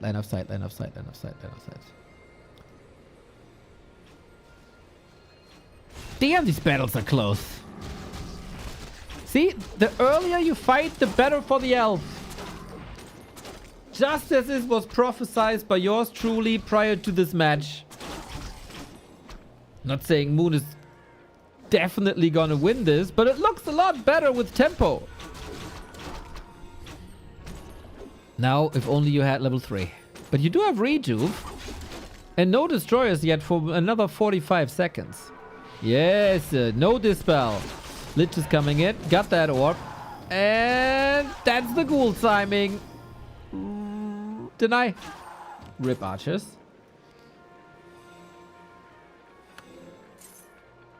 What to 0 has nothing in the inventory except that heal scroll. Still powerful push, but how much moon juice is there? Yeah. Okay. Playable. Body block, man. How is 120 still flexing with the score 4-0? He surely held a grudge against Moon and Elves.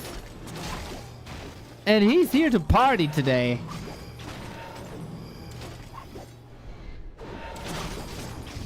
Let's see. Trying to punish that Lich with bear attacks against heroes.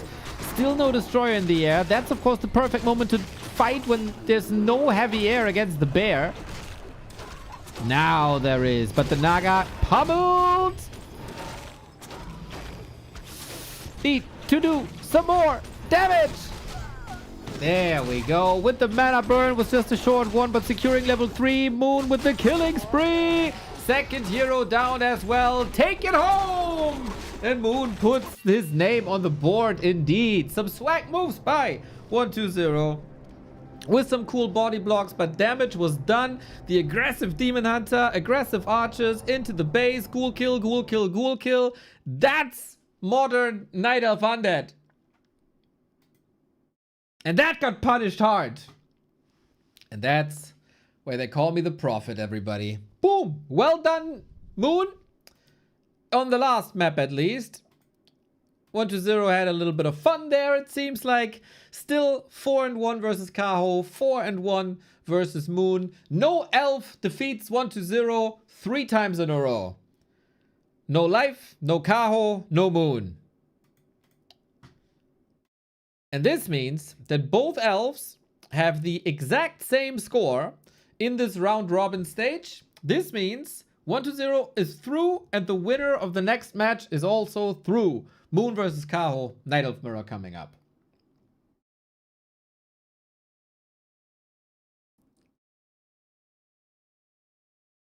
There we go. Wonder if Kaho is playing Keeper again. He did that last week, 2 weeks away. I don't know. And we'll see if Moon is switching it up. Give the man a break now, BBC. Come on. Dude just got hammered 5 games in a row. I'm going to take a break regardless. I'm going to take a break now. We'll start on Autumn Leaves in a bit. Be right back.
Okay, how's it going? He's going to grab a beer? Nah. Nah. I got Warcraft Champions finals later. Can't drink while at the job. We did when we were younger and had no responsibilities. Those were the days. Those were the days. There was rarely a cast on a Sunday morning where we didn't start with a vodka shot.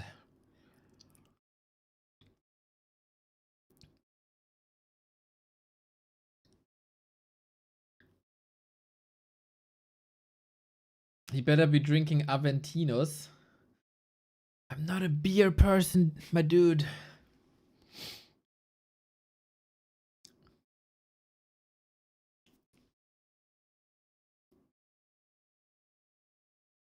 Sounds like a fun cast. Sounds like a... We are so hungover that that's the only thing that works on short term.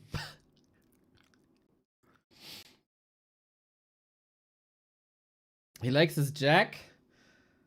I'm a rum person. He likes a good stiff one. See what you did there, Ricky. See what you did there.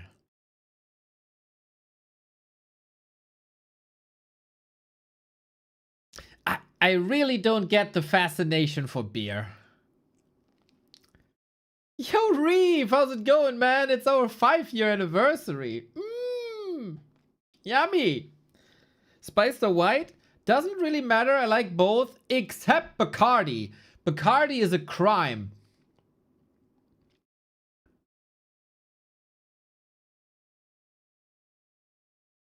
I don't know why. The most famous rum in the world is the worst.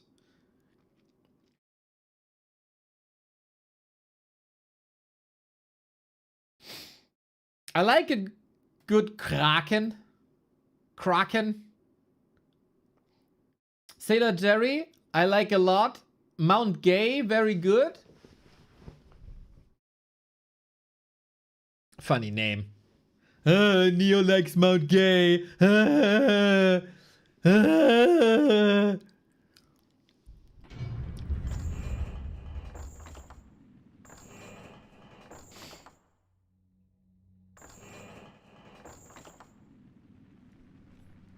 I think we have a join bug, but I'm not sure.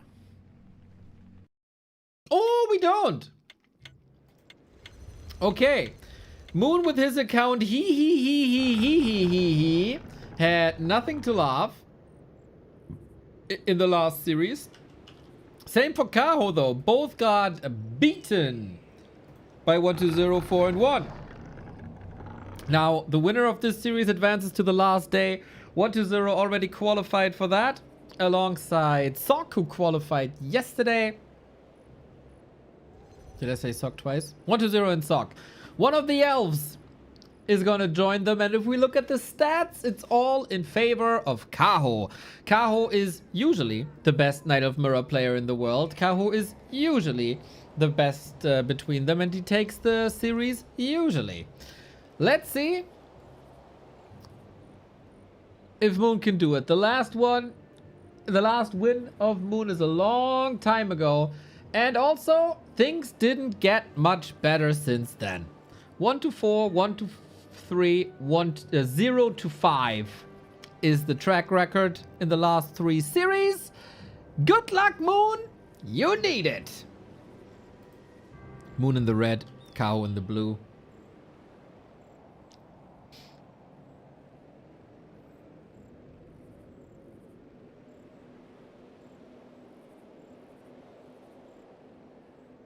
I was having soju bombs with Lawlight and Soin 2 weeks ago. Nice.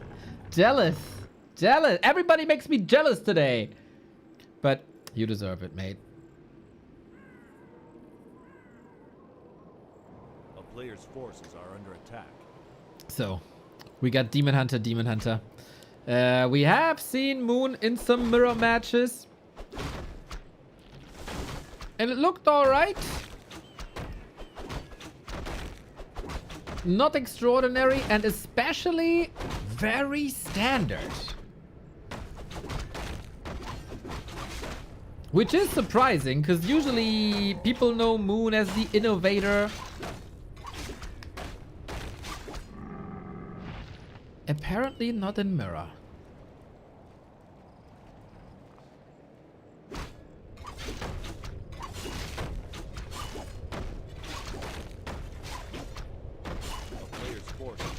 We have different creep routes here.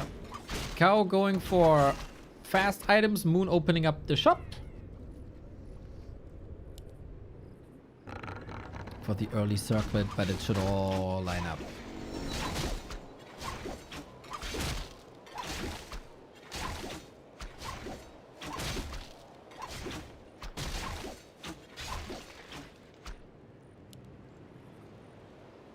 Players' forces are under attack. Yeah, Seoul sounds awesome, man. I always wanted to go, but the goddamn Koreans never make offline events. And then I'd have to take like holiday. Who does that?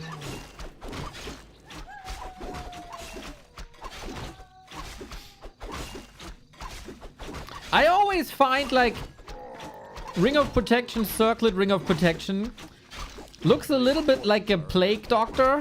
That's kind of funny. You know, there's an eye, there's this mask nose thingy, and there's another eye. Just a very short nose, unlike mine. And now he ruined it. Thank you.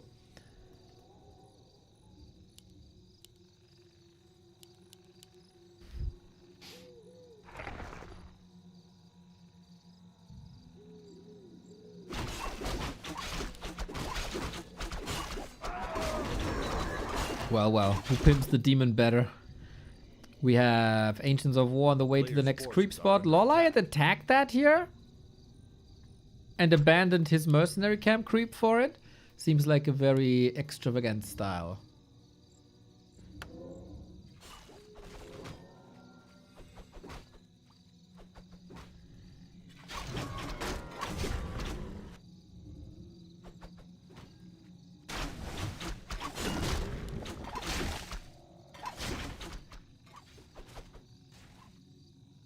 Players' forces are under attack.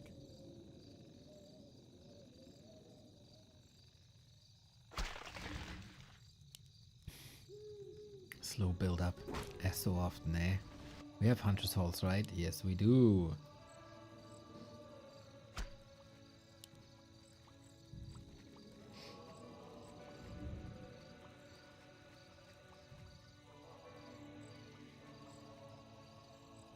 Okay, keep a lore, keep a lore. Get ready for Bear Mirror, everybody. And get ready for the War3 Champions Finals in round about 2 hours.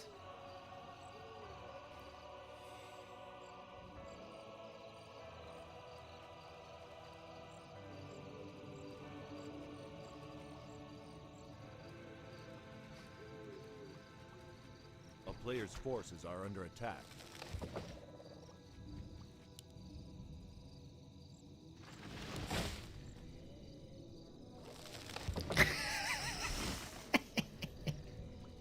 Oh, Reeve. That'd be hilarious. Oh, I got him trapped there almost. Alright, Moon. Can you recover from that gruesome series against 1-2-0? No, a lot of people were cheering for you. We asked the audience earlier, who do you want to be eliminated? As only one player will be eliminated. And almost everybody said Kaho.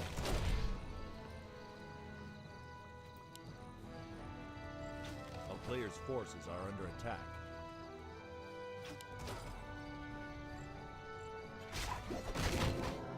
Just realized I missed the Ukraine versus Germany thing. How did it end? Well, you take the Germany-Paraguay game and you amplify the embarrassment by 10, and then you get the result of our German national team in the Warcraft Euro Championship. We sucked. We got our ass whooped. I resigned as the coach of the German national team.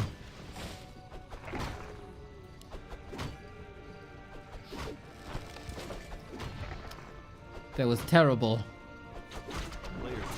I still blame the team. They were so sure of victory. We had the perfect lineup. But I'm responsible as the coach to get them into that perfect mentality. And that wasn't the case. So bye-bye. And Ukraine grinded their ass off, man. And they beat us good. Really, really, really good.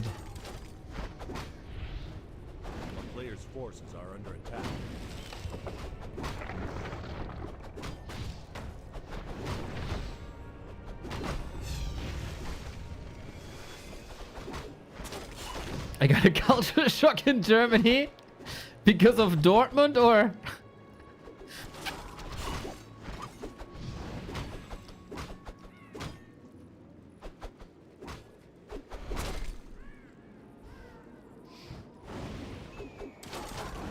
Players' forces are under attack. or in general. Yeah, Dortmund. Okay, yeah, I see. Okay.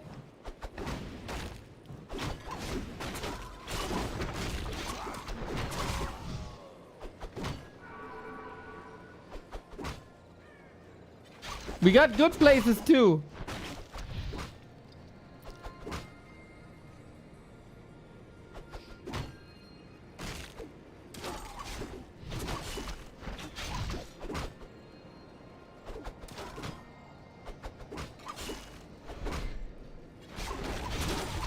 It was good. I loved it.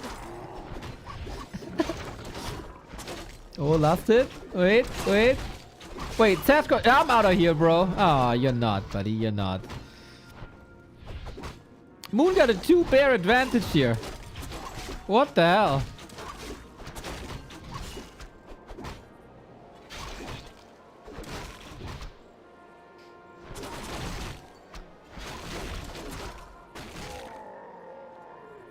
I think this exchange went really well. Cow gotta leave, tail tucked between his legs.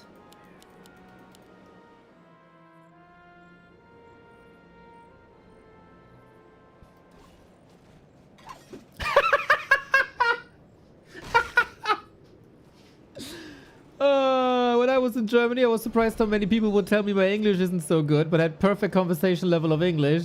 Like, this was all over Germany. You Germans are so humble, minus Remo. Players' forces are under attack. Well, you know, it all evens out somehow. It all evens out.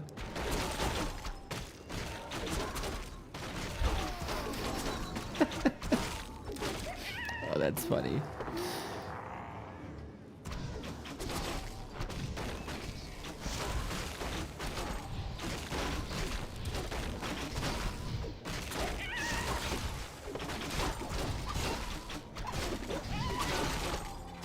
So, Cow, A player's I was about to ask, how do you bring this back?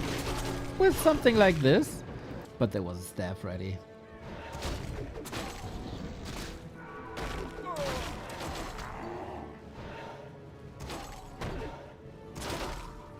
But we're getting closer to level 3 here. Nice little creeping. While Cow was still united with the rest.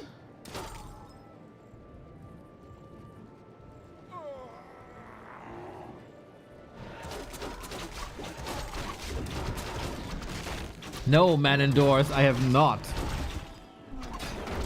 Sounds like I have to check that out.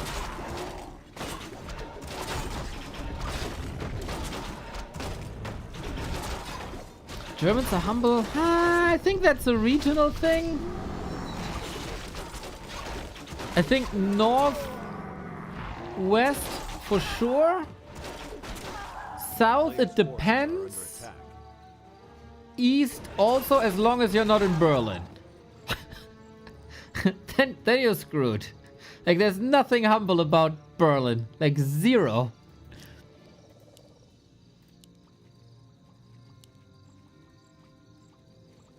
But there are some very fine people in Berlin as well. Just gotta find them.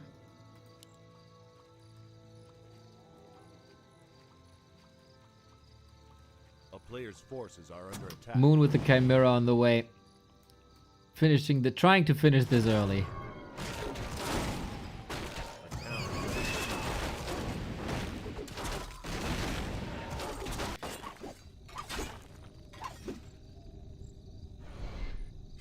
What about Munich?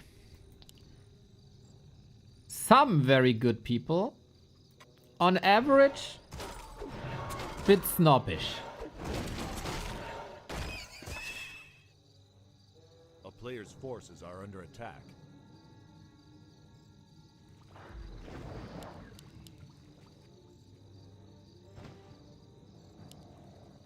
But not as bad as people might make you think it is.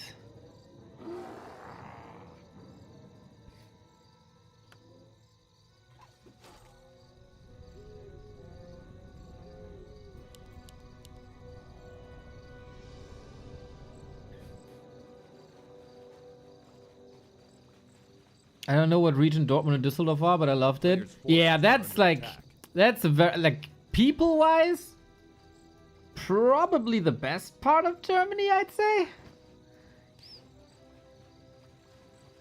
Like, the north can be a bit cold, as the north tends to be. South can be a bit snobbish. East can be a little confrontational in your face. Going by, like, almost like stereotypes, but the West, very fun, very simple people. I love that. I love it there as well. Cologne, Düsseldorf, Ruhrpott. What do Germans think of Dresden? They have a funny accent.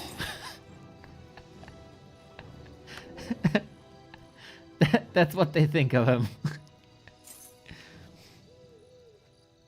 Nah, they can be very wholesome. People in the East.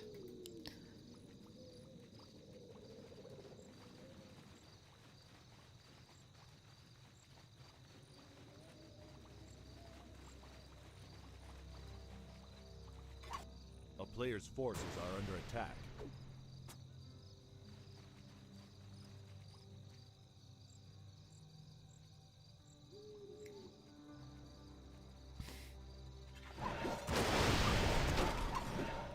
How's the LGBTQ culture? I think very good on average everywhere.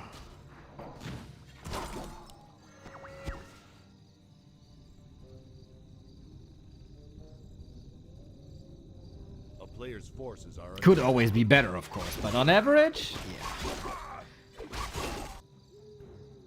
Fun people to party with.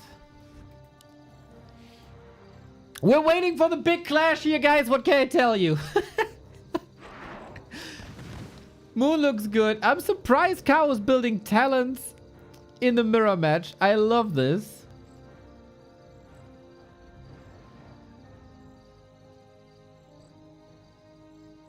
A player's forces are under attack. And this might be the perfect counter to the Chimeras.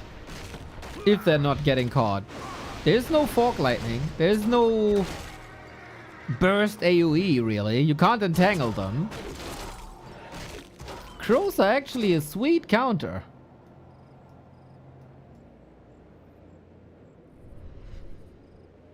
And even if there's no air anymore, it's freaking great to nuke bears and to reduce armor. I love that talent play when you have the time.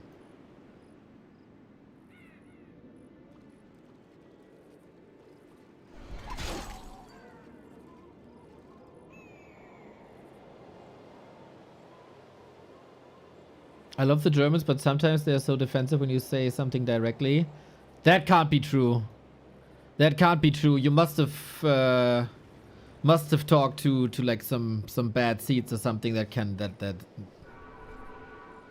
I don't believe that.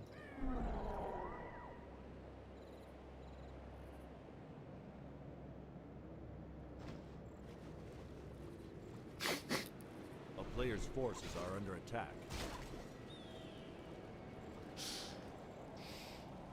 Well, I think Moon struggles a little bit to find an answer to these talents. Shouldn't it just be more dryads? He got 5 already. 7 crows. Dude, these chimeras will just melt, no?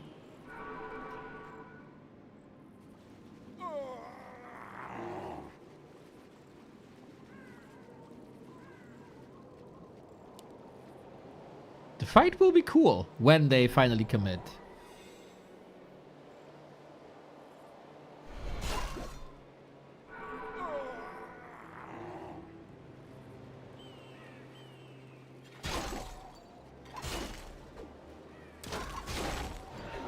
Okay, let's go. Melt, Chimera, melt. 1 out of the 5, but a sick region to the right. Oh, that answer by Moon is actually class.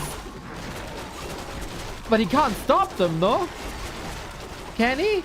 Definitely driven out of the fight. The entire Chimera tech tree ruined by crows. And now you land them. And now you focus fire the bears. Oh, this is awesome by Kaho. So well done. The range in the back, the positioning also. It's not like the bears can break through or anything. this just the hard counter to bears? It's like everything got freaking countered here. The chimeras, the bears, and guys, believe me when I say that talents make everything better.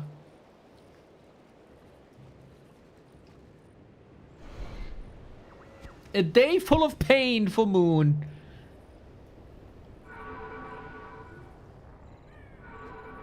Oh, also the talent landing position, man. Whew. Sheesh, as the kids say.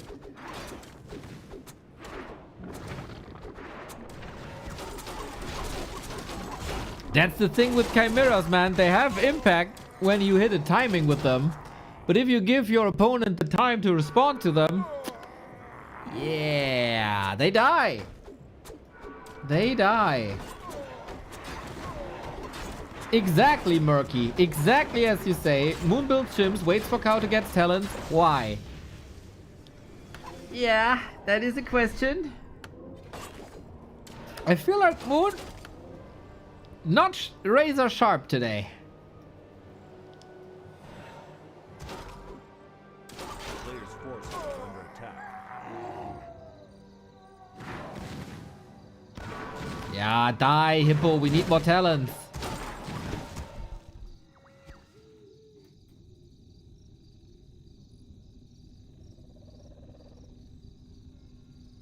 Okay, so what's Moonwood's win condition?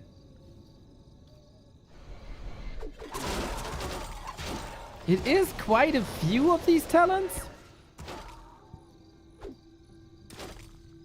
But even he's behind in everything.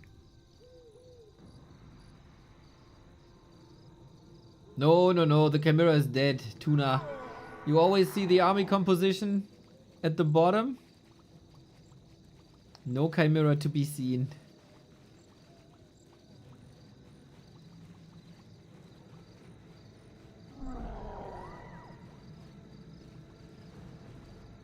That is a wisp. A player's forces. Trust the overlay. Trust the overlay. Yeah, good luck. I mean, the talents are out of the fight for now. Instead, we got a fairy dragon. Fairy dragons can be sick against talents also. Against dryads to a degree.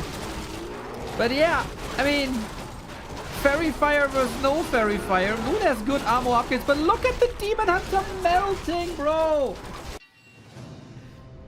That was tactical Knight of Mirror masterclass. You fell behind early.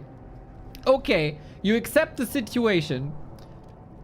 You see what your opponent is doing. You stall. You try to find solutions. You do find solutions. And then we own.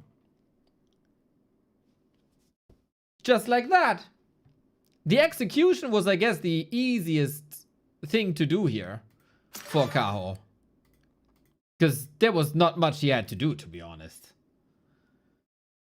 And Moon had the chimeras. Doesn't go for the push. Rip. But Grumps, thank you for the gifts up to Jürgen Klopp them cheeks.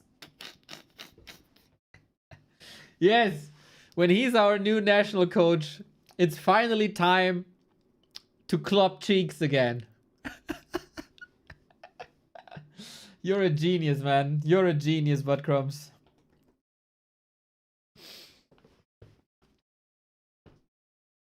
Talents, dude. Glorious, glorious unit is. It is. They are.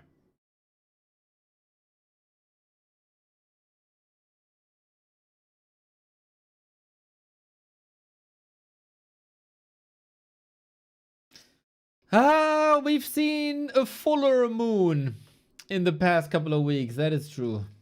That is true. Bidu, how the fuck do you know so much about football? Why do you know stuff about football?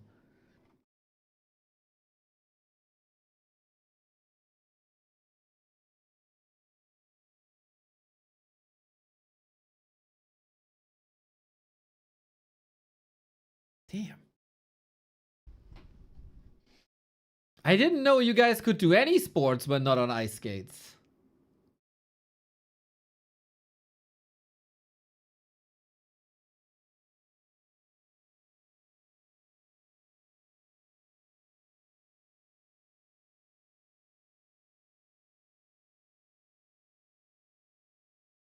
Well, 1-0.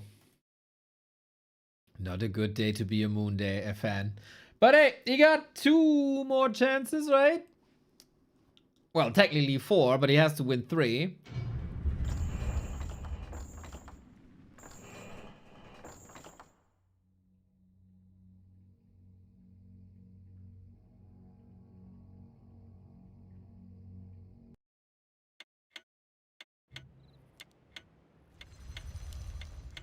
Okay. Well, Cow certainly did recover. He might have this little advantage of having a break after his first series and don't have to play back to back, which is yet another reason why I don't like the system too much.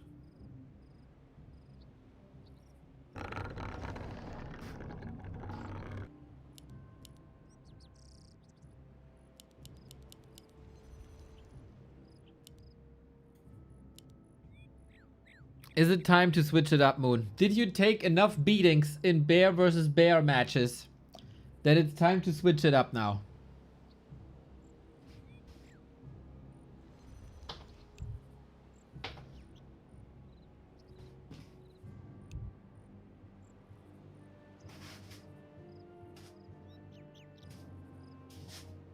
I'm enjoying the videos of all the Spike. Okay.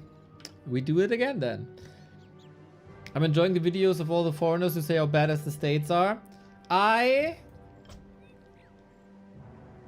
can't wait to get a video like this from Soul 8 Man. That would be hilarious.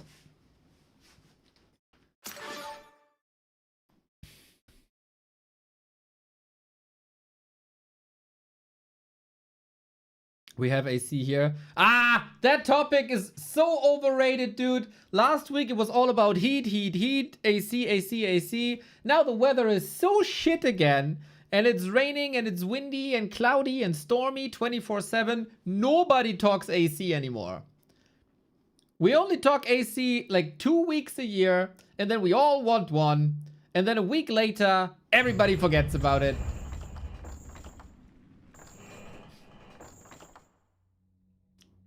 Do you know when we were young, during summer, we always had some sort of flu or some animal disease.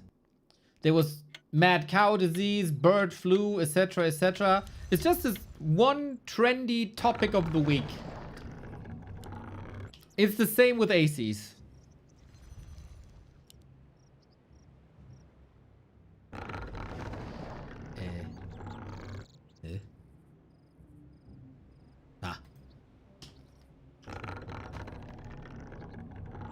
Boom.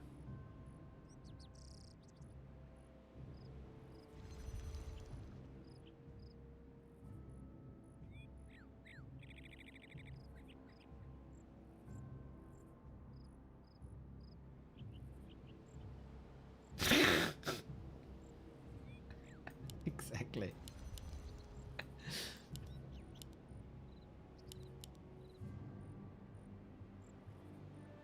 Getting surprised by difficult weather again and again is a tradition of the Germans. To be fair, last week was crazy. Last week was quite insane.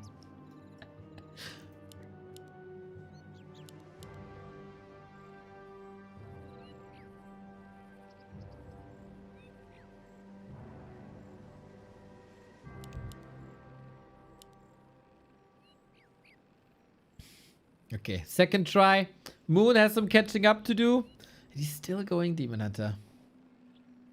Could be worse. You could live in London where it rains 250 days a year. I think Hamburg is not too far off. You can ask ChatGPT or whatever you use. But I'm pretty sure Hamburg isn't too far off weather-wise from London. A player's force is And under I don't hate it, man. As long as we have seasons. As long as we have seasons, I'm totally fine.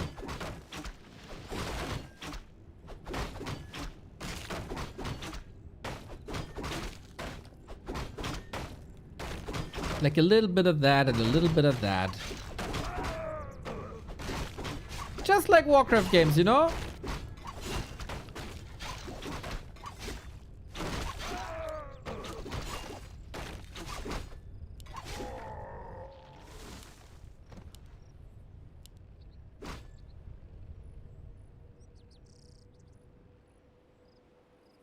You don't hate it because you're scared of the sun and never go outside. A player's Hey, forces are under attack. I kind of spent every available second outside when it was warm recently. When it wasn't too warm. Like 40 degrees was a bit over the top. That's too much for me. But apart from that, you know.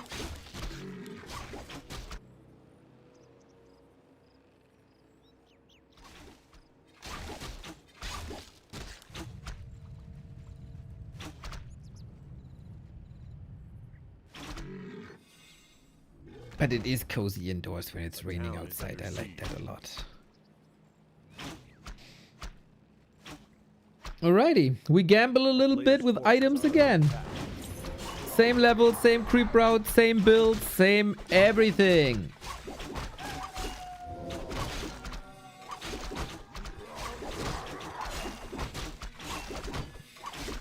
Isn't there a new heatwave coming? BC? I don't know, dude. I never take a look at the weather report. When I get up in the morning, I take a look outside and see, oh, it's that kind of weather.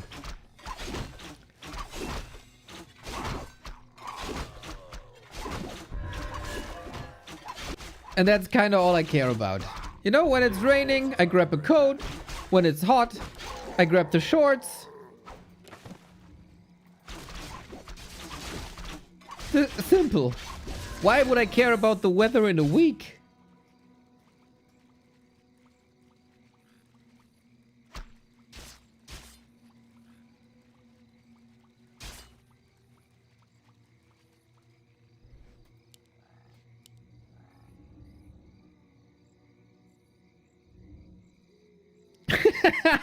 True, I do check the weather report in Sokcho, South Korea, because that's the indicator of how well Sok is playing.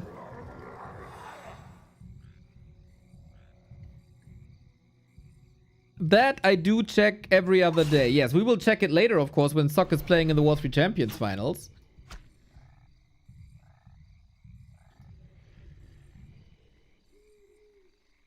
Neo got a tub of vitamin D pills right next to his chair, bro.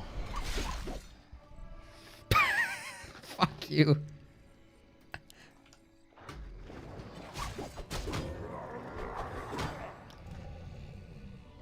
Yep, I do.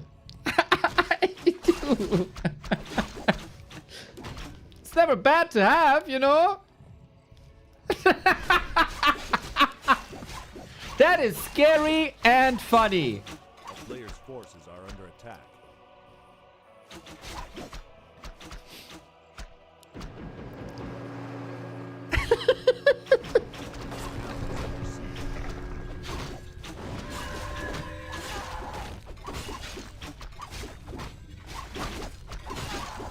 Ooh, almost getting stuck there. Jesus, if Kao reacts a little faster, Demon is toast as he has no TP no more. But Kao, nice items here, buddy.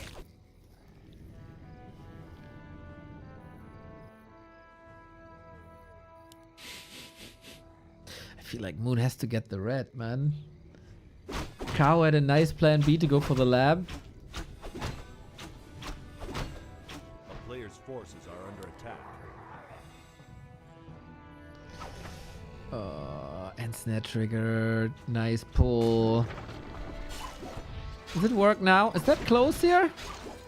Yep.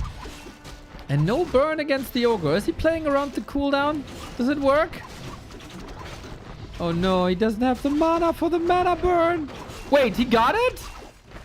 What? Entangle on the demon as well. That's the potion gone. Who's stuck with whom though? Uh-oh. Uh-oh. No staff. Keeper will fall.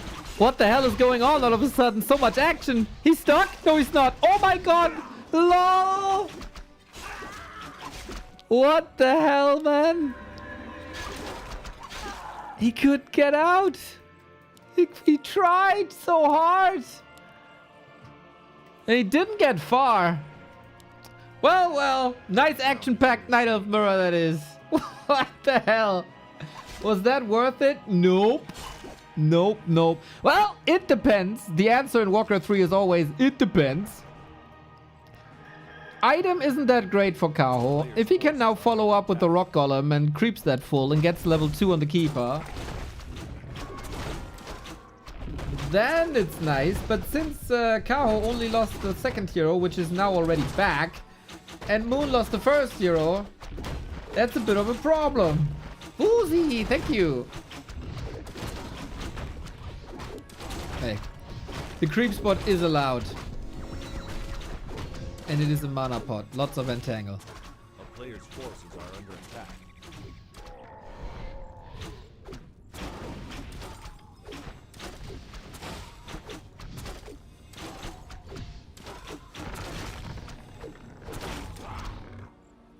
A town is under siege.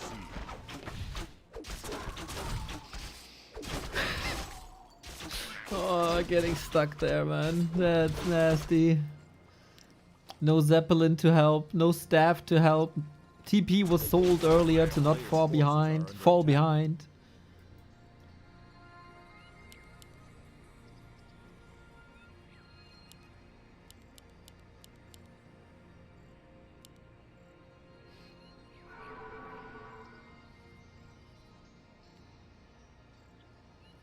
And now we wait. Oh, damn. Kaho got that wind up again. He is starting to see the future. He's starting to see the vision that I've been sharing with you guys for such a long time. Forces are under attack. That talents make everything better. He realizes.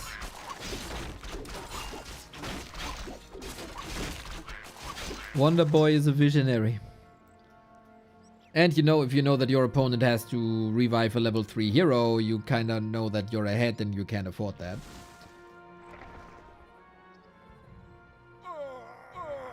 Not the greatest day to have an off day.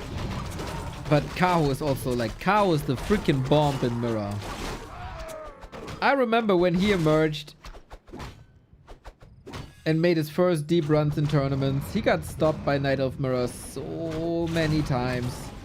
And then all of a sudden, it was like from 1 week to another, he started owning.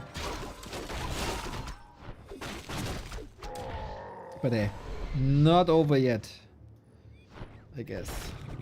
Player's forces are under attack.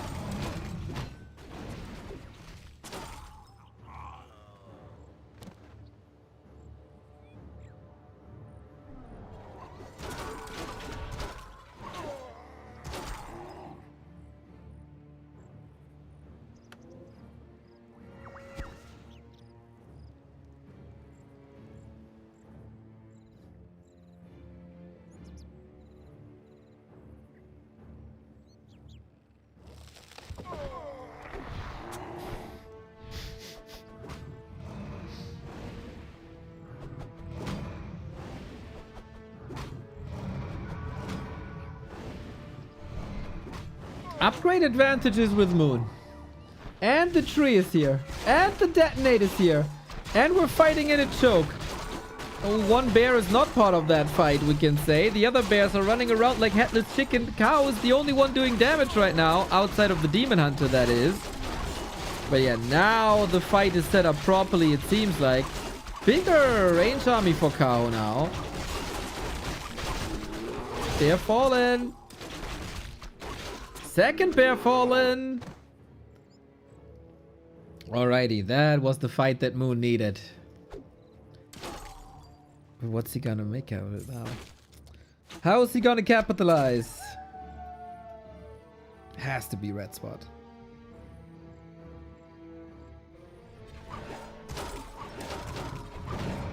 Is it just me or all games going super long today? We're 5 hours in.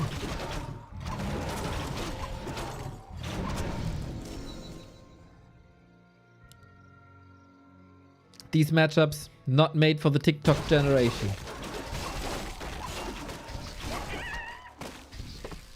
More Warcraft? Hell yeah, we got Warcraft Champions Finals.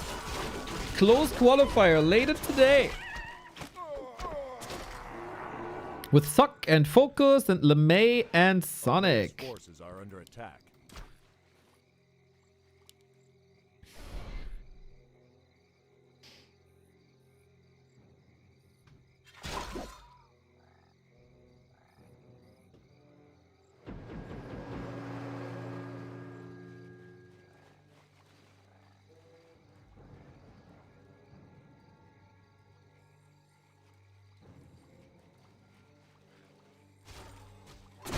And Soul 8 Man.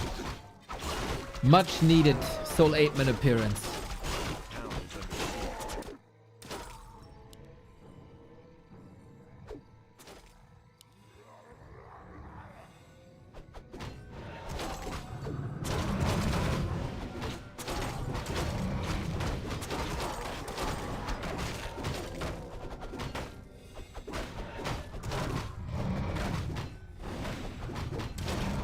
Okay, nasty creep check. Moon reads this well. Ancient goes down. Creep intercepted. No fountain for you, good sir. Finally, Cow is starting some upgrades, but man, that took a long time. We got a couple of pre-buff Dryads. They might actually survive the focus fire. And now they're still part of the fight. Oh, damn. Moon's Keeper is taking a beating, though. He has the staff. Cow realizes and kills the Keeper. Wee! Okay, you might... Oh, there's no Tavern Revive. There's no Tavern Revive. Level 3. He needs some gold, eh?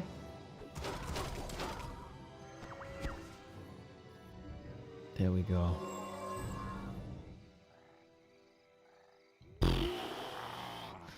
Ah, you have a rough day at the office. A player's forces are And then in late afternoon, you finally have a breakthrough. You maneuver yourself in a wonderful position. And then one fight ruins it all again. Ouch. At least it's nighttime and you can heal for free. Kaho similar to game 1 with some lovely comebacks here.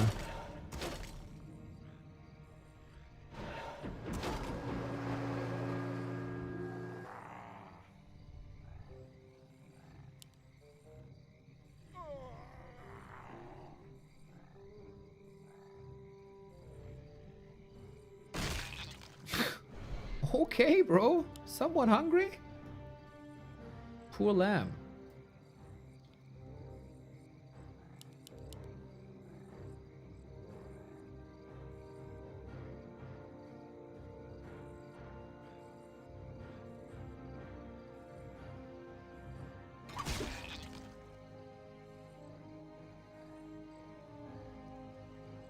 A town is under siege.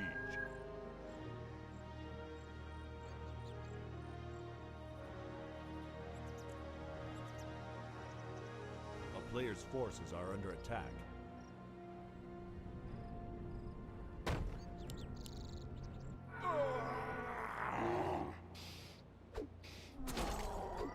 When are they committing to a fight is the question.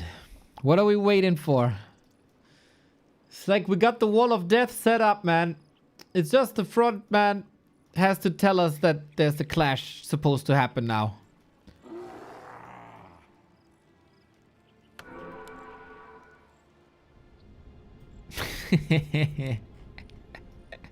Okay, that's funny. It's draining resources the entire time. That's nice. That's nice.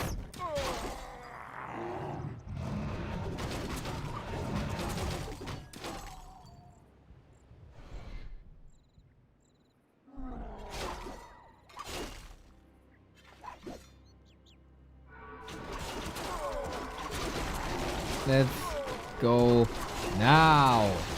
Okay, Moon in trouble with the Demon Hunter once again. There is Reju. No dispel. That's crazy.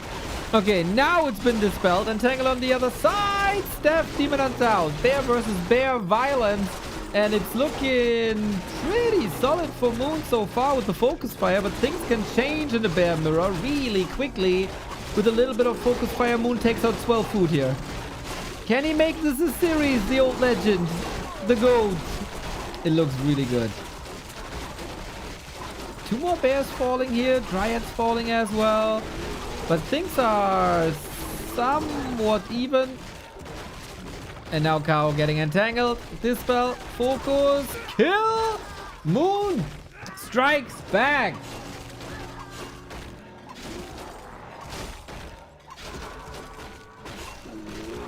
Off we go. No!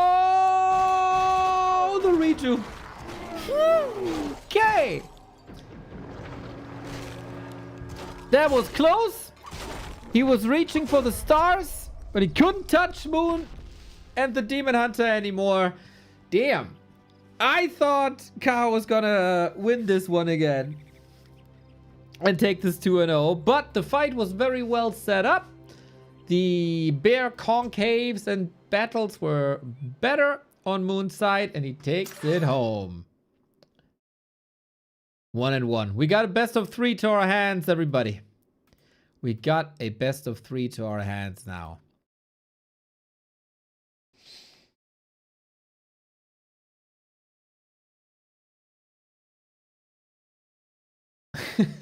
Just beat the Warcraft campaign for lore today. Was curious what the competitive scene was like. Has Warcraft 3 gotten to such high level that players can sense what vitamin a streamer has? It's a wild world here in the competitive scene. Unfortunately, you're tuning into one of the tamest matchups we got in Night Elf versus Night Elf. But strategically, they're playing a fine series. Both of them need 2 more to advance to the final day of this tournament, which will be tomorrow. Signs of life in Moon. Signs of life. Now we gotta do it 2 more times. The people were cheering for Moon quite a bit throughout the entire day. Took a little bit of a dent when he got beaten by 1-0.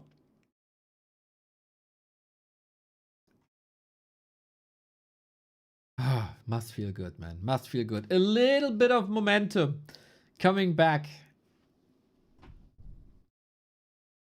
And Kao now. Was it just the map? Was it a flaw in the execution? Should he build more talents? The answer is always yes. At least the last part of the question.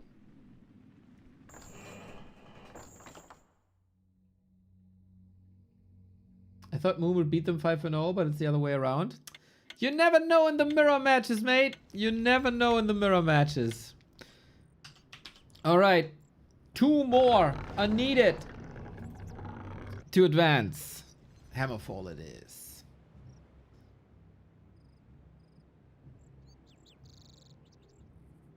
There was, of course, a crazy sequence in the middle. 2 heroes fallen. Demon Hunter getting stuck there. Both know each other very, very, very well, of course. And today they're countering each other very well as well.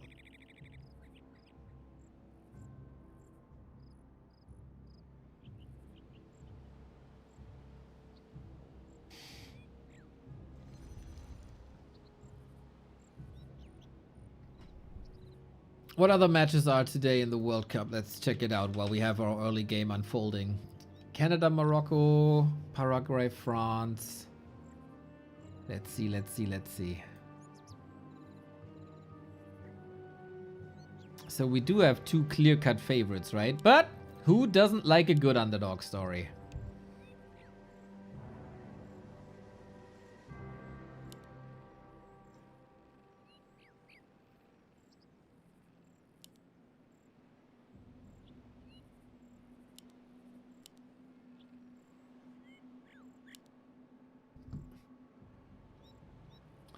I should reach out to FoCuS, by the way.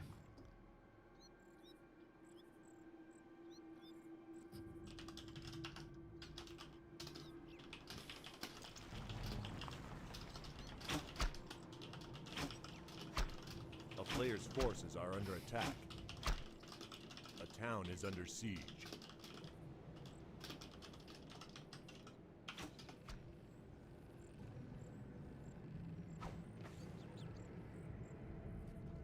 Oh my god. Did you hear that Mexico vs England match might be postponed due to inclement weather? There's a hurricane warning. Strong. Strong.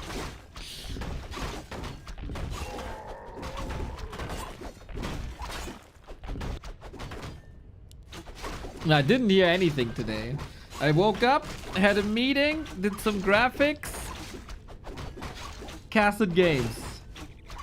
Casted games, casted games, casted games. Circlet, a very fine start for Moon. This is the item that he wants in general, always. A couple of stats boosted. Like all the stats boosted. On the other side, we only have more mana, which, you know, Demon Hunter doesn't need because they burn it anyway.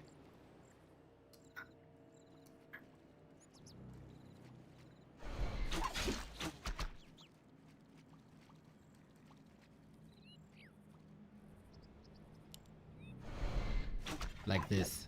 But we got fast expansions on both sides? What?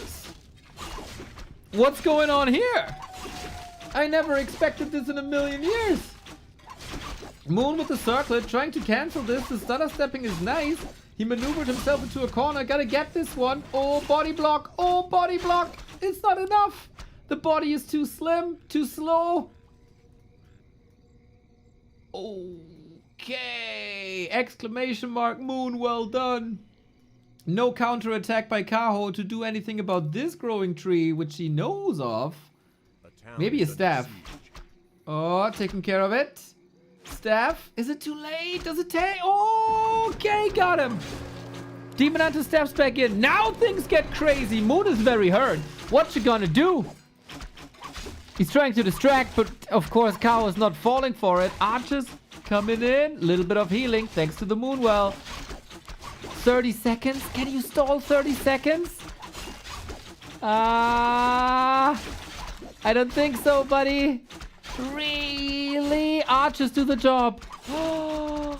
Sick! Sick counter by Kaho. Damn, that was a timing. That was the timing.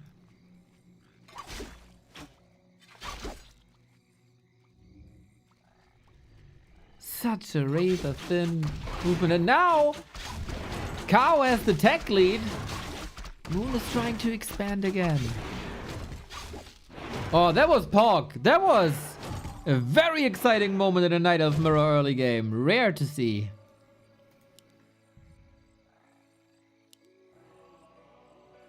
A player's forces are under attack. Is Kaho maybe willing to go for a tavern hero then? Tempo, tempo, push, push, push.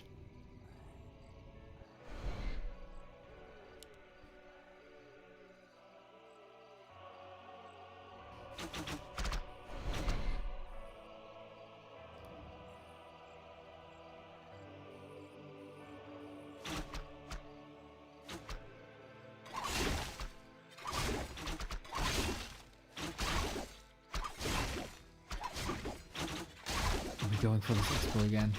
We have a town portal. He can risk it. He can do massive damage here while expanding himself. Reveal, focus, done. On the cost of a single archer. I think he didn't plan it that well. Like 2 archers are falling. But of course an expansion way more important. He might be a little slow with creeping after.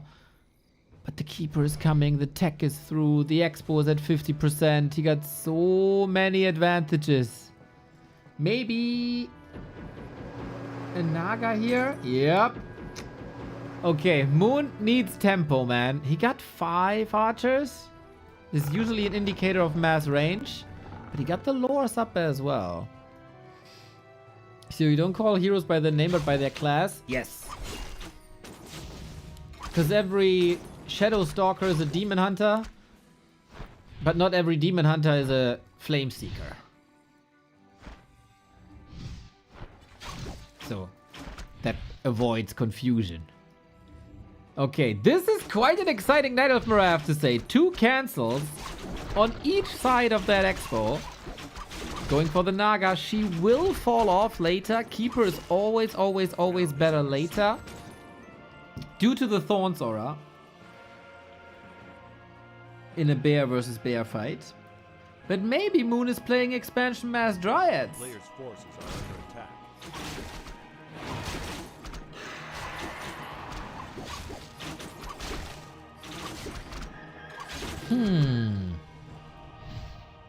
I wouldn't even hate that. A man with Moon's skill set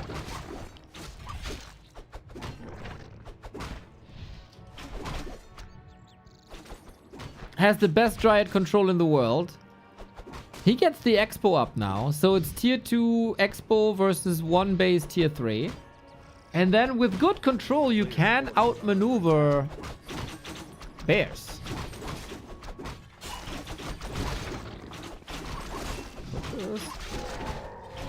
Point of mana stealing. Bit redundant when you have mana burn already. And in these fights, man, it's looking good for Moon again. 10 food up. Expo up.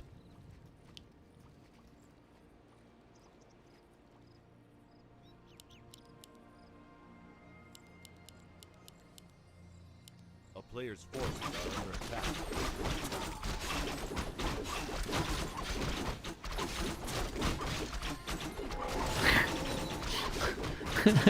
Okay, how do I simplify this? That's hard. We take so many words we use for granted. Basically, Kao, this player, is trying to go to bears. That's a melee unit. And Moon is is on 1 base with 1 gold mine income. A player's forces are His under opponent is on 2 bases. But he didn't upgrade yet to the final tech stage. So he's going with a lot of dryads. Dryads are ranged unit that can slow. So if you control the dryads well, the bears are always slowed so they can't reach the dryads. And that is probably what Moon wants to do.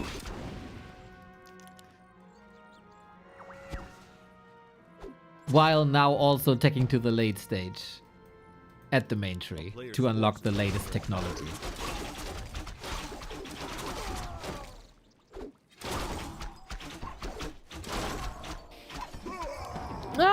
Always trying to be inclusive. If you have any questions, let us know. We're happy about new faces on the game.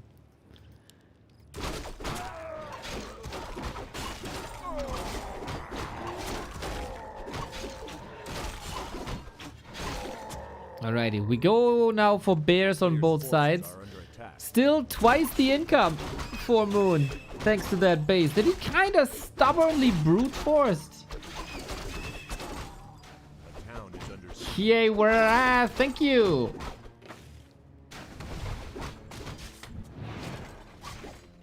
Both still creeping, leveling. How much will the Naga fall off? And can you break that base already with the first 3 bears you got? Moon got the bigger army, but just barely, which is funny because he doesn't have a single bear just yet. Those are all in Kao's control. Needs to hold, needs to stall a bit time. Longevity is with Moon due to the second base, but he doesn't have the Nature's Blessing upgrade for more armor. So he needs big repair, but there's no surface area. The Wisp can't go through for the repair. He's just clicking it down. He's just clicking it down. Oh, sweet surgical strike by Kaho. And just like that, Moon's advantage is gone. He did catch up with the tech stage though, so it's playable, I guess. A player's forces Huh. are under attack. Haha. Ooh, we started tug of war. Both players had a terrible start into the day with the losses 2-1-2-0. Now they're balling. But who does it better? Naga has additional slow. Naga has more burst damage.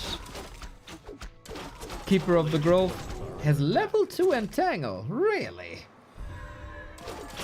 As a disable and stun Town is under siege. plus Thorns Aura.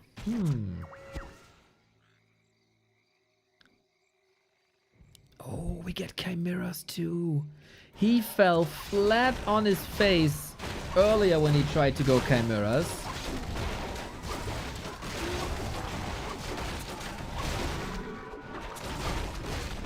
Chimeras will be the counter to the bears. Magic damage flying unit, very expensive. Takes a long time to get there. And if Kao scouts this, he can start building the counter already. But not if your base is getting raided here. Will Moon make the right calls? 5 Dryads, 6 Dryads. With all this range, Cow sees no threat. It will take a long time. Piercing damage, bad against buildings. Normal damage, great against buildings. And he gets the scout on the Chimera Roost. A player's forces are Ooh, was that a sapper? Not sure if I saw that correctly. We have a base race. Both are tearing each other's moonwells down. Yeah, that takes some time, buddy.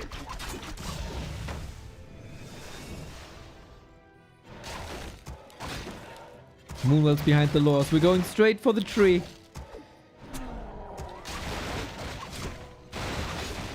It's again the same issue, no? No surface area. Look how he molds this tree. 2000 HP. Main building. Gone. Oh no. Moon gave him too much time. And Kaho maneuvered himself into the perfect spot, hugging that tree. That is the entire tech ripped. No more potions. I don't know if you can build bears now. I think you need the tech, no? Ay, ay, ay. At least he has income here.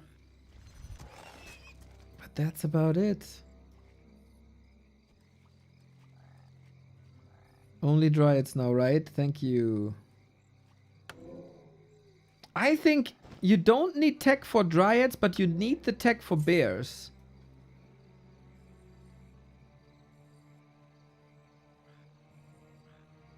No tier 3, no, wait, no tier 2, no bear production.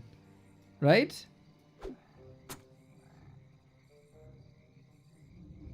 Need tier 2. Nice. Ah, Napster, is always good to see the founders badge here in the chat.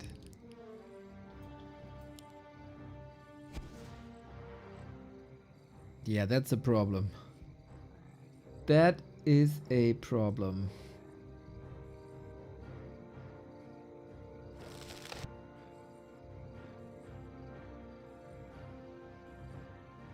Still got the better standing army. But what now? I mean, he can build. It's so funny, dude. He can build Dryads. He can build Chimeras. But he can't build the stupid bears. a player's forces are under attack. Because the main tree is gone. Well, he's gonna get it back eventually. Or he just doesn't care. But it's the same roadmap, really, that we had in game 1. Both got bears. Moon is trying to go for Chimera as the counter to bears. But Cow is getting so much time that he can get the counter to the counter. And that is crows.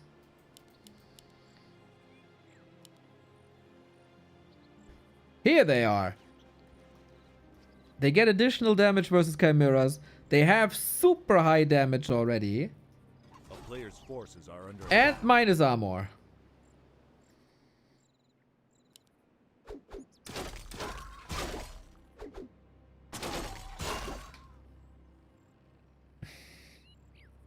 Did Moon beat 1-0?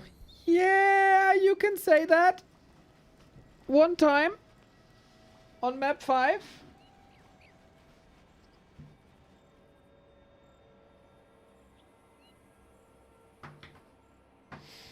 This is the match to decide who joins us tomorrow for the final day.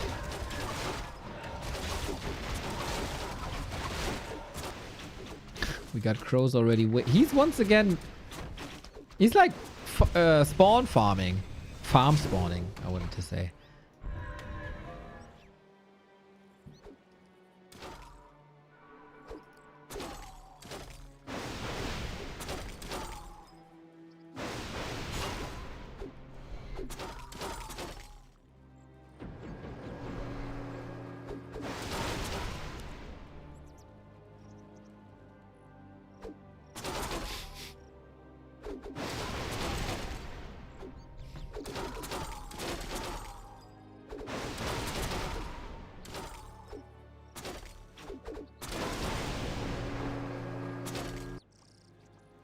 town is under siege. Sapper!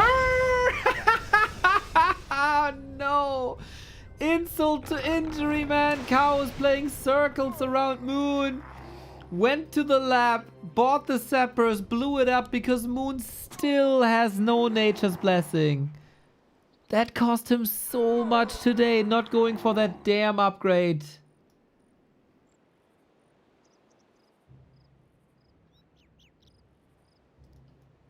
And now the chimeras will be countered by that.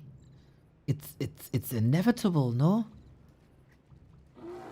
I don't see a single metric that makes me believe in Moon.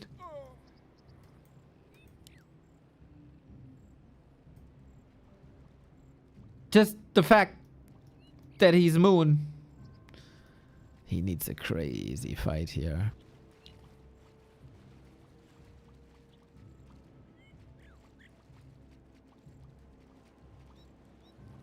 We have income again. Isn't Moon winning? I don't think so, man. What helps a lot, and what changes everything compared to map 1 is that we do have a Naga now. Last time we had this setup, Chimeras versus Crows, there was no Naga. So the Fork Lightning should be able to almost immediately kill 3 Talons. While last time the Keeper couldn't even really attack them. Oh, looks like Kaho learned about the setup. Always over the cliff. Range units here. Okay. Okay, maybe there is a chance. We'll see about that. Moon has the shop. Moon has a lot of Moon wells. Here we go. Maybe the limited uptime is enough. The Chimeras were positioned close to the Moon wells. So much healing. Moon plays it well. Real well. His Demon Hunter is in trouble though. Number 1 Chimera out. Can we follow this up immediately? Kaho, Demon Hunter staffed out of the fight. Archer's falling as well. We still got a Chimera. Almost no damage output. Oof. Another Chimera coming in. Only 2 more Crows.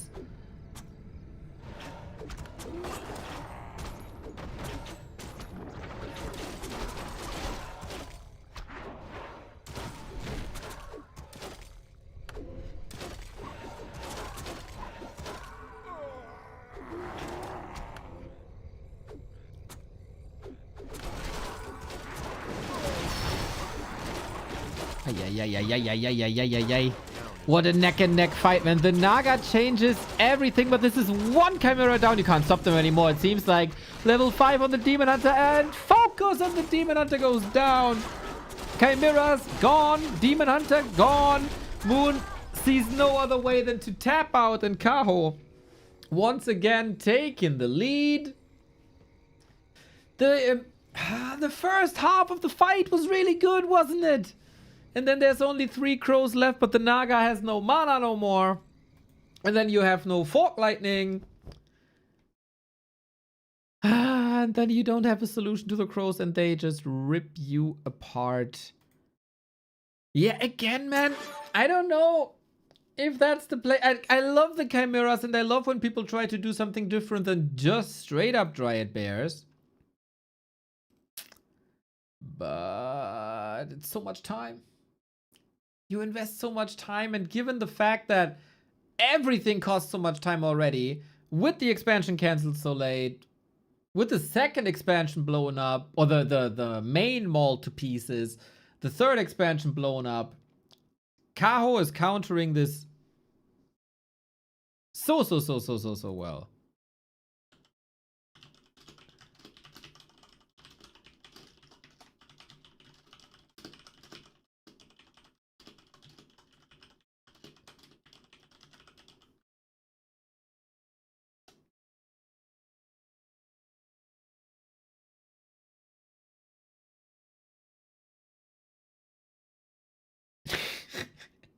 Yeah, I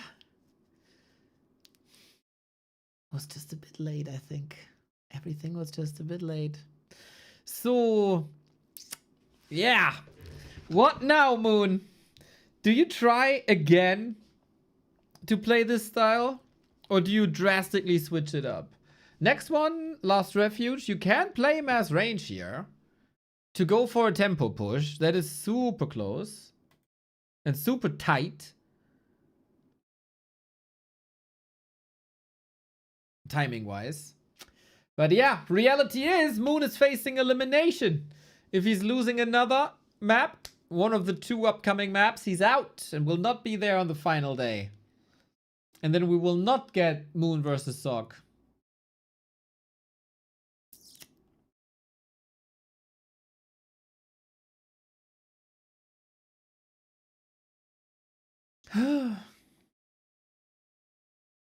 Tough.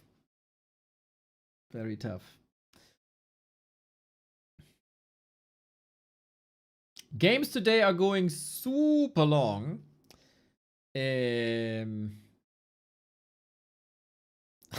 FoCuS is scheduled to play a show match after this versus Live, which would then collide with W3C Champions Finals qualifier. So I don't know if they play the show match, but otherwise we have a conflict.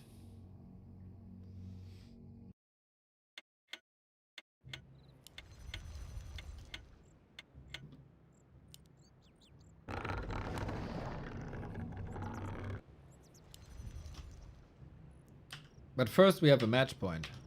Wait. Tahoe blue, Moon red. Okay. Moon an old schooler, as we learned today, second longest active esportler in the world. This Moon guy. But Kaho, part of a new generation. Could knock him out.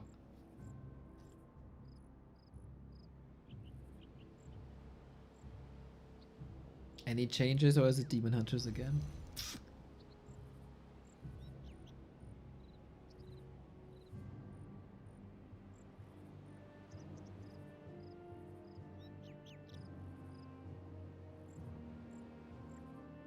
Is there a chance for a bottom? For a keeper? How wild do we want to be? 0 wild. Not even trying. Okay. So, same setup. Moon left hand side, Kao right hand side. Well, surely at some point he'll find a solution. But so far it was Kaho. Always, always, always Kaho.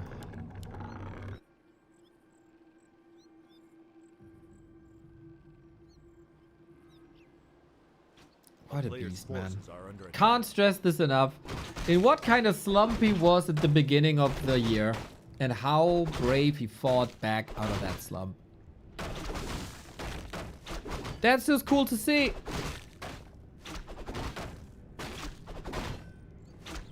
Could be a 4-1 for sure, for sure, for sure. The way Kao was playing does somewhat suggest this.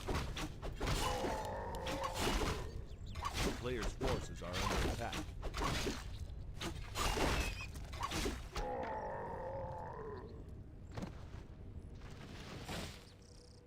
But hey, maybe Moon can put his name on the board once again and we get a decider game 5. In Warcraft 3, you never know. We count archers. When it's 4 archers, it's Dryad Bears. When it's 5 archers or like 5 range units, it's gonna be mass range. Maybe with talents, with a push into the base at tier 2.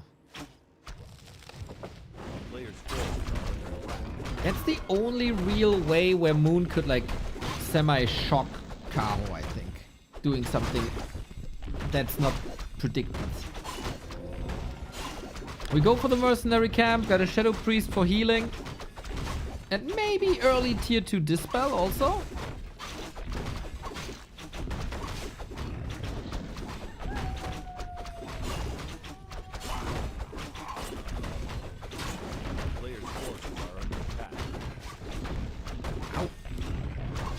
Big boulder. Hurts.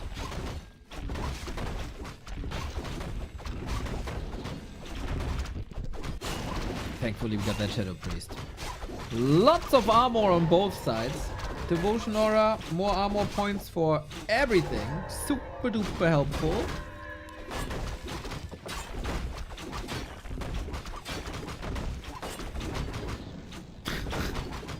Oh god, this took forever. And Rune Braces as a reward. Reduces spell damage. Unfortunately, there's not much spell damage in this matchup.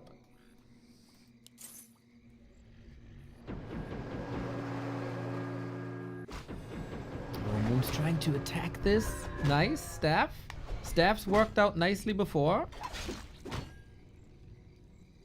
Players' forces are under attack. But yeah, looks like we gotta get ready for yet another bear game.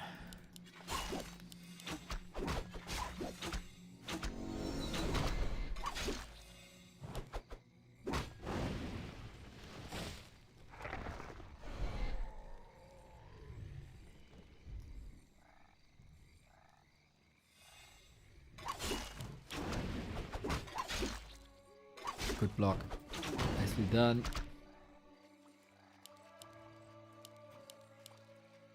A player's forces are under attack. But yeah. I'm a bit stressed because I don't know if FoCuS will be available or not. If not, we got some issues.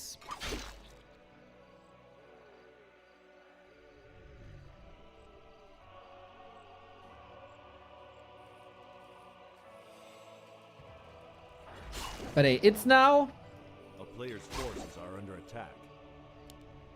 12:30 in China. When this is finished, it's gonna be 1 a.m. in China. Do they really want to play a show match till 3 a.m.? Uh-oh. Not enough damage.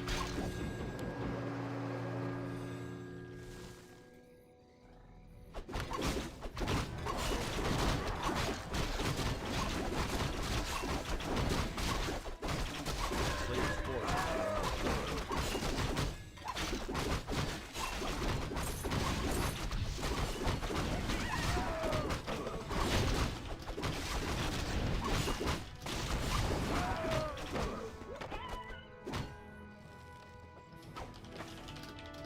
A town is under siege.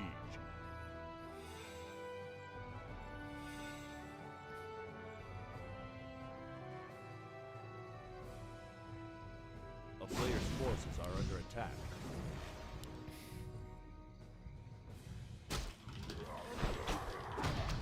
So you have to do some Orga stuff.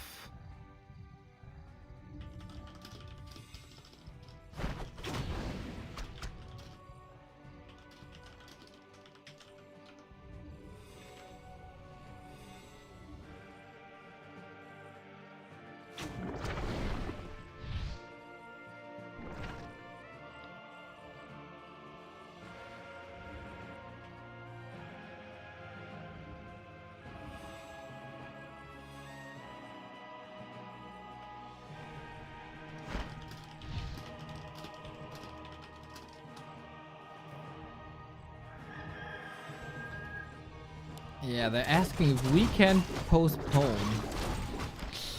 Ah.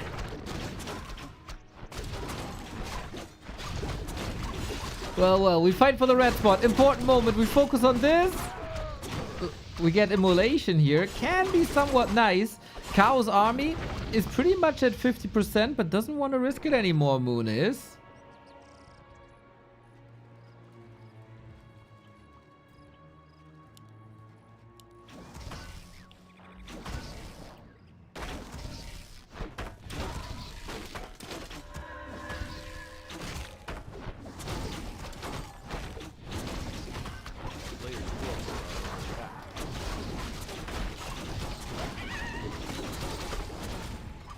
Oh, they say they make changes. That's good. That's good. That's really good.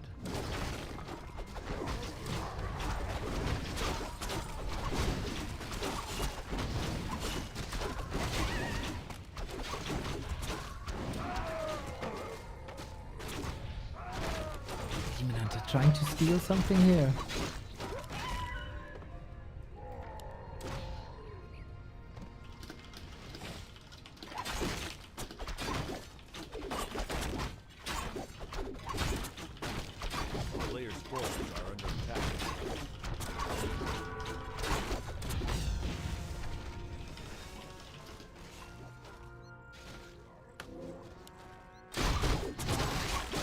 Okay, sorry for the silence. It's a bit of a stressful situation. That's what happens when you're caster, camera, organizer, negotiator. Oh boy. We got Kaho with a nice army. We got Kaho with nice inventories. And we got Kaho somewhat pushing for the final day.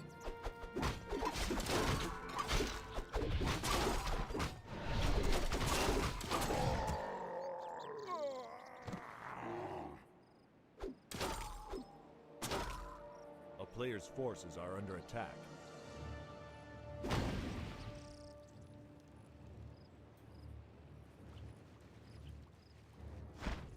What can Moon do now? We don't have chimeras this time, right? No, there's no chimera roost. He's still got the aura advantage, the devotion aura. Can he reach level 3 keeper maybe faster? I love that it's like normal for Kaho now to go for this wind, just for scouting. If we're getting close to 50 food, we slap down the Ancient of Wind. It's always nice for the Hippo Scout. It can be nice for talents after. A player's forces are under attack. And you got a solid solution ready if your opponent goes chimeras, as we've seen like twice before. If Moon goes chimeras now, he's dead again. I'm pretty sure.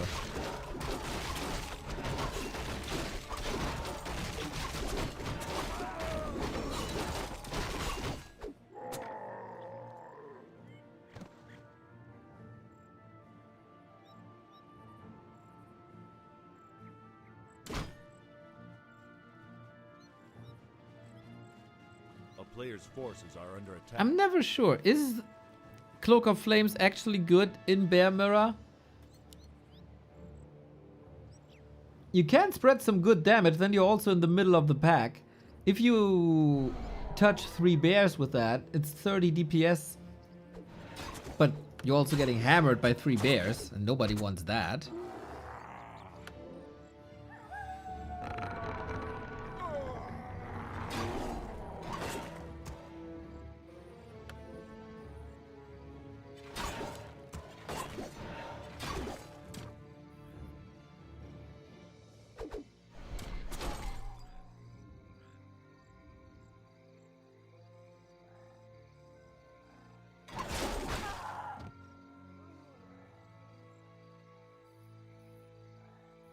How is Moon supposed to win this, Players' man? forces are under attack. 1-2 upgrades. Land is under siege. Moon's actually gonna have a tankier army if he has a little bit more time.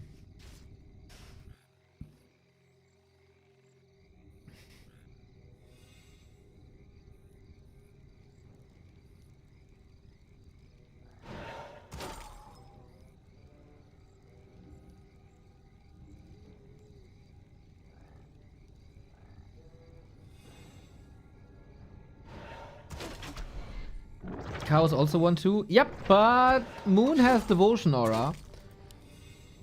So he's already at 6.5 and he gets the second upgrade.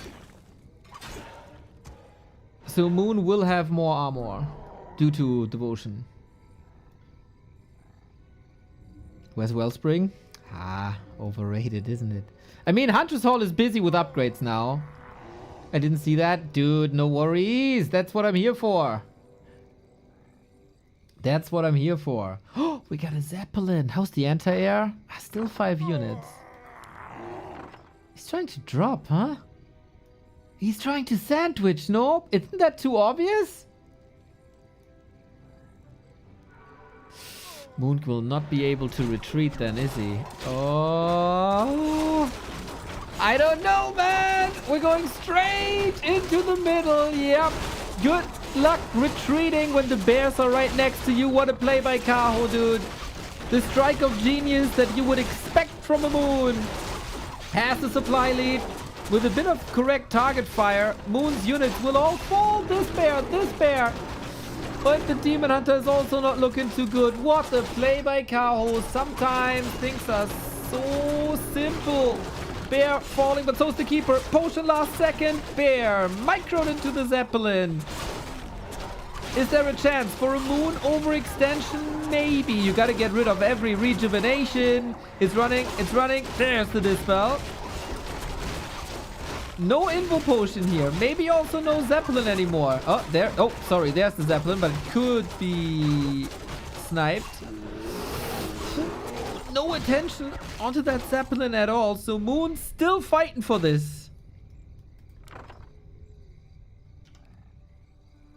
A player's forces are under attack.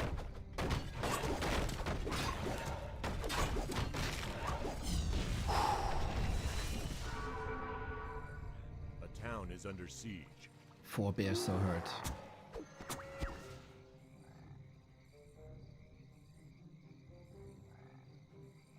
Moon is still alive, man. And he's getting more and more and more gold. We need a lot of reju here in this army. And the 2-2 upgrades, man. Moon is ahead in upgrades by quite a bit. XP is the same.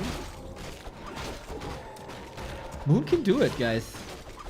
Moon can do it against all odds.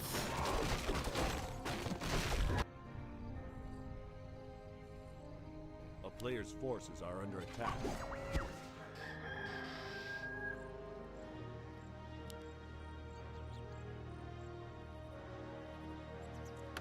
Bit of an overcommitment.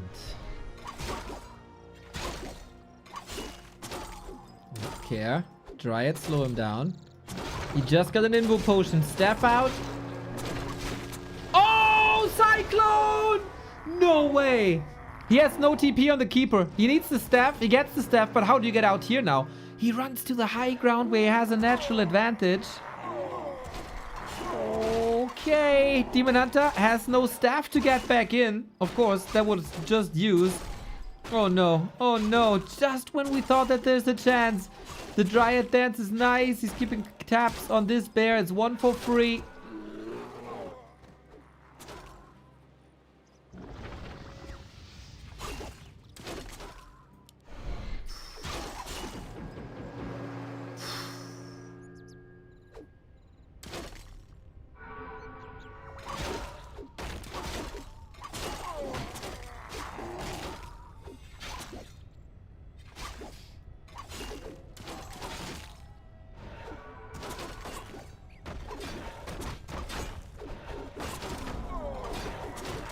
Okay, another choke, another fight.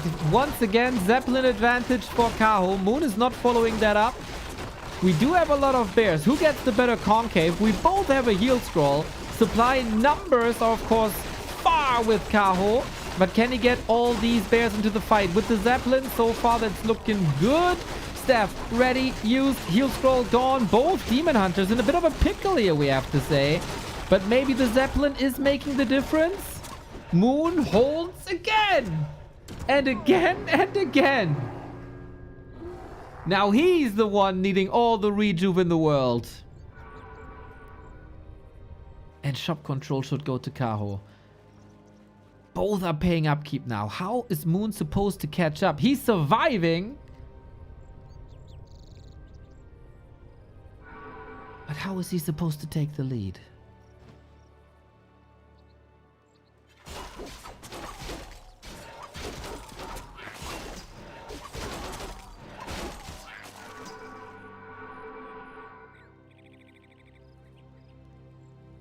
Mines have 3 minutes left. Roundabout.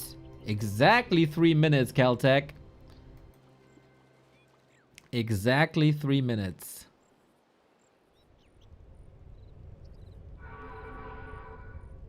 Gold divided by 10 is seconds. Divided by 60 is minutes.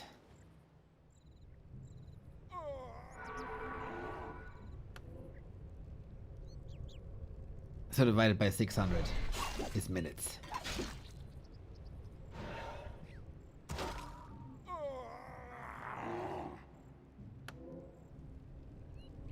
He's catching up in supply, dude. But there's a heal scroll.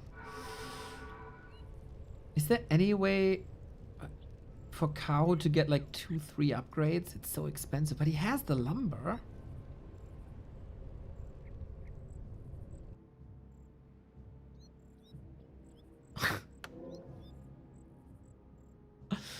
Oh, that's funny.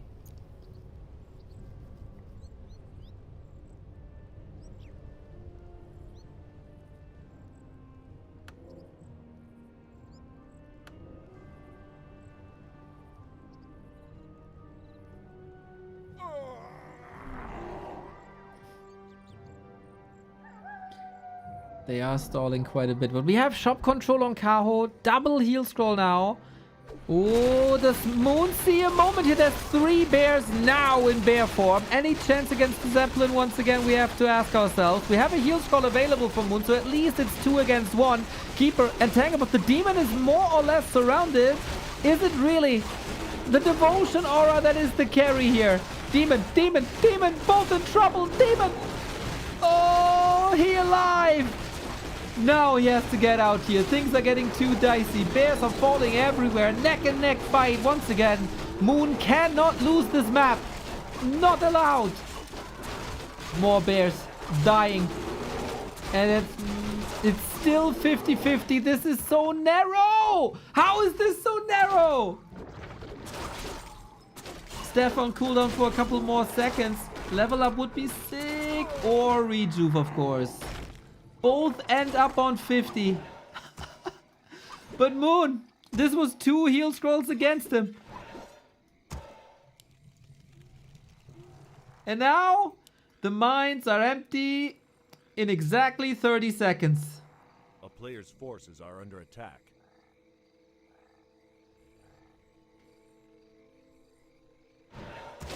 That's level 5. He can even out level 5. And a bit more gold.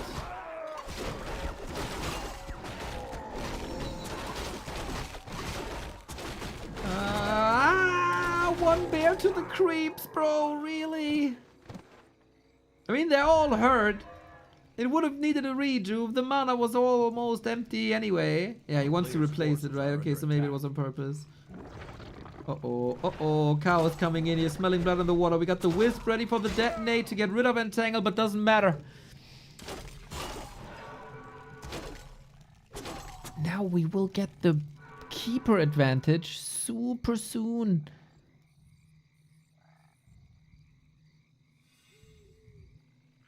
And Moon is moving to the gold mine. Cow will never allow this. He can never allow this. Cow is spending his last gold. The tree up for grabs.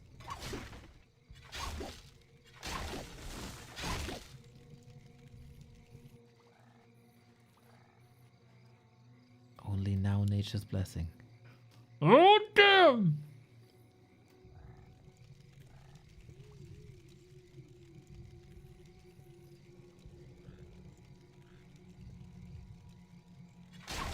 A player's forces are under attack.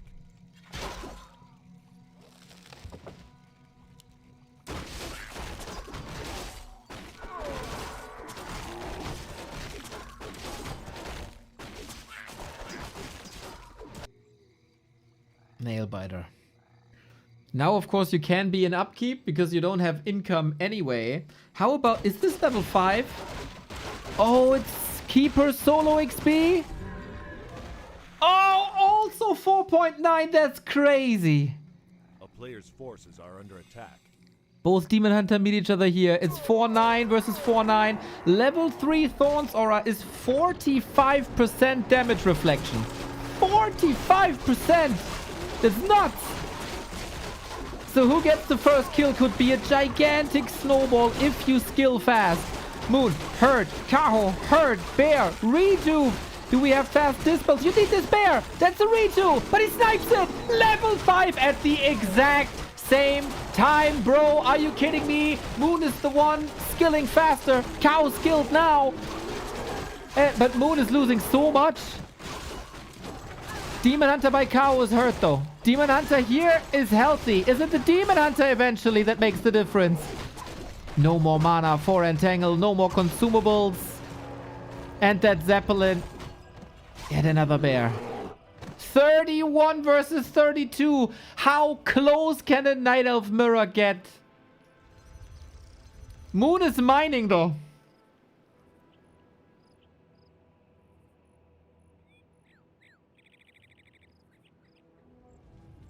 This is surreal. Kaho was not willing to move the tree in time.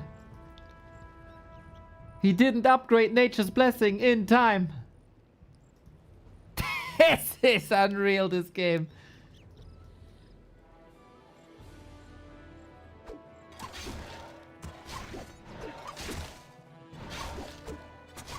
Of course, you can't overextend, but maybe sniping the mine. This repair is for free. Repair cost is always a part of the building cost. Entangling a building is free.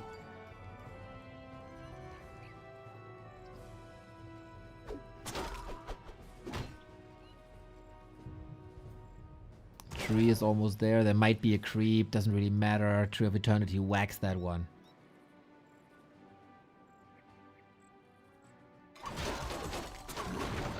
Now with Tree of Eternity and Nature's Blessing, this will take a lot of zappers, so zapper play is not it, I feel. We still go straight for the fight. Cow might lose another bear. Moon gets controlled by Entangle on both sides. Bear falls. What about the Dryads, though? If the Dryads are gone, there's no more Dispel. Both are losing their Dryads. But Kaho, I think he took the beating that he wasn't able to take. GG, right? Oh, Moon, you legend, dude. You absolute legend. This was not your game. This was not your moment. But Kaho overextended into the base once, and with 25 years of Warcraft 3 competitive experience, Moon uses this one opportunity to force game freaking 5, man. This is all not normal. Only Moon could have done this. The game sense of an almost 40-year-old veteran. Fantastic.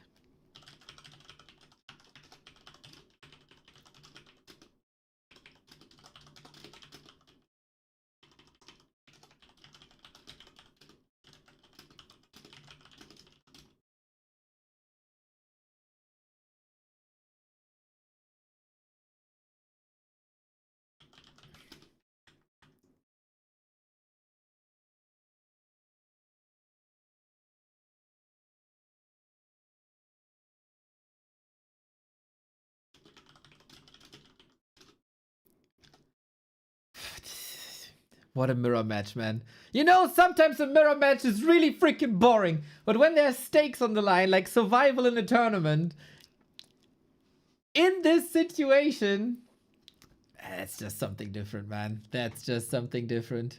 Only one of these two will make it to the final day. The next map decides it all.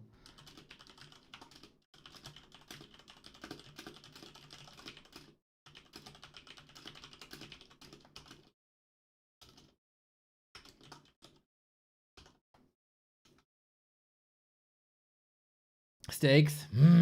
Stakes.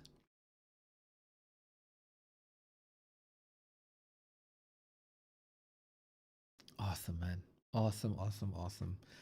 2-2 decider. And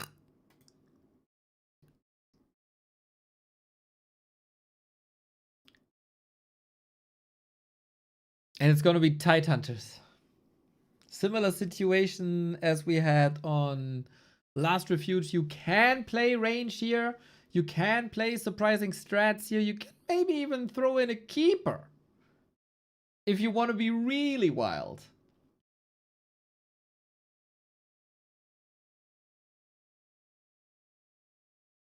We're gonna see it all right here, right now. 1-0, Sock, and the winner of the next map. That's the final day.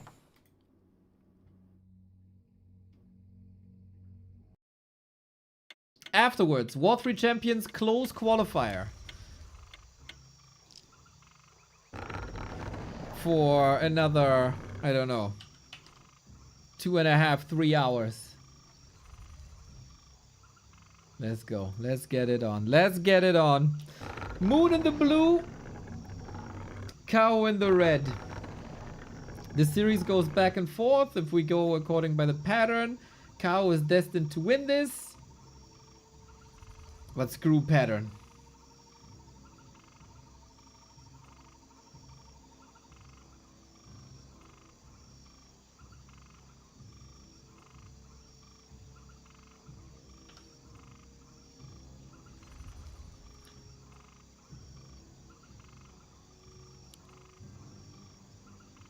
Okay, I might have to tell the players to do vetoes. I don't know if Mr. 8-Man is around. Mr. 8-Man, if you hear this, can you ask the players for the veto? Or are you still in real life? Vesti! Hello, hello, hello. 33! 33 Pog. 33 Pog. Vesti Pog. It's Demon Hunter, it's Demon Hunter. Of course, why would you change anything? Why would you change anything? Kaho. Overconfident, just one. And there was good reason to. There was good reason to be confident. A player's forces are under attack.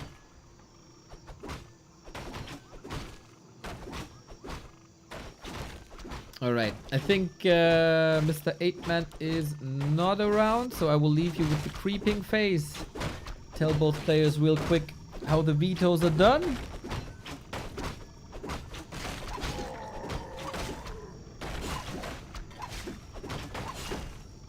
We are at 3,000 around. We got a big $200 dono. We of course tell everything about it.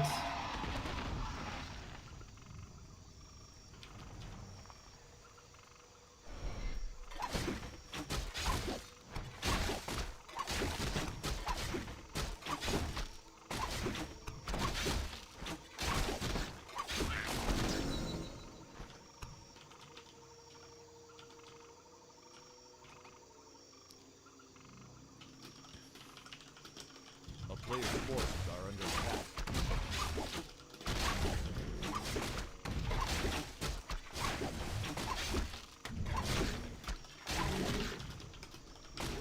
The town is under siege.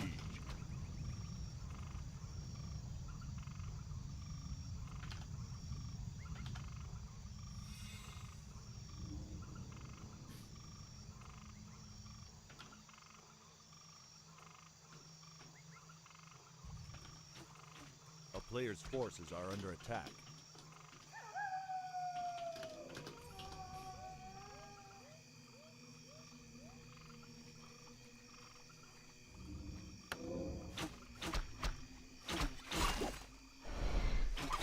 Okay. Told the players about the veto. Hopefully that works. And we have a little exchange here over the Ogre Magi. Big consumable, easy to snipe.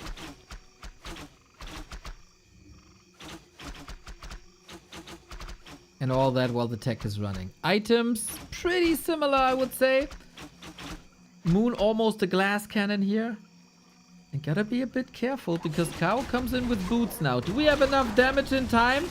I doubt it! He can hide though! Oh, everything is hidden, but everything is revealed! Moon! He's losing the demon! Oh no! Oh no! After this Herculean task, oh no, he's getting his ass whooped! Kaho went to the shop and got a can of whoop ass! Disaster! Archer's dead, demon dead, item to Kaho, and he can use this now, the big invul potion. Oh no, no, no, no, no, no, no. All the hope for nothing. That's a dieback, isn't it? Oh. Tavern, revive, and town portal gone. Oh my god. Somehow they still find themselves on even supply. Forces are under attack. Why start the creep? He thought he has the time. He thought he has the time.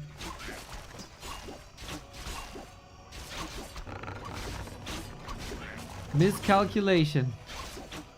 Well, Moon came back from some troublesome moments. This is surely the worst.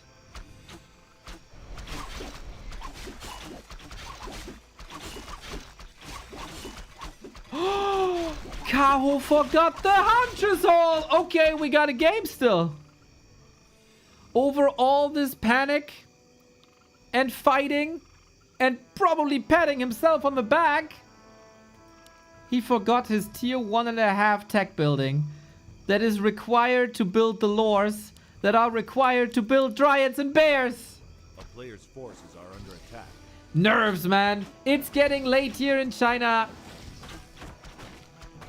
It's 1 a.m. due. Oh, soon to be 1 a.m. And these guys have been gaming for 6 hours. Shit happens. And we got a game. Amazing. Moon is getting pushed off of his own creep spot. Of course, we know that Kaho forgot the Hunter's Hole. Moon doesn't know that Kaho forgot the Hunter's Hole.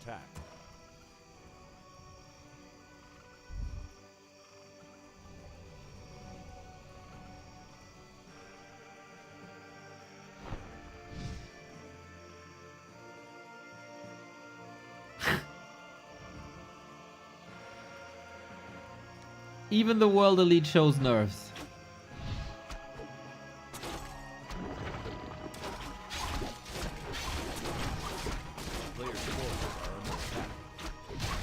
Good for us, I guess.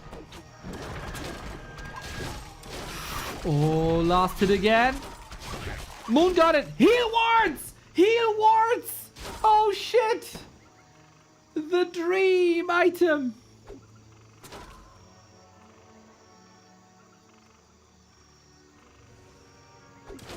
This is ridiculous.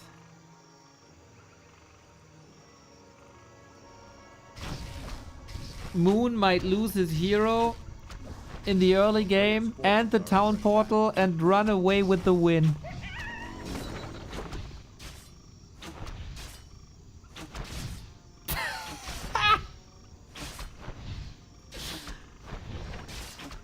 There's still a level lead on Kaho. He is solo creeping. He got good XP.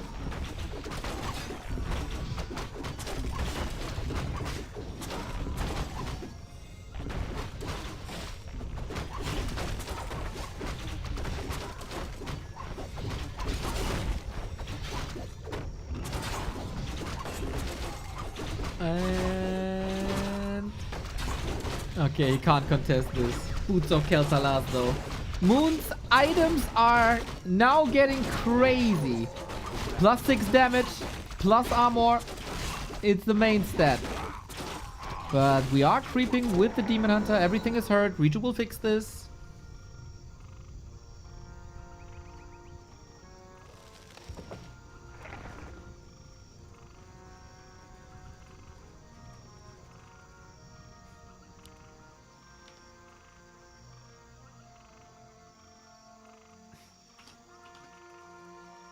Player's forces are under attack. I think who keeps calm now? We got a Chimera Roost by Kaho. This rig. Oh, Chimera Roost boosted by the flute.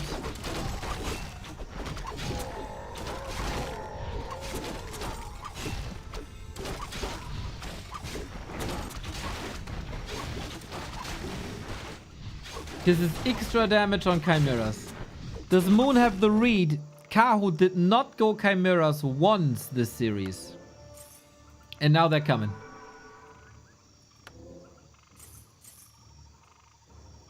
A player's forces are under attack. I do not know if the anti-air of Moon is enough. And Kaho, he still has to go up to 80, to 50.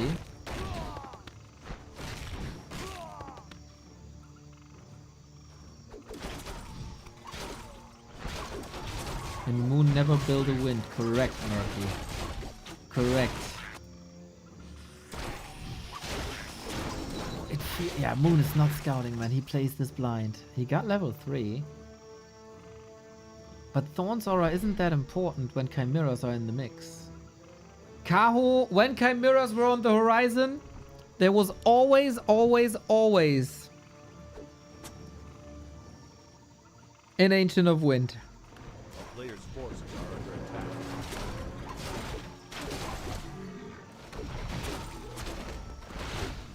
And Moon builds bears into Chimeras.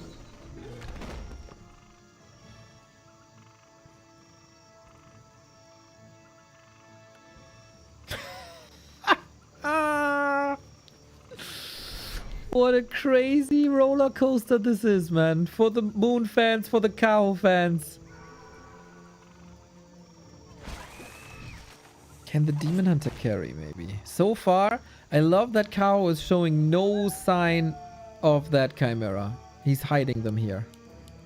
And he's hiding them good. Moon must have an idea, like, where the heck is your army? There's 10 food missing, but he's also going up to 60, so this army somewhat appears as if it's 50-ish. How good is the game sense?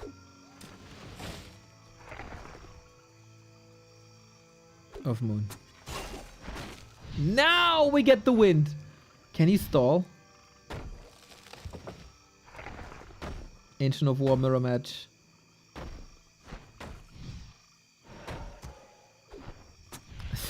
Looks like this is an event run by Dana White. Here come the Chimeras. There's no TP. Oh, snap. You can two-shot a bear. Oh, Moon. Now you see your destiny. Any chance to run away from this? Maybe with Dryads? Player's forces are under attack. Oh, this is looking grim. He's 10 food down, and these 10 food are twin-headed dragons shooting down from the skies. Very, very, very rough. But what about the wind? It's right there. The Chimeras reign supreme, though.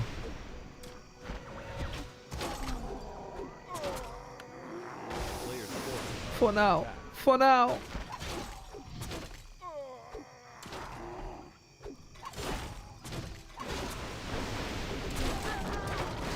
Okay, then. This is the fight. Moon, you gotta do some miracles here. But I don't think you can. You can! Kaho is the winner. And Kaho goes through to the final day. Almost fumbling this. Almost fumbling this.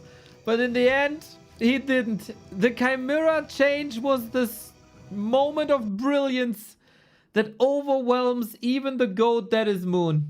Didn't scout this, got overwhelmed, and then the damage of Chimeras is just crazy. Congrats to Kaho. Over the entire match, I think he did play it better. I think he is the deserved winner. Feels bad for Moon, though, because this marketplace shenanigan was kind of rough. Nice back and forth, though. Great to watch, indeed. And the final day, Kaho, Sok, 1-0 in the GGC. I throw you guys into a little bit of a break. We continue with the War 3 Champions Close Qualifier. We got Sok versus Sonik, FoCuS versus LeMei, and the winners match. Be right back with the 8-man. Take care.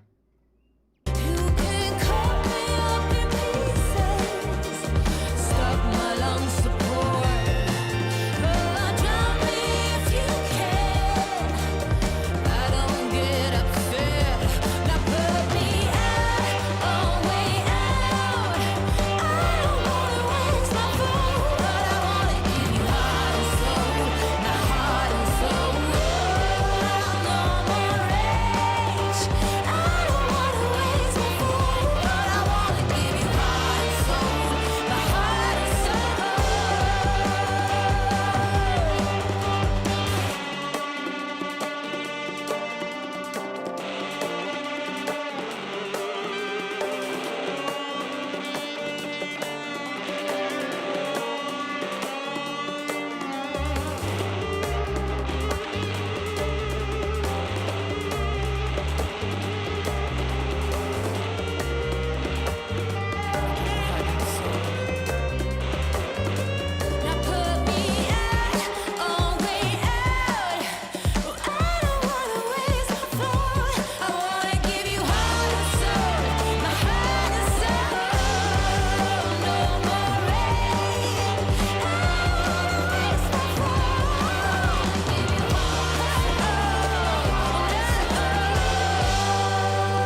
slowly into the silent night, an endless fall.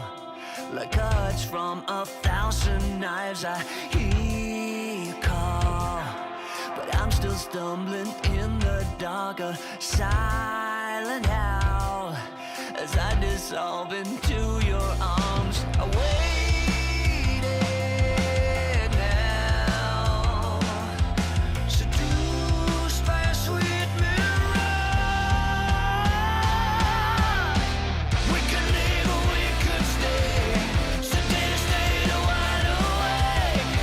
I can't do this anymore, it's hurting like it never has before. We could leave or we could stay, stay to stay to wide awake. I can't do this anymore, it's hurting like it never has before. Jaded, the scar you left feels like an open wound. I'm down and low, don't wake me up, it's still too soon. I hear you call, but I'm still falling deep in love. I'm washed away and carried to your sweet embrace. I waited now, seduced by a sweet mirage. We could leave or we could stay, stay to wide awake. I can't do this anymore, it's hurting like it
always ready, aren't we? Always ready for War3 Champions Finals, ladies and gentlemen. This is the last chance for all these guys to qualify for one of the most anticipated events in the Warcraft scene. We got the Bora Bora feeling on the stream, but do we have the Bora Bora feeling in Soul 8, man?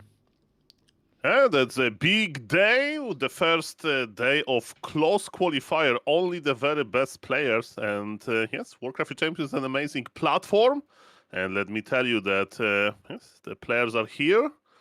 Can't wait to see games. Welcome, everybody. Okay, yesterday we had the wildcard qualifier and DICE and FoCuS signed up and made it through. So these guys will be in the qualifier, and we got the vetoes almost done for our first match. Today we got FoCuS versus LeMei, Sock versus Sonik, and the winners match. And then tomorrow we got Hazy versus Leon, DICE versus PCG, and that winners match. And what we also have is player announcements. 3 players for the main event will be announced today, 3 tomorrow. Well, I'm very curious which players are going to be. Of course, some people could check the ladder and make some conclusions, but you don't know who confirmed, you don't know who declined, right? So there is a little bit of guessing. I'm excited. Big names. Definitely, we have some like FoCuS. That's a big name in Warcraft 3. And also, how is he going to play against some Warcraft 3 champions, ladder heroes? Have you known, Neo, that Sheik with Orc won versus Medusa the Gamer with TC Naga? Sick, yeah. Amazing. Sheik also took a map of a FoCuS yesterday with a tower rush. So everything is possible here on our most beloved tournament, I think. And first game, for first 2 games, we have favorites and we do have underdogs, but the World Cup is showing us something underdogs can always amaze us, like Cap Verde did, and maybe Sonik and LeMei are turning into the Cap Verde of this weekend in Warcraft. I'm glad that you're up with World Cup, Neo, where I see a lot of people in the chat, a lot of friendly names, and guys, let's enjoy these games. And also, I checked the Wikipedia of the event, and there are even prizes for position number 3 and 4. Is it correct? Yes, sir. That is correct. Everybody shall be rewarded here if you participate in these qualifiers. And speaking of prizes, Mr. 8-Man, I don't know if you checked our Matcherino today.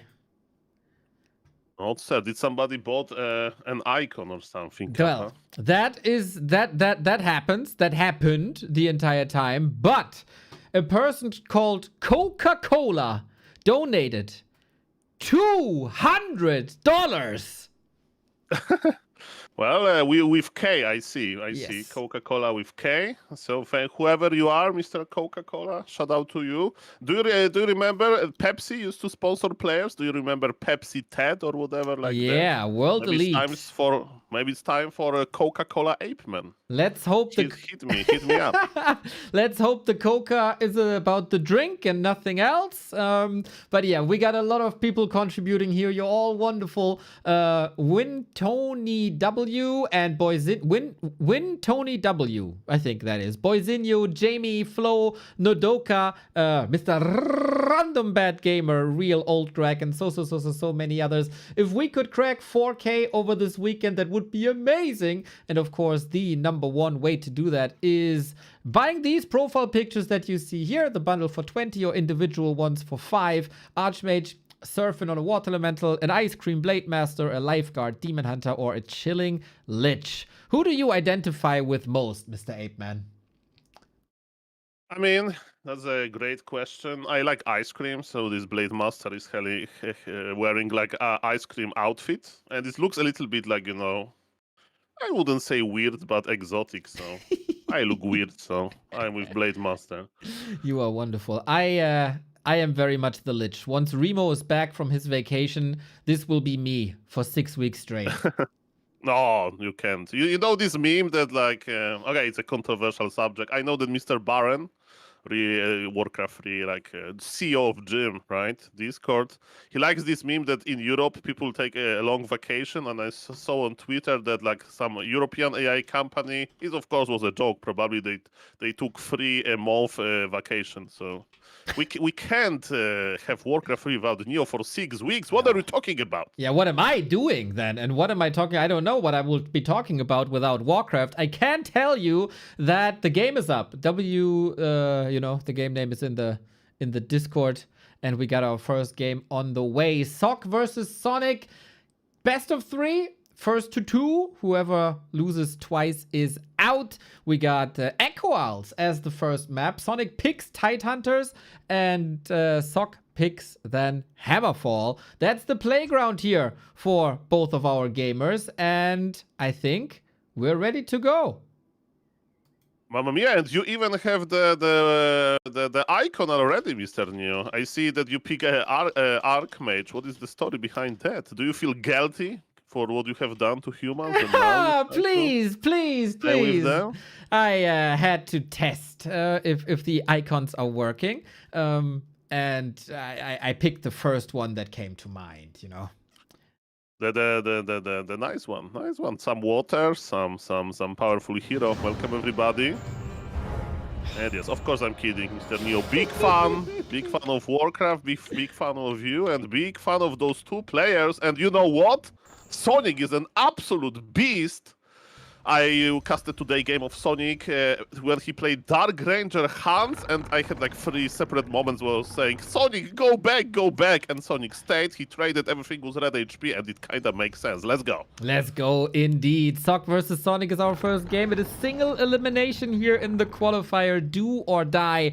We have over there in Asia too many tournaments where you can come back after a loss and then come back again, and the results of yesterday don't matter. Today, these results matter a lot. If you win, you have the semi-final ahead of you. If you lose, you're out, and nobody wants that. Sonik, in his vocabulary, back is not a word, but champion is a word. Sonik and Ukraine took the title in the nation tournament, and there Sonik looked amazing, as he oftentimes does, and he already with an amazing creep route. I mean, there's a similar idea as the last refuge, right? Sonik and Moon, actually, they share this tendency of making Ancient of War at the Goblin Merchant. Here on Echo Isles, I would say it's even more greedy. Ancient of War is close to the Mer camp, and what is very important on those two maps, this is in the middle of the map, right? So even if human expands, right, Demon Hunter will be full mana, full HP in the middle of the map, ready to harass. So that's dangerous, but some humans, they even skip the Footman Scout, right? What they are going to scout versus Nidal is going to be Demon Hunter Archers, of course. But maybe Sog will scout. But can he even do something about it? I don't know. The Brave Footman is looking at the Wisp. Sonik needs to go down. And yes, look at this. The Wisp movement. He was trying to lure Footman with him. But no. Sog is about to scout. Is Archmage going to join the middle? We'll see about that. It's going to be very, very intense moment. Exactly. Early party here on Echo Isles between them. About Sock, we have to say he goes into this as the big favorite in the semi-final. Moon had a streak of 29 series versus human in a row, but the one destined human was Sock that was finally able to beat him, and since then has evolutionized the matchup. But here, the first blood goes to Sonik. The creeps help a little bit. Footman gets ensnared, and the Footman is now gone. I mean, we can look at this as small Sonik win, right? His experience bar is empty, 0 kills, but he forced human to play one base on Echo Isles because Archmage was busy checking out the middle. Sonik is producing archers, so his Ancient of War is safe and sound. It's what Sonik can do, and look at this, he cancelled farm number 3, which is not a big deal because human wants to transition into rifles anyway. But man, that's a little bit annoying, and Sonik in his element. Is this bay open? By the way, the base layout is open. Sonik is inside of the human base, but for how long? That's the question. Militia trying to arrest him. Big damage done, Sonik. We have to say he is playing at like regular gaming times, right? Like 7 p.m. here, a bit later for Sock. Late at night already, 2 a.m. in Korea. He's still signed up, still willing to play. So maybe he gets a little bit tired afterwards. Sonic! Level 1 Demon Hunter. You know what? Not even that bad. He saves the town portal. Demon Hunter will be back in no time, and then he doesn't use the moon wells.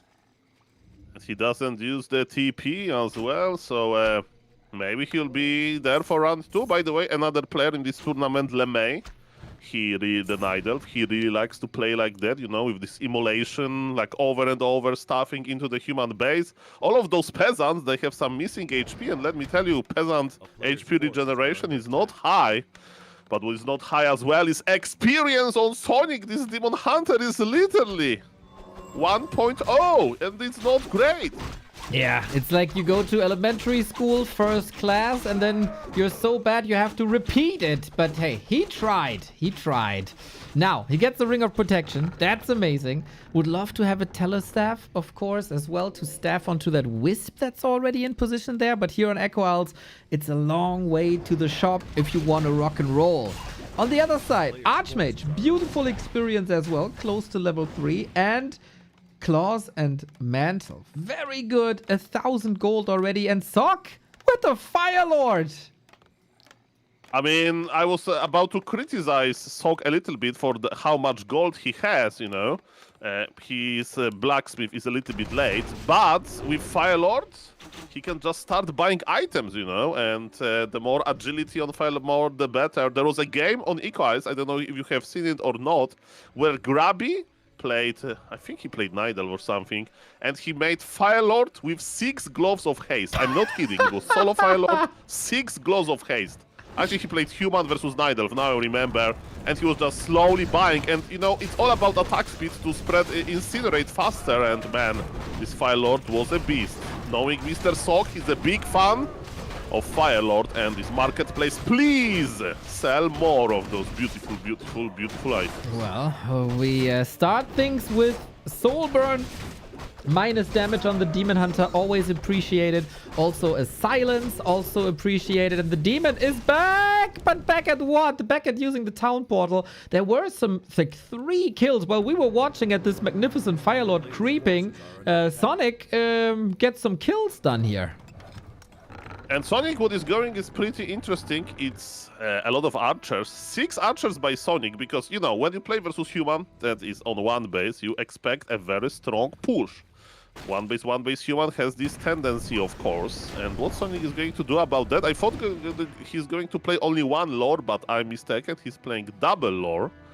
We have 6 archers near. Is it enough versus all of those units? I mean, versus Soulburn? Are you even going to cast Soulburn on archers? I don't know about that. But yes, Sonic needs to act quickly. Sonic is an entertainer, we all know. Try to surround this Fire Lord. Demon Hunter is right there. This means the main for Sonic for the first time seems safe. But the first push he holds. Does he need tier 3 for mass range, or can he somehow salvage this on tier 2? I mean, it's not a push, it's more like saying hello, you know? Tog is like, hey, look at my inventory, and this inventory is going to be even bigger, you know? He's sending the message. Nice deny by Sok, but you know what? Losing a rifleman when you have to construct the big push, that's quite annoying. Plus 3 intelligence acquired, but I think it will give it to the Archmage. Maybe not. I mean, this Fire Lord has a lot of mana, and he needs to start spending it. Yeah, looking good so far, man. Sonic has a history of causing trouble for Korean pro gamers in these Warcraft Champions finals. Usually, it's always FoCuS on the receiving end of Sonic, even though, like, he even got maps there. This time, it is Sok. Once again, Soulburn, hit, but we have the staff ready, of course. I was worried for a moment. This Demon Hunter wasn't looking too sweet. By the way, it's tier 2 Sonic. Yes. He's playing Dryads. I mean, I almost never see this. Because rifles, they kill Dryads very well. But you know what? Maybe if Sok is investing into his Fire Lord, maybe playing Dryads is not that bad. I don't see that many rifles. Demon, be careful. The stuff is ready. Ooh, how much moon juice is there is the big question. Sonic putting on quite a show. The tug of war continues. Damage by Sok outside of the inventory is really, really low. Only 2 rifles, as you say. A little bit of healing, a little bit of slow.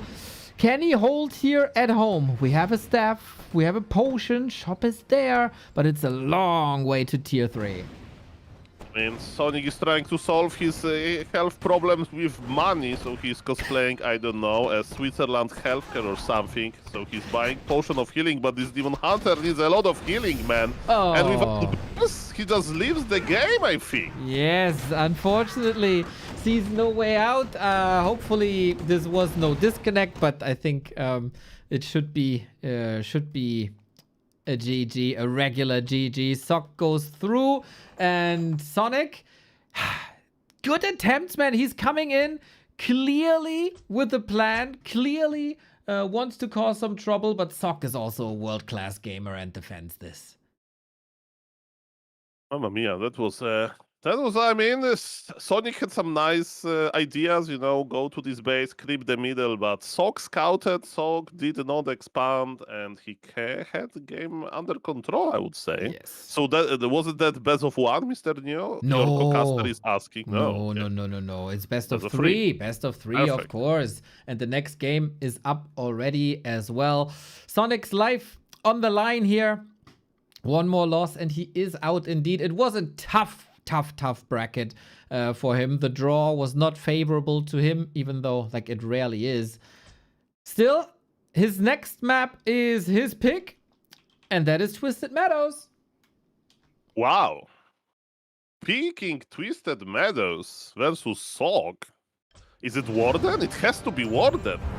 Is Sonic a good Warden player? Sonic is great at everything he does, but I would say it's probably most likely that Sonic surprises us all, because since I can think back, and that is like 2004, 5, whatever, Sonic loved to play Keeper of the Grove on Twisted Meadows. So the prophet, Mr. Ape Man, is predicting a Keeper of the Grove.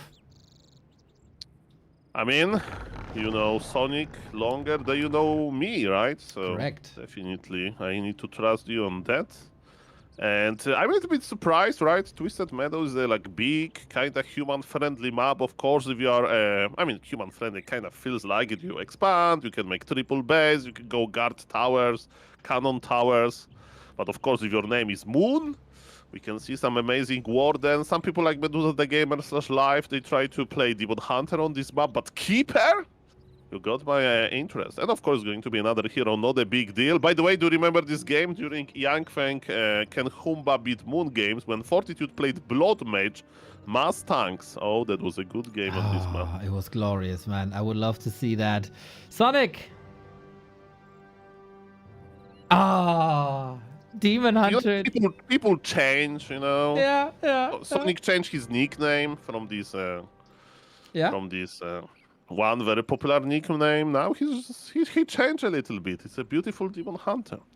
That is indeed Demon Hunter, and maybe he can go to the shops a bit earlier and go for more staff action. If you're Sonic, would you change anything up here? I mean, I would not change the fact of having fun with the game and going for an absolute Davai mode. Don't listen to reason, don't listen to logic, just follow your dreams, Mr. Sonic. That work with me, and look at this, I'm a Warcraft recaster now. Big time. You were even in the main event. In the headliner, one could say. So, Wisp in the base, yeah, that will be hunted for sure.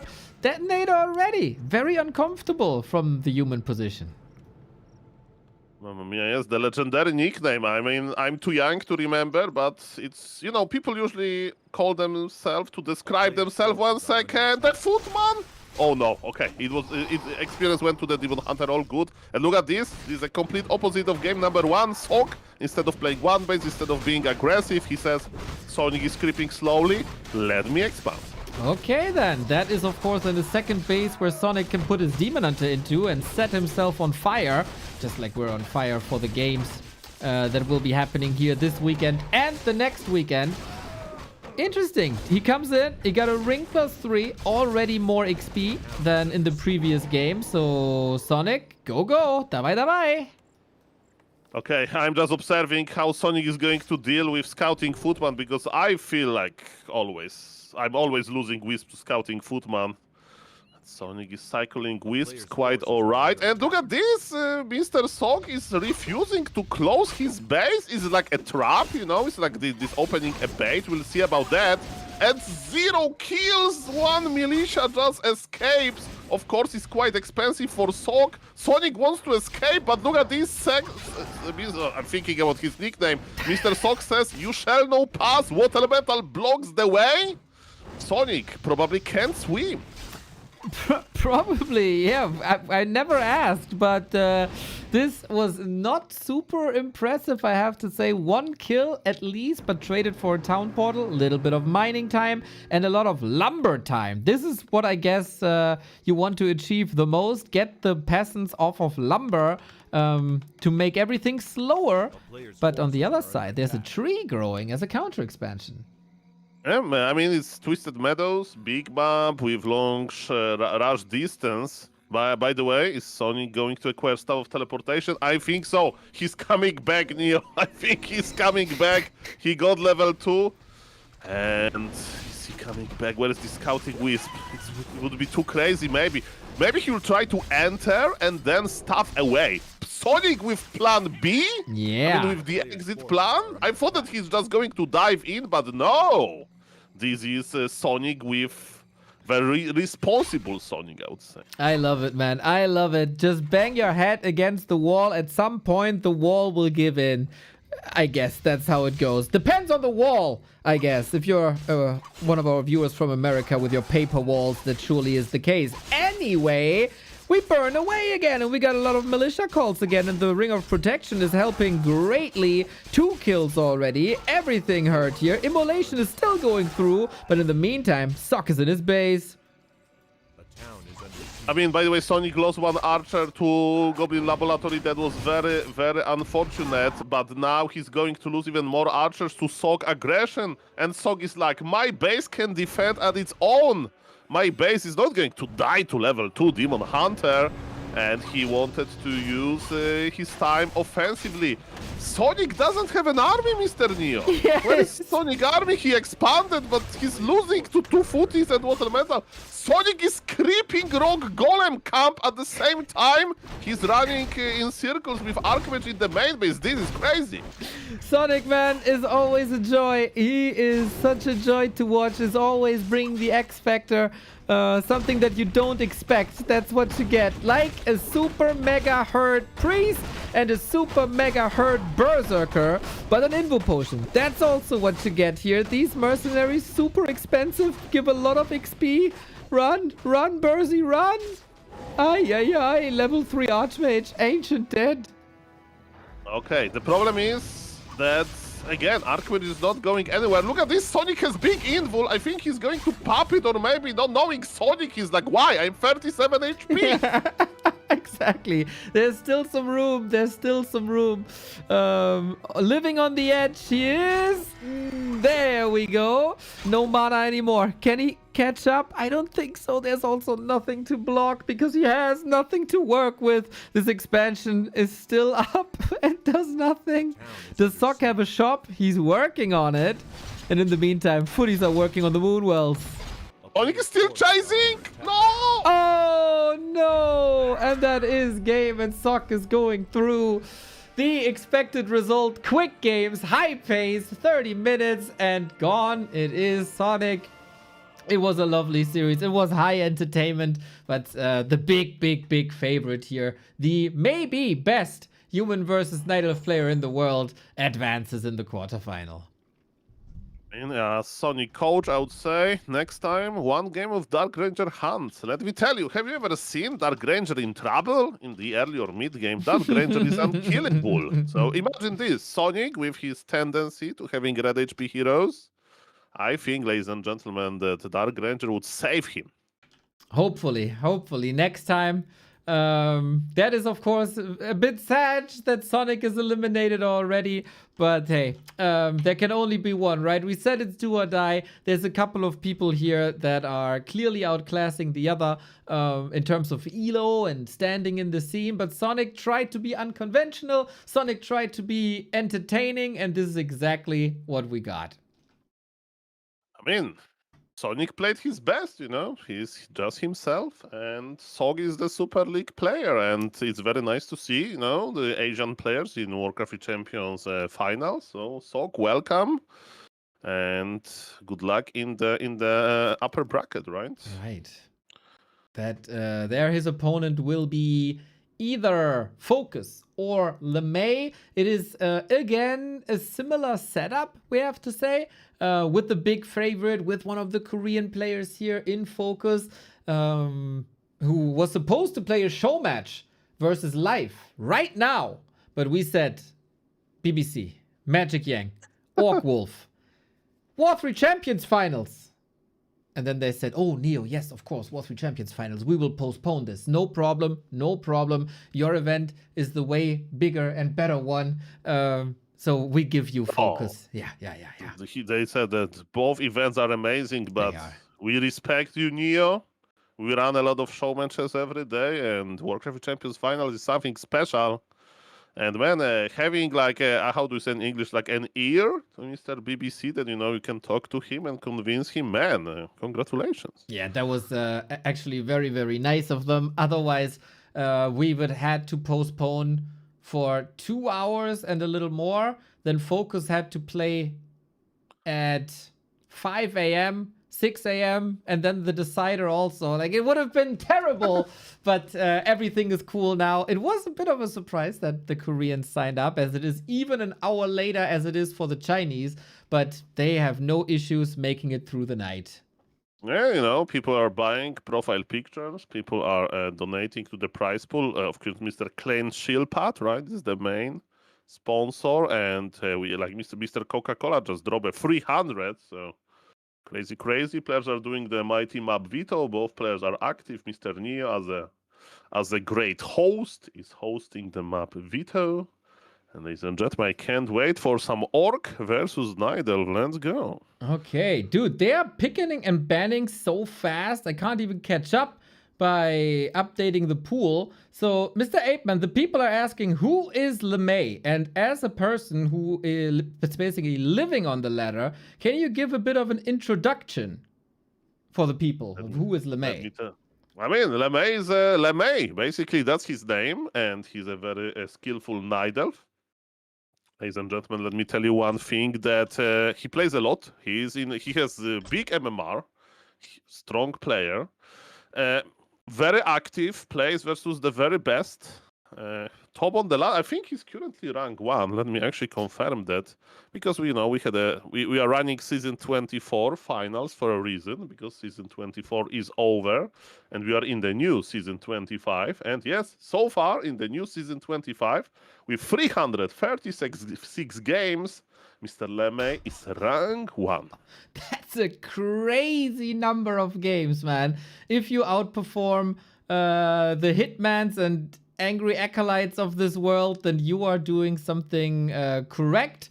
And that is, by far the most active player on the ladder on this level right now. Yes, so activity is very, very important. And yes, I want to see more of him. How many games he played so far? He has similar amount of games to me, lifetime. And I'm not rank 1 Warcraft Champions ladder. What I have done with my life. Mr. Apeman, you can't be rank 1 on 2 ladders at the same time, right? You conquered BattleNet. War3 Champions might be next at some point. Yes, Happy lured me to BNet, and that's how it happened. That I was for a moment rank 1 Undead, yes, because not that many people play Undead actually. Good memories. And yes, guys, sometimes people ask me, should I play Warcraft Champions? Should I play BNet? Why not to try both and pick whatever you prefer? Both are amazing in their own ways. Exactly. We're waiting for an amazing game. Mr. LeMei versus FoCuS. Yes, the Super League player, FoCuS. Very well respected Orc. Evelyn is on vacation, right? then we have mighty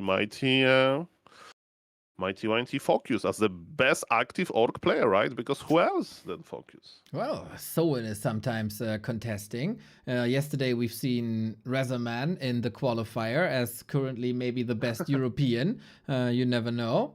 But yeah. Don't tell this to Grubby. Don't tell this to Grubby. There we go. The game is up. We got our starting map. That is then Northern Isles, as it seems. Interesting. Should be nice for FoCuS, I think. Mr. 8-Man is already here with the party. Of course, Sok is waiting in the semi-final, which is then going to be a best of 5. Best of 5? Amazing. Let's go. And I see that you are showing something on your screen, Mr. Neo. I had a little bit of fun, you know, with the characters. Sonik already eliminated Sok and FoCuS, the big favorites for LeMei. I don't even know if we know how he looks like. Couldn't get a picture of him, really. I mean, doesn't every Night Elf look the same, Kappa? I mean, they're all demon hunters, they're all archers, they're all dryads, bears. Like, how we can even distinguish them, you know? Sometimes undeads will, oh, this guy likes to add frostworms. Oh, this human likes to go tier 3 sometimes. But the Night Elves, they all have the same unit compositions. We have seen a lot of talents today, Mr. 8-Man. We've seen Chimeras today, Mr. 8-Man. Fairy Dragons I've seen today as well. We'll see. FoCuS, as I said before in the Sonik game, has a little bit of tradition of being seeded in these Champions Finals against a War3 Champions Night Elf, usually Sonik, and he has struggled. So I'm really curious what kind of impact LeMei can do here today. If he's able, like Sonik, to take a map of a FoCuS who was almost eliminated yesterday by Sheik already. I mean, it's a great opportunity for LeMei, right? Active player, rank 1 for now on the ladder, and some people still ask who LeMei is, and we may answer now the guy that won versus FoCuS in the qualifier to Warcraft Champions Season 24, a main event. Of course, he needs to win first, but yes, I'm very curious to see how he will perform. Yes, sir. I have to fiddle a little bit with the servers, but we got pretty high ping. Okay, so I will be talking. Yes, Orc versus Night Elf, guys. And it's going to be Demon Hunter versus a Blade Master. It's going to be all about sniping items, not creeping to level 3. No. Level 3 in this matchup can wait. For mid-game, for even tier 3. It's all about collecting those permanent items. Agility sells very well. Like all of the cloths, even Glove of Haste, armor for Demon Hunter, but not for Blade Master. And we are going to start on Northern Isles. So actually, Northern Isles is not that permanent item heavy in the early game, but in the mid game, there's a lot of nice orange camps that it can give you Close +8, for example. And there's, of course, Marketplace in the middle. Who will have a smarter build? The Creep Road, because the build order we know is going to be probably the same. But yes, it's all about sniping those items. And yes, I can't wait. To see what LeMei has. We are going to learn a little bit more about him. He strikes me like a standard player. Good versus expansions, but let me tell you, in the early game, Orc will never, ever expand. Okay, we are ready, everybody. Let's see. We kick things off on Northern Isles. Always a little tricky between the regions to find a server, but man, are we happy that we can get the server infrastructure of War3 Champions. 30 servers around the world makes it possible to play from everywhere, with everyone, with playable and even conditions. And also, if ping are a little different, then we still have a ping equalizer to even it out. Which competitive environment has these features brought to you from the community for the community? I don't know a single one.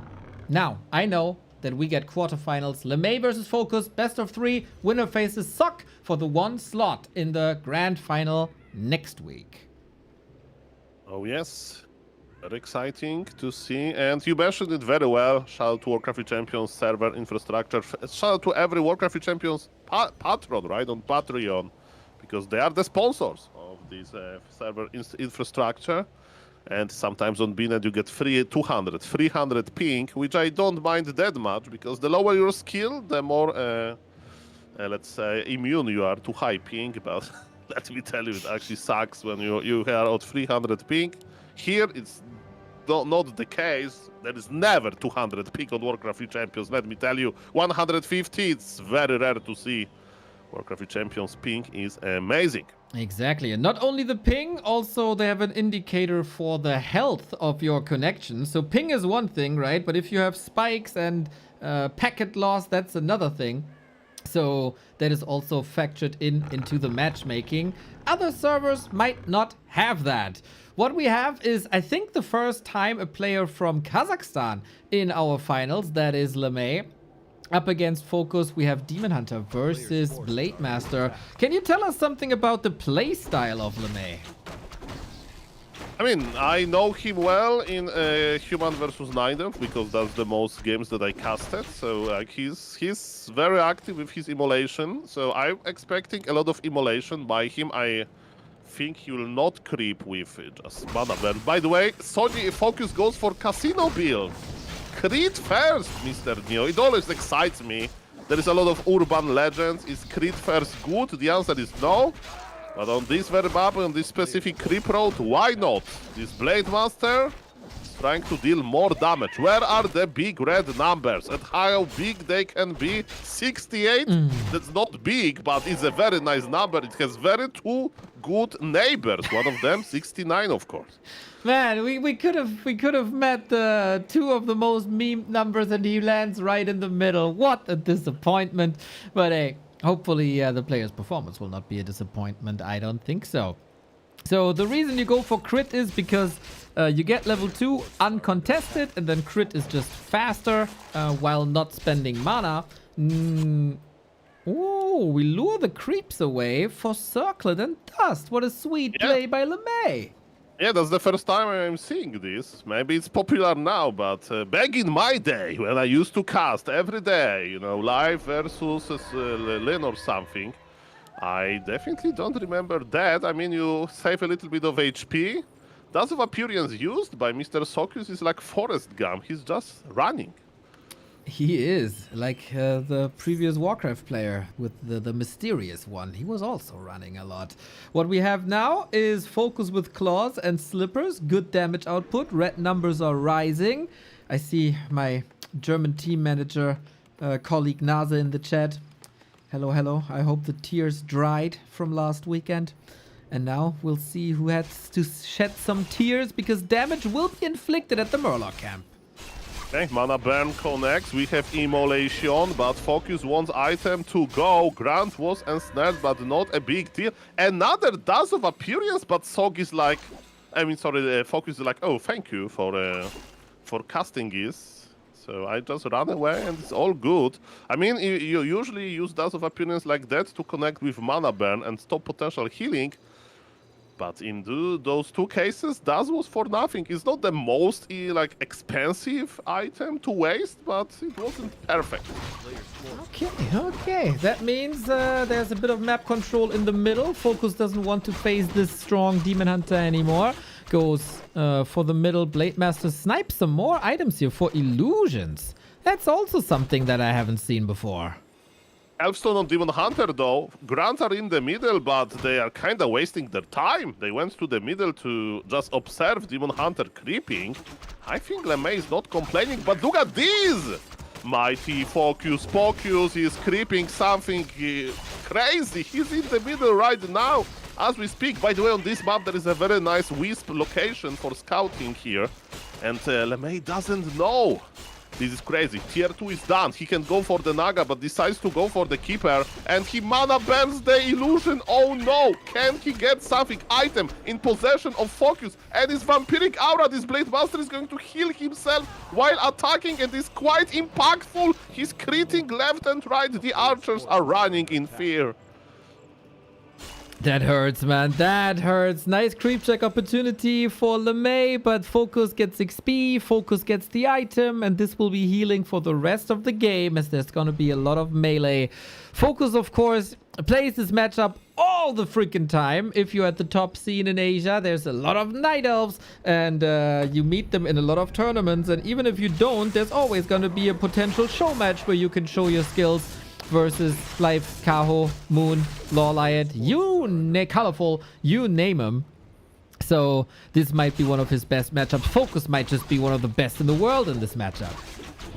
I need to remember this is the first game of LeMei, right? On a big stream, that Neo. So, but yes, but it's not. Don't get me wrong, it's not bad. But few of his smart moves were like countered, let's say. But you know, Night Elf is Night Elf, as the old saying goes, right? And it's tier 3 on the way, and I don't see expansion for FoCuS yet. I think he has to expand right now to not be too late. LeMei is creeping nicely. Polar Fruborg Tracker has no chance versus this Demon Hunter guy, and tier 3 Night Elf timing is going to be strong. FoCuS, is he sending a peon already? Not yet. FoCuS is to expand soon, because guys, remember one thing. To one base when Night Elf is tier 3 and Orc is tier 2 is very risky. Okay, we do have Serpent Wards. That does surprise me. Usually, you don't see that too often. It's oftentimes a Hex and Heal Wave build. But here, Serpent Wards seem good. A little bit of piercing damage output versus the incoming Dryads. LeMei a little bit behind in the competition. And an Arch against Ensnared. RIP. Interesting decision to mana burn Spirit Walker, you know, from the trio of Shadow Hunter, Blade Master. I mean, Shadow Hunter was a little bit in a safe position. But you mentioned Serpent Wards. Serpent Wards are good versus heavy Dryad army composition. Not the case here, even though we have 4 Dryads now. And Dryad number 5 on the way. The Bears will appear at some point because it's tier 3. And Serpent Wards can be good in one base situation. You get fast Shadow Hunter level 3. You can actually try to squeeze Night Elf before Bears. But in this situation, when FoCuS is expanding, I don't know about that. LeMei tries to be smart and cancel expansion, maybe Creepjack, but he's not ready to fight just yet. He doesn't have Orb. But maybe the high amount of Dryads motivates him to trade. I don't know about that. And you know what? I don't need to tell the future, because in a few moments we are just going to see. Was it a good decision? Yeah, very quick scouting by LeMei with the Wisp. We got the level 3 ready. Items on the ground have to be redistributed. FoCuS also. Serpent Wards, level 2 for the damage. Oh, LeMei, you don't want to fight into this. Yeah, there's too many Dryads versus Serpent Wards. I would avoid this fight, but let's see what's going to happen. LeMei is diving in for the Riders, but it cost him. He wants to cancel the Expo. Can he do it? This guy has a dream. Go, LeMei. He's like this Capa Verde versus Argentina yesterday. Oh, FoCuS struggling a little bit. Demon Hunter has a TP and the Health Stone. He can stay there for a long time. Big snipe by LeMei. Even saves the Dryad. That was good. It was real good. Mamma mia. Okay. I mean, he lost what? 2 Dryads, 1 Archer. But cancelling expansion is big. It is. Why Orc is not expanding Grace? Because it takes forever to put this expansion up. Mr. FoCuS should be a little bit enraged here. Oh, damn. 10 seconds. 10 seconds till the ad is coming in. I just saw. Can I stop this? I don't think so. We'll see. Ooh, I think I did. I have fun fact for you, Mr. Neo. Yes. In my entire streaming career, I never opened this feature with "Can I stop the ad?" In my entire career, thousands of hours. And I get the criticism. Always ads in the game. Just get a sub, everybody, especially the Prime subs, whether you spend it here or at the wonderful Soul 8man. As long as your Prime sub stays in Warcraft, is at the right spot. This is our territory. Warcraft the territory. Ladies and gentlemen, Ancient of War help with the red camp Captain America mask. I mean, this is yesterday Argentina versus Capa Verde, Neo. And look at this, expansion is going to be cancelled yet again. Because expansion of Orc is easy to cancel. FoCuS is busy clipping the red camp, but it's going to be 1 base, 1 base. And as I mentioned, 1 base, 1 base favors the Night Elf. Why? That's game design. That is because it's tier 3 versus tier 2. That is part of the of the reason. We have the Brilliance aura for FoCuS, who is of course also brilliant. He should that just have at the start of the game, if you ask me. LeMei pushing forward though, 50-50 food, but we can never underestimate the damage of a Blade Master and the power of a Shadow Hunter with the big mana pot. Okay, so now the game is still very open, don't get me wrong, but LeMei needs to do one thing, not overcommit here, right? He needs to make this game as long as possible to get a lot of value from his tier 3. Can he do it? There is only one Kodo Beast, but it's going to eat. One of the bears devoured. Level 4 Demon Hunter, that's amazing. Remember, it's double mana spender. Now Immolation is as strong as Mana Burn. Speaking of the mana, I see a lot of mana on the Shadow Hunter. Nice kiting by both players, and LeMei still going. Oh, FoCuS has to fight until the Expo is up. He's doing that sneakily, bottom right-hand side. Not at the top anymore. FoCuS distracting. For how much longer can you do this? LeMei pushing into upkeep already. Okay, Mana Burn connect, Shadow Hunter is empty. What about Blade Master? This Blade Master is so low! Heal wave! Too late! Uh-oh, what the hell is going on? Are we witnessing a huge upset? FoCuS, maybe a Tavern Revive is in order. He has a lot of gold, but he can't really reach. I mean, this game is looking better and better. Like, what I can tell you, and Tangle on the Kodo Beast. Spirit Walkers are empty. This Kodo Beast will go down. Welcome back, Bear. And there is a sneaky expansion on the bottom right, but it's not operating right now. Can Orc even fight without Blade Master? Is there mana for Entangle? Shadow Hunter is running. Shadow Hunter, the Dryad is slowing him down. One Entangle can kill him. There are two fresh bears coming. LeMei needs to keep his Keeper alive. Keeper versus Shadow Hunter. Entangle connects, but this pulled immediately. 73 HP, this is so close. Mamma mia! Holy moly, but FoCuS, what a fighting spirit, dude. This is world class. That he's alive here is a miracle. And you know what? Maybe he's alive, but what about his expansion? LeMei with the good game sense. And he says, yes, this expansion just finished. There is one peon here, but now is an important moment. LeMei can't overcommit. He doesn't have a TP. He doesn't even have a staff, you know? His Moonwells are somehow full. So yes, LeMei, don't overcommit here. He's still looking good. Oh, 44 food. Mana pot is available. And of course, regen from the Brilliance Aura. Bear killed. FoCuS is doing well. We got the vision from the bear in the Kodo belly. Keeper is the only hero here right now that's being attacked. Oh, Shadow Hunter as well, I have to say. Riju coming in. Shadow Hunter level 5. Mamma mia. FoCuS is trading so well. Level 5 Shadow Hunter with Heal Wave level 3, by the way. There's not that many Dryads, so Heal Wave level 3, even though the snacks could be grande. 43 supply for LeMei, 51 supply for FoCuS. Fresh bears are coming. Spirit Walkers are not that full with mana, but man, this human aura helps a lot here. I see more bears dying. Demon Hunter doesn't have map. This Demon Hunter needs to be careful. LeMei says GG, that was so close. Mamma mia. Maybe he should wait a little bit more. Maybe he should buy another Orb of Venom, you know, after healing in the base. He wanted to finish the game now. I can't blame him. If you have the opportunity versus literally Super League caliber player, why not to go for it? But man, that was a lot of emotions. Oh, is he going to be like Vozinha, this goalkeeper that from 60,000 followers on Instagram get like 16 million followers? We'll see about that. What a game, man. LeMei with a great performance here so far. Looking very good. Get the kill over FoCuS. Almost knocking him out, but god damn did FoCuS put on a hell of a fight. Maybe it took him some time to get accustomed to the ping. But when he was on, he was on. Really strong performance. Good scouting, good reactions. And almost beaten him, but then FoCuS is still the second best orc in the world. And he is not dropping a map here, he says. Mamma mia. Mamma mia. I mean, that's definitely, I'm very impressed. Very impressed. Remember, early game was, you know, this Dazzle of Appearance. FoCuS was creeping nicely. I mean, I'm very excited for game number 2, and I think it's a good trait, right? If you are excited about the next Warcraft 3 game, it means it's not boring. Give me. Okay, GG, have fun. LeMei fighting for survival here. He was able to threaten FoCuS quite a bit. Now he has to beat him and take it one step further. The last map was, I guess, somewhat Orc favored even as a neutral map. Now we move on to LeMei's map pick, and that is Autumn Leaves.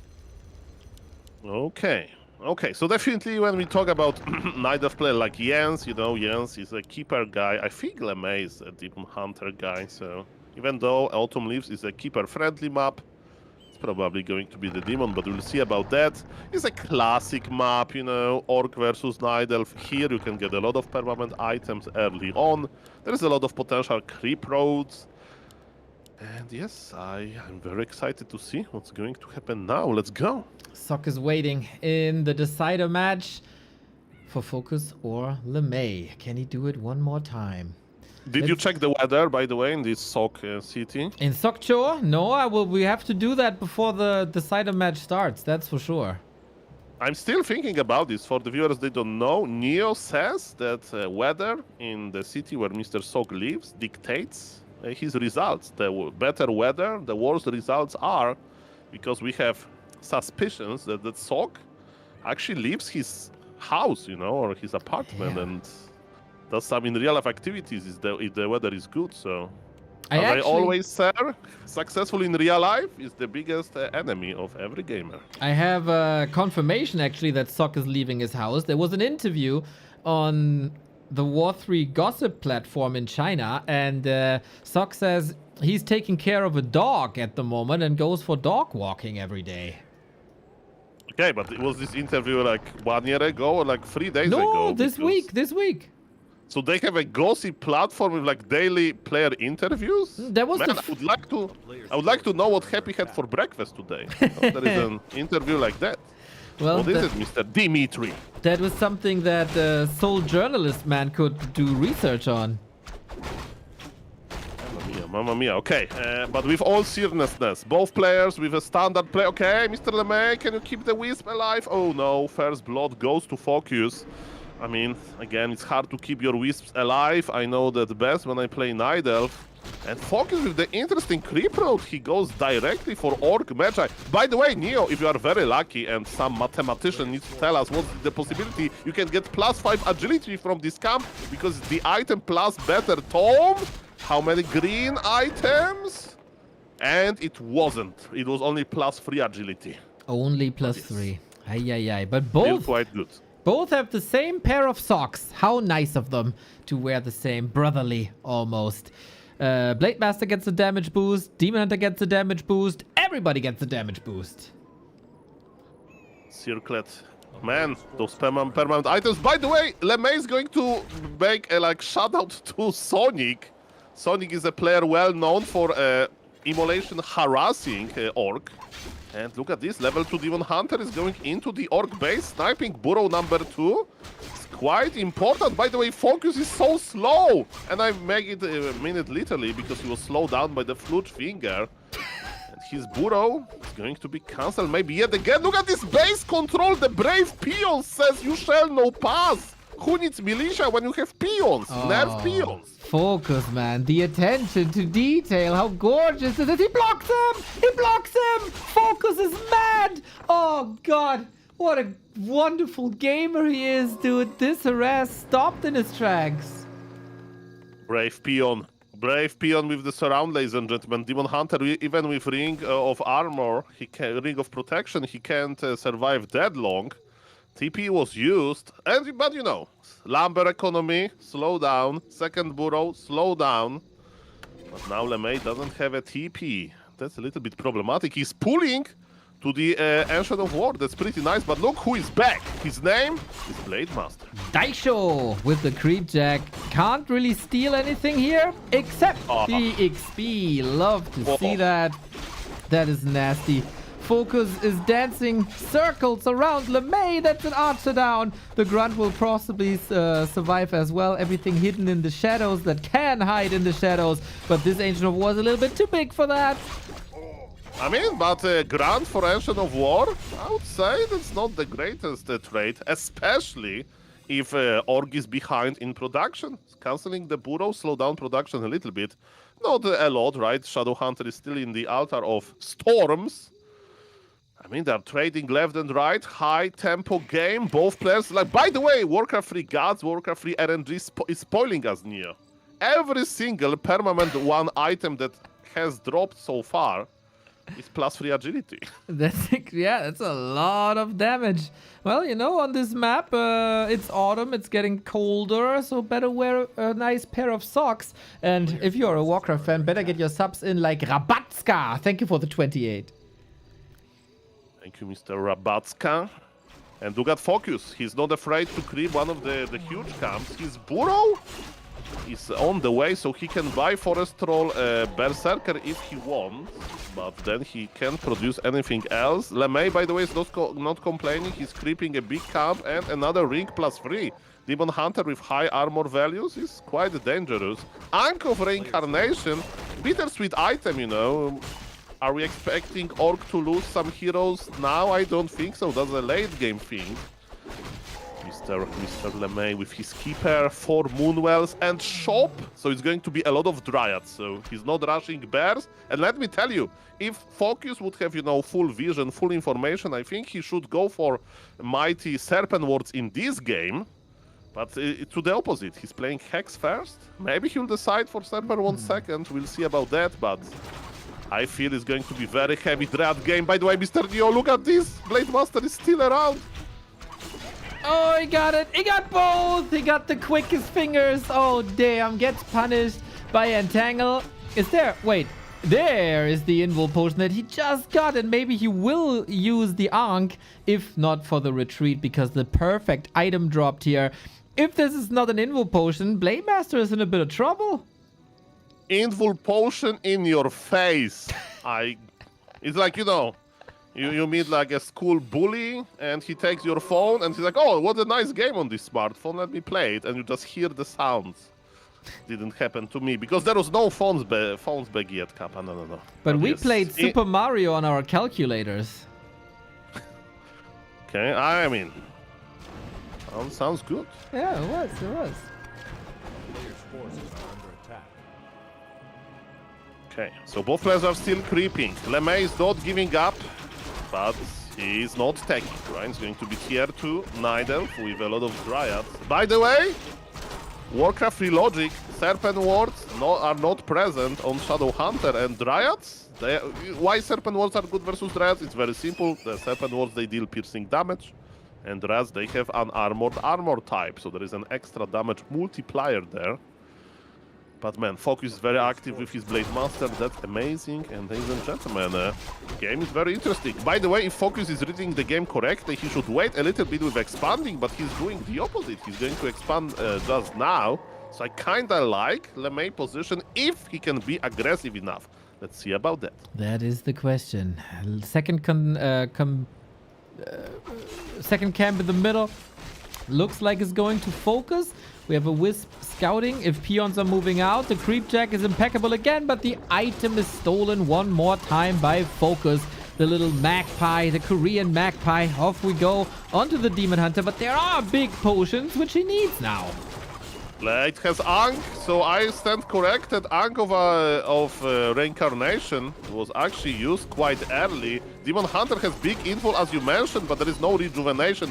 Heal Scroll used. Big fight in the middle. Creep Camp is still there. Shadow Hunter already on level 3. Man, how FoCuS is creeping so fast. LeMei needs to break the Orc right here. Why? Because Orc is expanding. And I see an Ancient Protector somewhere. Ancient Protector close to main base of FoCuS. Man, LeMei is very serious. He's pushing. Tier 3 is not going to happen in this game. Invul for Invul. That's beautiful. Hey, well, it's not beautiful for that Shadow Hunter. Needs a bit of dispel, but the Dryad is here. The block by LeMei. Can't reach the shop and the SH is down. Blade needs big crits, but all he can do is go into the shadows and hide there. So FoCuS has nothing left anymore.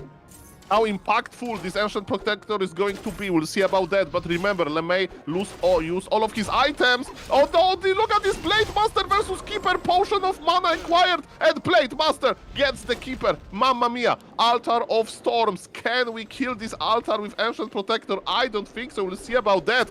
Keeper will be probably altar revived. I'm checking the Moonwell situation. LeMei has nothing to go back for. But the problem is, FoCuS expansion is going to finish. LeMei needs to win now. Can he do it? Supply is even, but he's sieging. That's crazy, man. He has no idea, I guess, about that expo on the left-hand side. Don't think he scouted this. Aiming for the Demon Hunter. We have Ensnare ready. We have the Keeper ready, but no staff. Are we having the damage numbers? Bam! 168 into a backstab. FoCuS is a monster in both games. He was staring death in the eye, but he was just laughing and critted him.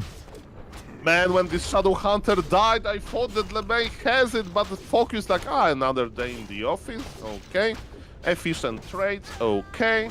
And yes, mamma mia, but big shout out to LeMei. Like, yes. I'm very, very, very impressed. Like, with all due respect to Mr. Sonik, I didn't feel that many emotions in his games. But man, LeMei, I will definitely would like to see more of him. So, yeah. GG, Mr. LeMei, that was very nice. And losing to FoCuS is not a shame. Let me tell you, this guy is quite good at Warcraft. He got him in the ropes. Holy. FoCuS losing heroes there, was down 24 food, but you know, we oftentimes praise the Blade Master control of Soin or of course of a Lin as well, but what FoCuS was able to pull off with just one hero was remarkable here today. Yeah, amazing, amazing. GG's. And now we are going to have a Korean mirror. FoCuS is from Korea. Sok is from Korea. I know my flags here. Very good, very good. Could you tell the people, or could you do the map pick and ban with the guys? Monka S, okay. Then I can advertise War3 Champions a little bit and maybe show the people the first 3 players for, you know, the finals next week. I'm an intern, Mr. Neo, but it sounds amazing. Go for it. I think so too. Sok is A, FoCuS is B. And then let's tell you guys about War3 Champions in case you haven't heard anything about War3 Champions yet. What the hell are you even doing? They picked the scene up when it was in shambles at the Reforged launch, of course. It was terrible. Everything was terrible, except the initiative of Pat, who created War3 Champions, and then more and more people joined the team and created what we have now in War3 Champions. We have the look and feel of the old Battle.net, and this already makes us feel more at home than Battle.net ever could. You got the chat experience again. You got some news there. You have chat rooms that are actually, you know, there's stuff going on. People are chatting. People are saying something. It is an alive server. We got the profiles that we didn't have for a long time on Battle.net, where all the wins and losses are tracked and nicely provided here. You see, for me, it's just down, because I had a bit of a bad streak recently. What War3 Champions sets apart from Battle.net first and foremost is these servers. That's a lot of servers. On Battle.net, you have 3 in US West, Europe, and Asia. And if you're in between, well, your problem. On War3 Champions, they said, oh, we're going to put a server in between. And then it doesn't matter if you're from US West and your opponent is from Europe, we have a US East server. And then you both have fine conditions. 30 servers from all over the world. So this network then provides perfect conditions. And also, the matchmaking is a million times better than the one on Battle.net. It is no exaggeration when we say on Battle.net, you can meet the world champion or a player who just plays his first game. Both is 100% possible. It doesn't matter how good you are. On War3 Champions, you meet people on your skill level. You see the MMR here? My last game was the exact MMR because the matchmaking is so good. And you might have heard that the start on War3 Champions is a little bit rough. And that you might have to win or lose 10, 15, 20 games in a row. Thankfully, the wonderful people of War3 Champions have this new onboarding experience. If you're a returning player, you get asked how good you think you are. Are you a pro? Are you an amateur? Have you never played before? And then the onboarding experience and the MMR settling is being judged according to that. So it's a lot better to get on board with War3 Champions, and you reach your MMR a lot faster. And this is just one of the many, many, many developments that this server has been through in the past couple of weeks and months, because we have an extremely dedicated team of volunteers that are helping us out here, and it's freaking wonderful. Thank you for that, War3 Champions people. And now, after advertising this a little bit, I'm going to tell you the first 3 players for the finals. Next week, we're going to have the finals, and I present to you the Western participants of the War3 Champions finals. We have, of course, a couple of favorites here. A couple of people are standing out, and we are very happy that these guys accepted the invite. Starbuck, Jens, and Death Note. The star coach is coming in, as well as the strongest player in Europe and the strongest player in the Americas will all be there, alongside the players who are qualifying today and along the players that we will tell you tomorrow, because the Asians are sending a couple of people over. But who that is exactly, you have to find out tomorrow. Well said, Mr. Neo. Everything you describe, very, very, very correct. Amazing players, and I can't wait to see them in action. Man, Jens, Starbucks, so good. And Death Note is not? Death Note is a rockstar streamer now. I see. Okay, okay. Yeah, hopefully he can put Age of Empires to rest for like a day or two and practice. Okay, I'm finishing the map Vito. So far, no dots. Very which good. Is, always a good sign. We're almost ready.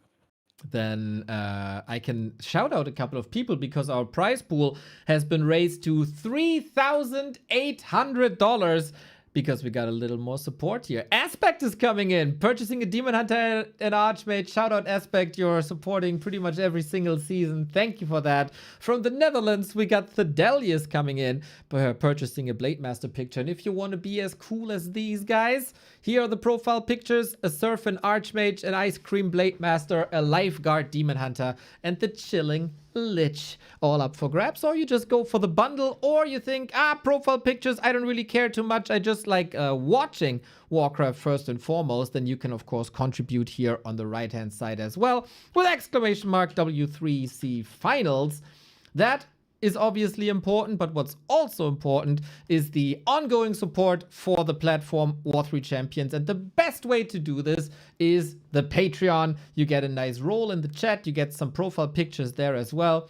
The servers are plenty and they do cost quite a bit. So every single soul, not this caster soul, but soul with an O, soul, that helps War3 Champions, helps the entire scene and the game, and it would be a damn shame if servers had to be closed down, because everybody suffers from that. So either continuous support via Patreon or a one-time support. All the contribution options are here on the right-hand side.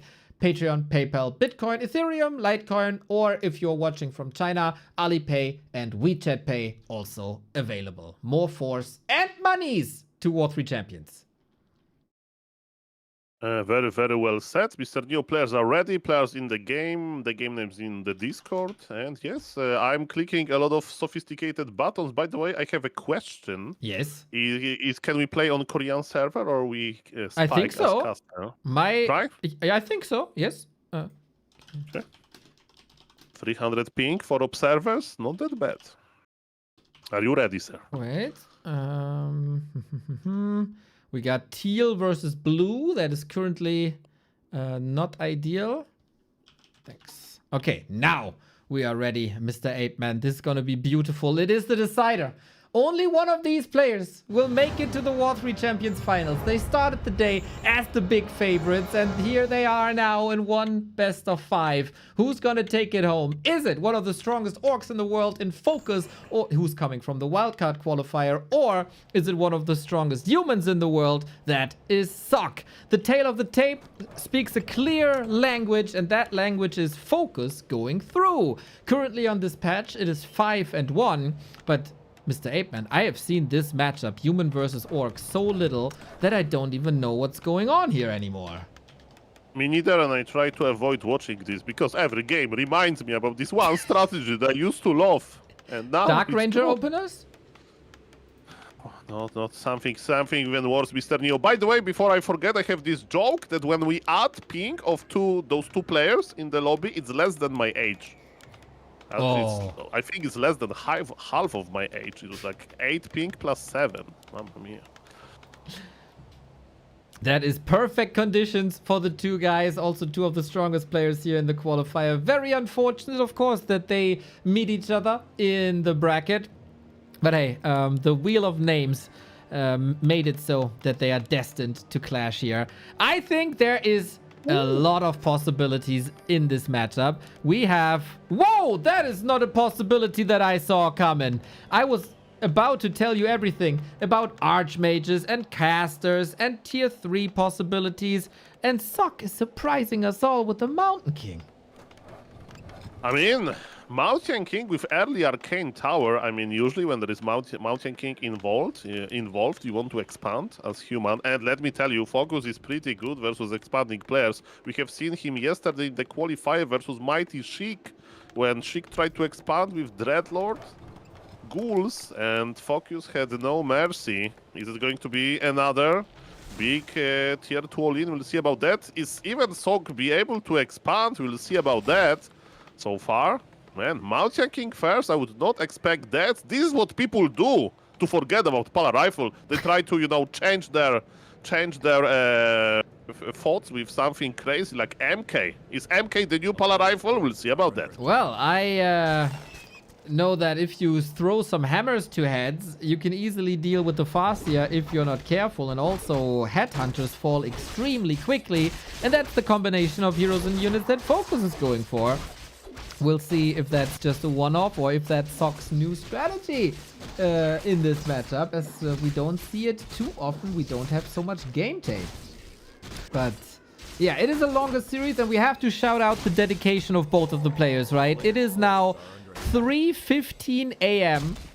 So FoCuS played yesterday night, and I was still doing the bracket while watching football, and he said, "Oh, Neo, there might be a scheduling conflict." I was like, what the hell, FoCuS, are you still up? Or are you, like, up again? It's like, yeah, I slept like 3 hours. I have to take care of my kids. It's like, bro, okay. This is what he does, man. Play Warcraft 3 all night, take care of the kids all morning, and then repeat.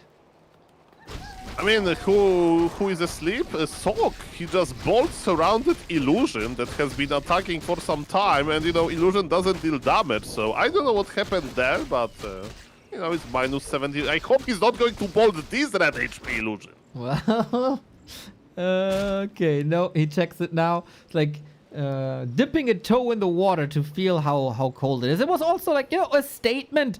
This is what I could do to your real Farseer if you dare to cross the map. I mean, what I can tell you is that FoCuS is accumulating a big army. Maybe that's a protocol against Mountain King. You know, you don't want to lose any headhunters. So FoCuS is doing like not very intentional thing, right? He's staying away from the human expansion because he knows that as long as there is mana on the MK, he may be outvalued here. 1 footman for 1 headhunter, but with gold from expansion that is going to go to Sok gold count soon, he will be able to afford those footies. And maybe he will even afford Boots of Speed, because that's the best friend of MK, but not now. He doesn't have that much gold yet. Yeah, for now you gotta run. The Farseer has a big potion, that's amazing. Also, if you should get surrounded, Farseer has the Cloak of Shadows and then can hide, and there's no reveal against that just yet. We're running in circles, and that is favoring only one player, and that player is Sok. Expo is up, Expo is mining, and you want to get this goddamn orc out of your front yard with militia now. Oh, good position by Sok, and yes, militia helps a lot. Remember, that militia hits us hard as footies. But FoCuS already on level 3. That's pretty good with mana potion. There'll be a lot of wolves. And ladies and gentlemen, FoCuS is the anti-expansion specialist. Lava spawns are here. MK stuffed away. He is drinking some clarity cocktail. Man, how fast FoCuS crept this level 3 farce here. That's actually crazy. Yeah, really amazing. We doubled things down like we did yesterday versus Sheik. You called it early in the game. Firelord Farseer pressure against expansion plays against the potential carry hero, but Sheik didn't find enough time for the Dreadlord. Can Sok find enough time for the Mountain King? Nice body blocks on the ground, and it goes down to MK hit. By the way, MK will get level 3 very soon. He needs bash, one bash, and he'll be able to surround, maybe? Oh, yes. Can he do it? Not really. He's sending footies right back. He knows that there's a lot of summons coming, but Arcane Tower is up.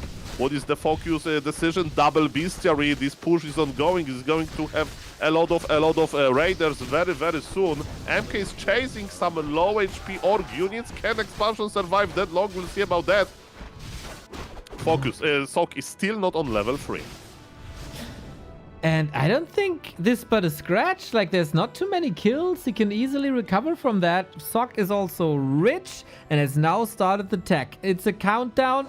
2 base, 1 base. I don't think FoCuS has the units or the resources or the time to counter expand anymore. I mean, he's not going to counter expand. He wants to burn this human base, but can he do it without riders? Buildings, we're not going to die that early. And look at this! In the middle of the map, Sok is there. He's hunting for some riders. How patient Sok is, that's actually crazy. He's like, my base are not dying. I have towers. And he's just in the middle, having time, popping those clarity cocktails. I think that Sok definitely will order this Leech profile picture. Because, man, he's just having fun with some cocktails in a very sunny place. But yes, all things considered, he needs some bigger army. Footies are not that great in the mid game, especially versus heavy, high-level heroes. And man, can expansion survive? That's a very important moment because FoCuS is going in. He's losing some mana to the Arcane Tower, but there is big mana potion on this Farseer. Oh, how much damage can you do? It seems like Sok's goal should be mass air, but for that he needs tier 3. FoCuS has the first attack upgrade, so more damage to the Town Hall. No pillage just yet. That would help him financially. Whenever a raider attacks, you get gold at the building cost. And there, FoCuS. All the summons doing lots of damage. Sok is waiting for his level 3 with bolts. Deny would be huge. Oh! Deny! There is no level 3! Mountain King saved all of this mana for what? He will have to still throw level 1 bolts. Maybe this rider. Imagine Deny again. Oh my god, that's crazy! I don't know what to say. Okay, third time was the charm, but there is not even 1 bolt. And Sok says GG. God Gamer FoCuS, what was that, dude? Out of his freaking mind, the denies. Oof, that was hot. Dude, I have rarely seen a player tap out after a deny. Like, he killed the unit, right? He killed the unit, and he still tapped out. The Mountain King didn't work, unfortunately. Nice attempt by Sok, nice try, but FoCuS is so laser hot today, it seems like. Mamma mia, that was something, Mr. Neo. That was something, and I have a good news for you because players are in the lobby. The colors hot, right? Let me check. Color lock. Team. Okay, color. I'm sorry. Clicking buttons. It's fine. It's fine. It's fine. It's fine. I'm clicking buttons. I'm sorry. Okay, Yes, I think very we are good. ready. Yes, I think we are very ready. good. We The are. map is going to be even bigger, and the map is going to be even more expansion friendly. But after seeing that, I'm not sure. Are you ready, Neo? I am ready, Mr. Ape Man. It is looking absolutely beautiful. Whew. Tough situation here. FoCuS seems like he's winning every single fight here today, whether that's against LeMei or against Sok. Now, on one of the biggest maps in the entire pool on the Korean server, our two Koreans will bring us festivities once again. FoCuS is up 1-0. Can Sok strike back? This is best of 5. There is some wiggle room to make mistakes. But again, I would be afraid to expand versus FoCuS, but maybe with Archmage, things are going to be a little bit easier. We'll see about that. By the way, FoCuS really like Twisted Meadows versus Human. Let me tell you, remember some of his games versus Mighty Fortitude, you know, the best human in the world right now. And he crept like those rock golem camps with pooling. He got really fast level 3 Farseer that actually won him the previous game, right?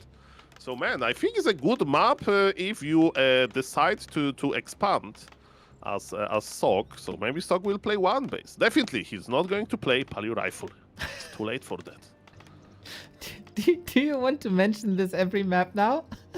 I mean, it's a legit strategy, you know. I'm a caster. I'm describing strategy for the viewers. Okay, yeah, I'm I'm like a waiter in a restaurant, you know. Do you want to order pizza or a lobster? And of course, we are in a pizzeria, so not that many people order lobster anymore, but it's in our menu. That is correct. And then you order the pizza, but with extra pineapple, please. Thank you.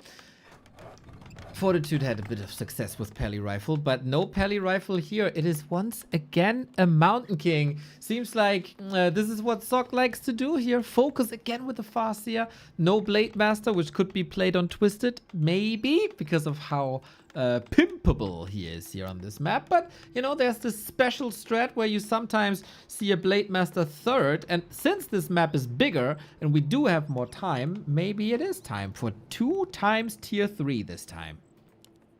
I mean, I mentioned that FoCuS may creep, but you know what? Without barracks, it's not going to be that easy. It's actually fast tech into barracks, but yes, FoCuS will harass. And man, one mistake, one good bolts around, and the game can change.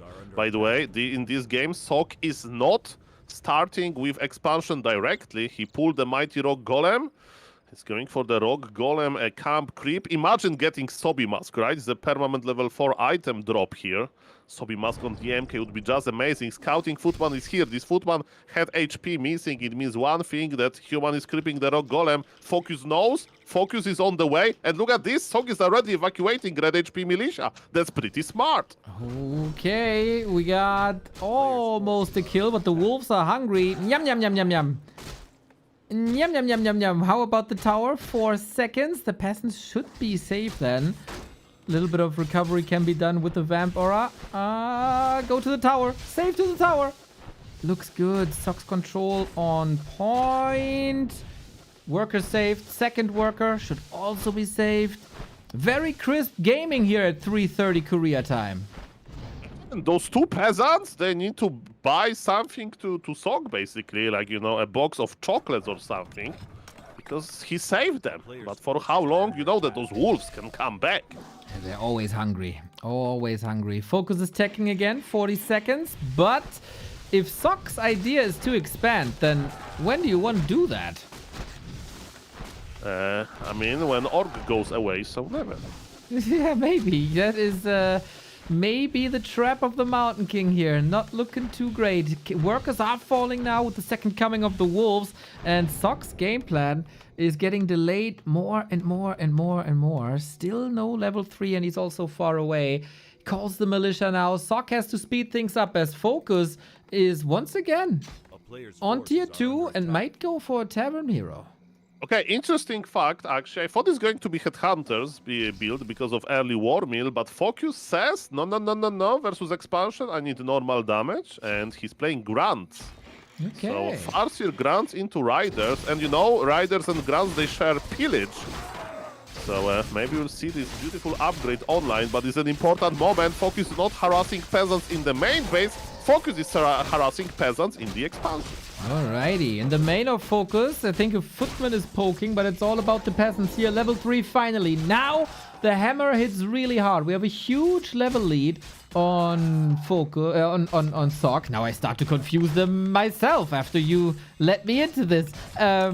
Huge tech lead for FoCuS, huge level lead for a Sok, and then we get a TC second. I mean, so bad casting is spreading, like yelling. Mamma mia. Okay, need to get my act together. Okay, No. That's our charm. So confident, man. So confident. Okay, man. okay, Don't worry. okay. By the way, it's a funny word in Polish, what confident means. Shout out to all of the Polish viewers. Ladies and gentlemen, MK is on level 3. He's creeping into level 4 direction. Nice scouting footman by Sok. And he knows where FoCuS is exactly. Can level 3 Mountain King do something about that? Item from the expansion is not that great. It's a Ring of Regeneration that MK doesn't need right now. He's quite healthy because Orc wants to get those peasants. Once again, Raiders. Town Hall almost up. Can he gather the necessary resources? We get Militia now. FoCuS is the biggest fan of a Berserker. This is also a big consumable, so he could pair the damage of a Berserker with maybe the damage of a Scroll of the Beast. We'll see about that, but yeah. Sok has to get ready. He's trying to intercept, but the TC is already there. Yeah, but what TC can do versus Bolt, we'll see about that. 1 grand went down. It's already a much better looking game for Sok, and he's forcing FoCuS to teleport out. Man, this level 3 MK with full mana, that's a game changer. Of course, this map is different. The map is bigger. FoCuS decided to play Firelord first on map number 1. Now it's a Tower and Chieftain. With Tower and Chieftain, there is a lot of options on the table. Counter expansion, creeping to level 3 Tower and Chieftain, Shockwave laming. Everything is possible here. But man, what's now? Because now we know that Sok can be the one that is aggressive. Is he going to find FoCuS? And yes, this footman is dying not for nothing. He's dying for a good information. Because the human player knows that Orc wants to counter expand. Super nice, super nice. So you have to, like, you are definitely the more knowledgeable person here between us. When did this game go wrong for FoCuS? It looked like he harassed really well.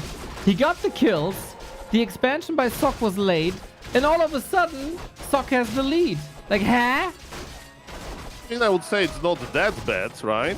Because expansion was slowed down, tech was slowed down because of that as well. But yes, faster level 3 on the MK, that's what I would say. But again, thank you for the compliment, but I'm not the biggest expert on this matchup for sure.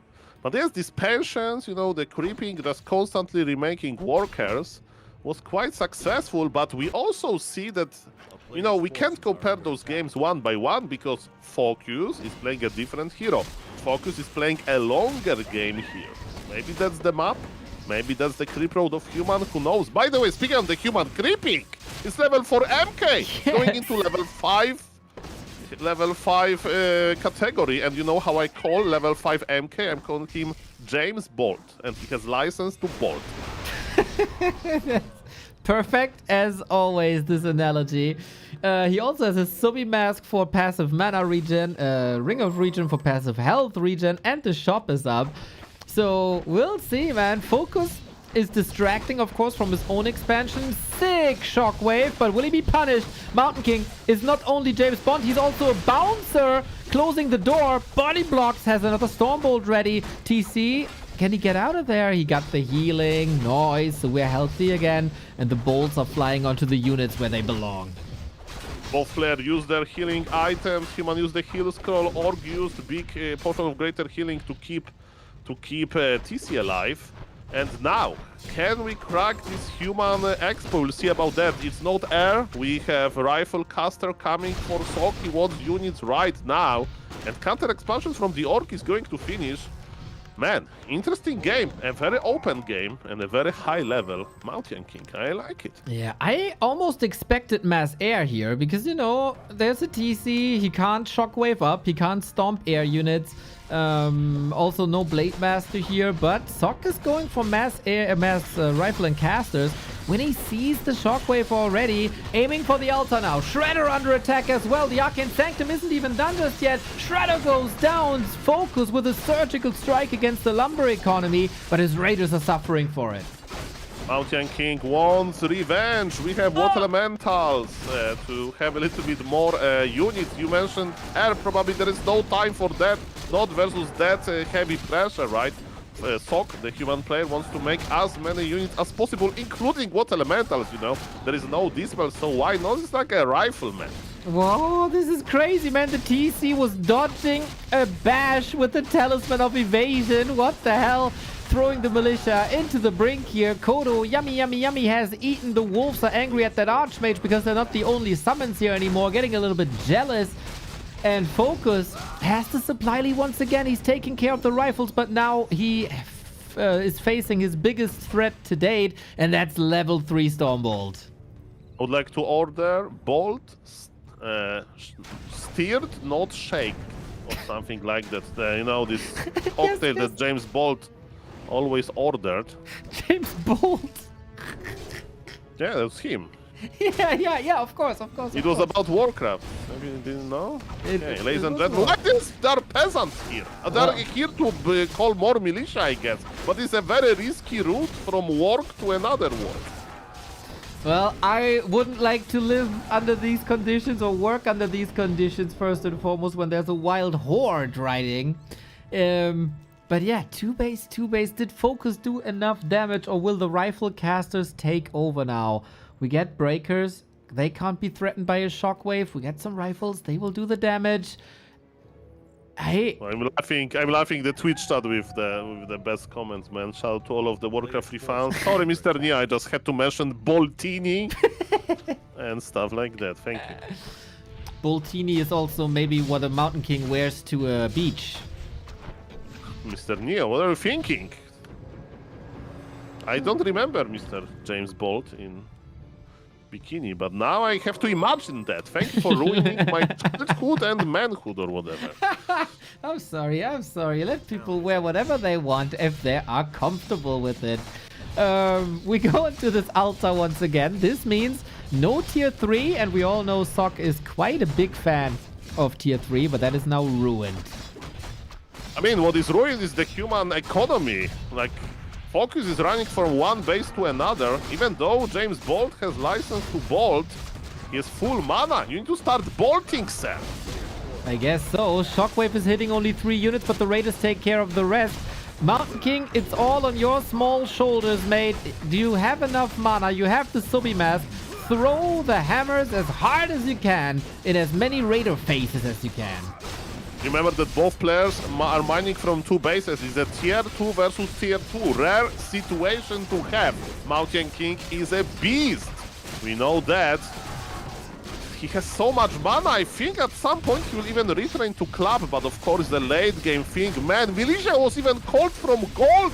Sok is scared here. Yeah, and rightfully so, man. FoCuS has 1,000 gold. The supply is looking horrible. Sok coming into this as one of the big favorites, but FoCuS first, he weathers the storm in the wildcard qualifier, and now he's looking tremendous in the close qualifier as well. On the way to a 4-0. Muddy is in, the Berserker is in as well as a little bit of mental support, but what mental is the 15 food lead for FoCuS on 2-base. Yeah, but good luck healing this army. It costs a lot of gold, but luckily FoCuS can afford it with his bank that you mentioned. And who is going to play tier 3? That's my question. Yeah, hopefully both. Hopefully we got the time. Sok is trying to catch up. Thank you, Bidu, for the sub. I would say something positive about the Canadian football team, but I'm jinxing everyone, so have fun, everyone, is what I can say. I think Mr. Sok is not having fun. He got a creep jack, but he's retraining to club, ladies and gentlemen. It's club level 3, by the way. Raiders, I don't know, we are ready for that. Oh, we'll see. He is scared. That's what he is. Moves the Raiders out before the clap was used. Now he's playing around the cooldown, throwing the nets. TC at 50%, more or less. The Berserker will fall. We got still a Stormbolt, the Mountain King. So much mana. Level 4 on the TC as well. Archmage in trouble. Has to get out here. Can he get one more? kill somehow, somewhere? No. And FoCuS again surviving with so much, but Sok is hanging in there. Oh, FoCuS is doing that. He's like, he's versus against level 5 MK, and he's like, I just run away with the riders. This guy will club nothing. I'll force him to TP. And man, it looks easy when you are FoCuS, man. This guy is pretty good at Warcraft. It's crazy, dude. It's Playing crazy. around MK like that, and you, as you mentioned, MK players, MK expansion sometimes leads to air. Why? Because air scales well in the late game. Here, FoCuS is okay, showing us that this org game is not that comfortable. TC survives. Mana is lacking on this MK. There's mana potion though. TC needs to be careful. There is Invul. Invul used first on the MK. The shockwave was good, but man, where are the human units? We need more mana potions on this dwarf, man. We need more claps. The weapon of mass destruction in the hands of Sok has to save this game. We have a clap, but it only affects 2 of these raiders. The FoCuS fire is too great, but what is great is chainwave murder against the poor workers. Raiders might be finishing the job. Mountain King stemming against the defense here. One more Stormbolt or maybe a clap, but it is too little and it is too late. FoCuS takes the 2-0 and is 1 step away from the big finals next weekend. Mamma mia, that's crazy. Mr. Neo, let me turn on the Cosmic Lights. I will just close the lobby quickly. Yes, sir. Yes, sir. I have to restart as well, as the overlay was a little overwhelmed here. What a performance by FoCuS, man. I expected these two to be in the deciding match, of course, but I never expected FoCuS to be this dominant. Absolute stellar performance. 5-star top class Warcraft. Mamma mia. I hope the players are less exhausted than I am, because that is a hell of a run. And they are playing like this at 4 a.m. in Korea. Absolute banger. Absolute banger. And Mr. Apeman will soon make the return here, I assume, once the lights are on. And then it's tournament live on the line in just a second. Okay, I'm back. I'm back. Very good, very good. The camera is on. Guys, I did turn on those Cosmic Lights for a reason. I hope we are going to have more games. I hope so too. Is that the good luck charm for Sok now? Okay, welcome from the International Ape Station. FoCuS is ready. What about Mr. Sok? He can take his sweet time as much as he wants. It's a long day. It's an exhausting day. You know what he's doing? He's doing the opposite of myself. You know, sun is rising. Yes. So he's closing. You know, the So Cosmic true. Lights. So true. Okay, players are ready. Are you ready? Yes, sir. Let's get it on. We shout out our supporters here for the players who are bringing you the best Warcraft 3 on the planet. Seth, thank you for the Demon Hunter purchase. Thank you, Daniel, for the Archmage. And of course, everybody who contributed before or after. We have to say it again tonight. We got a big dono by Coca-Cola. $200 into the prize pool. I don't know if you're listening. I don't know if you're watching, but wherever you are and whenever you are, thank you so much. Also, of course, to the main protagonists of this crowdfunding so far. That was very early on. The leftovers of last time. Then Umi, the language learning app, with 500. Huge. Kleine Schildpad is the only reason we are able to do this qualifier weekend. He supported with 2,258 Schildpads in the chat. And of course, Big Dick Yangfang with the 300 and the double smiley face. Can we get That's his nickname? That's okay. Yes. That's the energy we get from him. So that's what I call him. And he never refuted that. So Big Dick Yangfang with the 300 and the double smile. We need some smiles on Sok's face, because we need more games here, Mr. Apeman. If this day is over after just a bit more than 2 hours, I'm gonna be sad, and nobody wants to see a sad Neo. Nobody, I'm sure about that. So players, better perform. Thank you again, Mr. Klein Schildpad. It means like small turtle, Yes. if I'm correct. Correct. And yes, mamma mia, let's go.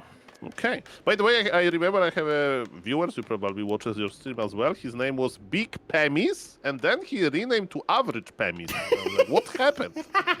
After like 1 year, maybe he's getting older or something. I don't know. So I'm glad that Mr. Yangfeng has no problems like that. Let's go. Hopefully, hopefully. All the best to you guys. All the best to you guys.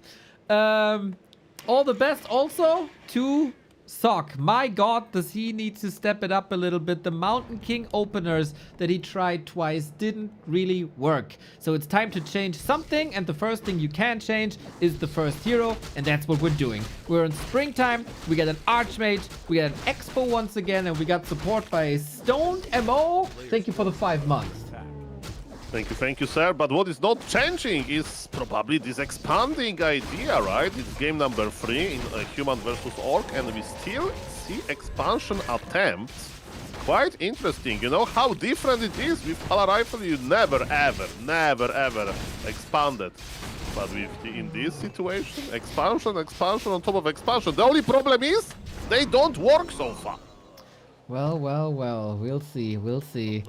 We got claws for the Farseer, that's pretty sweet. We contest for the level 2, that's pretty sweet. Archmage only Ring of Protection, that's not so sweet, that's rather sour. But yeah, he pulls the peasants back. Okay, that's quite interesting. Yeah. Oh, FoCuS with the steal. Yeah. Mamma mia. Okay, so it's one base. By the way, in one base, human can go for a rifle caster or just casters. So it's another interesting thing. But yes, Chain Lightning Steel was quite big. Level 2 versus level 2 faster tech for the Orc. Usually when you invest into a lot of footies and FoCuS has 5 of them, we may see a defend. It's going to be defend. See about that. There is a lot of options, and yes, look at this.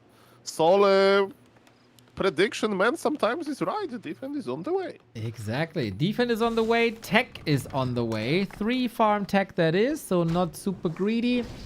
Definitely a new challenge. More meta than the Mountain King was. Hopefully also more successful. So can you dribble your way into FoCuS's base for the burrows, for the tier 2 buildings? And how much can FoCuS creep? I know he's flirting already with the mercenary camp. Mamma mia. I mean, that would be amazing, right? He needs to wait for his defense. But look at this. Sok is going for the burrows. Is it worth it, FoCuS, to creep like that? And man, I really like to see it. I really like to see it. Those mighty footies in the defense form. They do what they love to do most. They attack burrows. Look at this. Sok is splitting his army. Archmage is confirming where FoCuS is creeping, and it's kind of wasting time of FoCuS. But now he's on level 3, and man, those footies now are in trouble. Level 3 Farseer is on them. Okay, it's only level 1 Water Elementals. Not enough damage. FoCuS survives till tier 2, but he is supply blocked until that burrow here finishes. So 15 seconds without Shadow Hunter production or TC production, whatever you want to go for. TC rather, with Shaman. So that's a little bit of a delay that you don't want when we have this battle in this matchup. It's not about the first heroes for once. They are a little decoration. They are support. They are enablers and distractors. But the real deal is the battle between Mountain King and Tauren Chieftain. Oh yes, so far there's no Tauren Chieftain. I mean, now it's right now, but even though Sok tech was late, right? The burrow pressure was enough to slow down Tauren Chieftain. Very nice, very nice. But it's a rare thing to see also Farseer level 3 versus Archmage just on level 2, you know? Humans should creep faster in general, but not after that good of the early and mid game. The game is definitely open, and Mr. Neo, it's not even the end of Pali Rifle, it's the end of rifles. In this game, there will be 0 rifles trained. Sad. And also no Paladin. Mamma mia. But quite an explosive fight then with breakers. So the TC doesn't find the perfect opportunity to stomp, which is always an invite when the opponent plays rifles. Aura, of course, to run away. But that's getting increasingly hard when there is Sorks on the way, and this is what we're gonna get down the road. TC has some catching up to do, but is first and foremost busy with this water elemental that is again causing a distraction. Okay, a very greedy creeping by Sok. He's pulling Militia to the middle. Oh, Mr. FoCuS. Not We have like the this. Korean server, but we have the pause technology, we have the reconnect technology. So don't worry. Aye, greedy creeping, Neo. I think Sok has to pull back, actually. FoCuS is there. I guess so. Big opportunity it is. Oh no, he goes to the He's shop. creeping! Yeah, that could have been an opportunity, but no, after this little server spike, maybe not the confidence to pull through, maybe he wants to wait for the shaman. Would have been good damage here, that's for sure. Scroll of the Beast, another opportunity. What I wanted to say is that Farsil is stealing all of the experience. He's like a sponge. He's soaking it. Give something to the TC, like look at this disproportion. Oh, that is, yeah. But, you know, since I've seen Lin plays solo Farseer, I realized the might of a high-level Farseer, but this will cause trouble down the road. In the first big fight, when the TC is not level 2, he holds the skill point for now. Didn't decide if Stomp or Shockwave. Wants to wait, maybe, if there is Spellbreakers or not. Now it's Shockwave, and that is a lot of damage. He was counting rifles, you know. Orc players, maybe they don't count that quickly, so they're like me, but Shockwave connected. Now even Scroll of the Beast, Chain Lightning level 2, the last hit goes to human item as well. I think it's the first game when I'm like, okay, Sok, you are cooking. Exactly. No Pally, no rifle, but maybe the W. FoCuS takes care of his Berserker that was equipped with +8 damage. Might need this Invo Potion soon. Speed Scroll invested and lots of damage invested as well. Archmage next on the menu. Needs the Town Portal, gets the Town Portal, moves the rest of the army away. The dust settles and you say Sok is looking good, but I look at the numbers next to the chicken leg thingy and it's 32 versus 41. Sok needs an army now. Never look at the numbers. I need to remember that. Because they ruin everything. I thought that Sok is doing good. This fight was nice. He was getting the last hit. He was getting the experience. But wait. Level 3 MK. Level 3 MK will do it, okay? He's very close to getting level 3. But mark my words. We don't have Clap. It is Stormbolt. It is Bash. Can still be very powerful. Invo Potion is gone. Town Portal is gone. And FoCuS gets the red spot. Ancient Django, well, is the aura that the TC already has. And it doesn't stack. So this will be sold. But like sold with an O. Not like the caster. But he needs a little gold injection anyway. And he wants items as well. Do you think I'm more famous than capital of South Korea? Forces are under attack. Oh, for sure, for sure, for sure. Seoul, right? As well. So. It's also Seoul. Yes, yes, yes. Are there apes in Seoul? Probably. Shout out to everybody from this city, but I'm more famous, okay? Exactly. I don't How even many know. followers Seoul has? It's like 18 million people there? 10? I don't know. No, Those- that's the thing. They don't follow. They're already there. Yeah. Yeah. Mamma mia. Okay, ladies and gentlemen, human knows that expansion is almost up for the orc, so that's why there is a very ruthless push, ladies and gentlemen. Level 3 MK. Needs to start bolting. Use your mana. Look at the TC. TC has Invul. It's going to be used soon. Bash connects Invul after Shockwave. LOL. Militia is dying left and right. I'm looking at the numbers again. I hope they're not going to ruin it again for me. Mr. Sok is trying to fight as good as he can. There are water elementals, but being patched immediately. There is so many shamans here. Without the rifles, you can't snipe them that well. Shockwave as well. Sok is fighting against elimination. Not too many breakers anymore. Not too many casters anymore. FoCuS came into this after 2 missed qualifications for the Gladiator Championship Cup, but here for the War 3 Champions Championship, he is fire hot, lava hot, laser hot. Something that we can't say about Sok here today. From the wildcard to the main event, the path for FoCuS is clear. I mean, Now this MK is connecting, but is it too late? Is there even dispel? You play mass casters and those wolves, they have no answer. Look at the mana on the priest.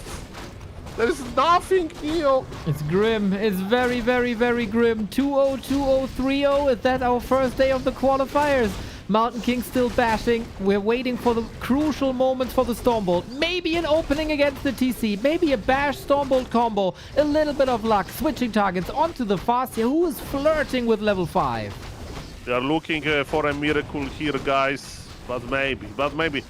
Sonik just brought 2 militia. This is how desperate he is. He's like, oh, is there somebody still working in my base on Lumber? Come on, guys.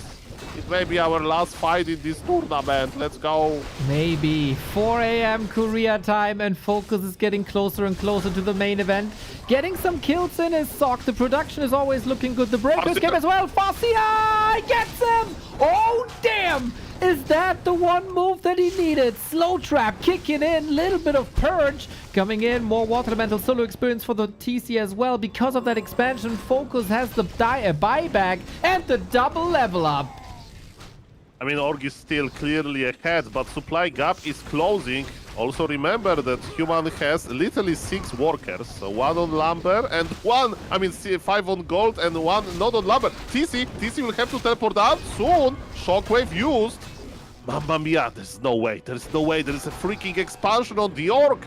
But Sok says, Brilliance Aura, Casters, MK high level, efficient regeneration because of the scroll of the region. He'll be good to go very, very soon. Man, I mean, no way that he'll come back, but we'll see about that. Farce is on level 5 with Chain Lightning, and you know that you can't harm breakers with Chain Lightning and Shockwave. So, man, it's all about connecting to those casters. Maybe. Yeah. There is a ward when FoCuS screws up, and the casters will survive, and the Orc heroes will do nothing. We'll see, man. This is last-ditch effort. He's throwing everything into this push that he got. Last bit of resources, heal scroll, invo potion. Mountain King hiding so he can't be ensnared, purged, nuked right away. But there's also no clap, just a bolt. Positioning for the Mountain King should be perfect then. Raider, that's the only one. That's the only ensnare, and it's gone. Shockwave connects, Chain Lightning connected, but we have Heal Scroll, but that was the only one, I'm afraid. Casters are being repositioned again. It's all about those casters, I'm not kidding. Sonik is doing a great job positioning, but again, how far he can push it. Another Chain Lightning Shockwave, not that impactful. Supply still favors Orc. He's still mining from 2 bases. Human is kiting back, he would like to go forward. Are there any healing items on the Orc? Yes, they are. There are even mana items. Mamma mia, this Orc is so rich because of the expansion. And Chain Lightning Shockwave is here. That was good. That was grande. And he can't connect with the Stormbolts. There's still so much mana. We need a hero kill once again. We need to drain these resources. Bash, bash, bash, bolt. He's trying everything. Water Elemental blocking. A Mountain King under pressure. This TC must die, but he has a potion. Gets the lid off. No TP. Archmage dead. TC dead. Mountain King, sole survivor. But that's it. GG. FoCuS. 2-0s LeMei and 3-0s Sok in the decider. Welcome to the finals, my dude. FoCuS says, I'm going to cosplay happy. I'm not going to drop a single map besides losing to Sheik, you know, in this qualifier. So maybe he will have a perfect speedrun through the finals, but we know that very strong players are awaiting them for him. And man, I'm very excited. FoCuS. Such a big impression, and he didn't play versus some Warcraft champions, you know, like a little bit less known ladder hero. No, he played versus his Super League colleague, Sok, and he won 3-0. You know what? Expansions, I'm definitely not going to try that next time I play versus Orc as human. They didn't look too promising. Crazy, crazy, crazy, crazy, crazy. I didn't expect such a FoCuS here today, Sol. I thought it's going to be super competitive. I thought maybe FoCuS didn't play this matchup too much in the past. For WSB, he does, but in the Gladiator Championship Cups, rarely. And then he puts out this behemoth of a performance by FoCuS, man. Welcome back to the finals. FoCuS. He's gonna be in this shape. He's a threat to absolutely everyone. I mean, Starbuck plays human, right? So Oh, we don't know that. Maybe he plays Orc. Maybe he plays maybe Night Elf. Night Elf, Maybe he's yeah. playing Undead. Maybe play Pala Rifle. I want to say one thing. Yeah.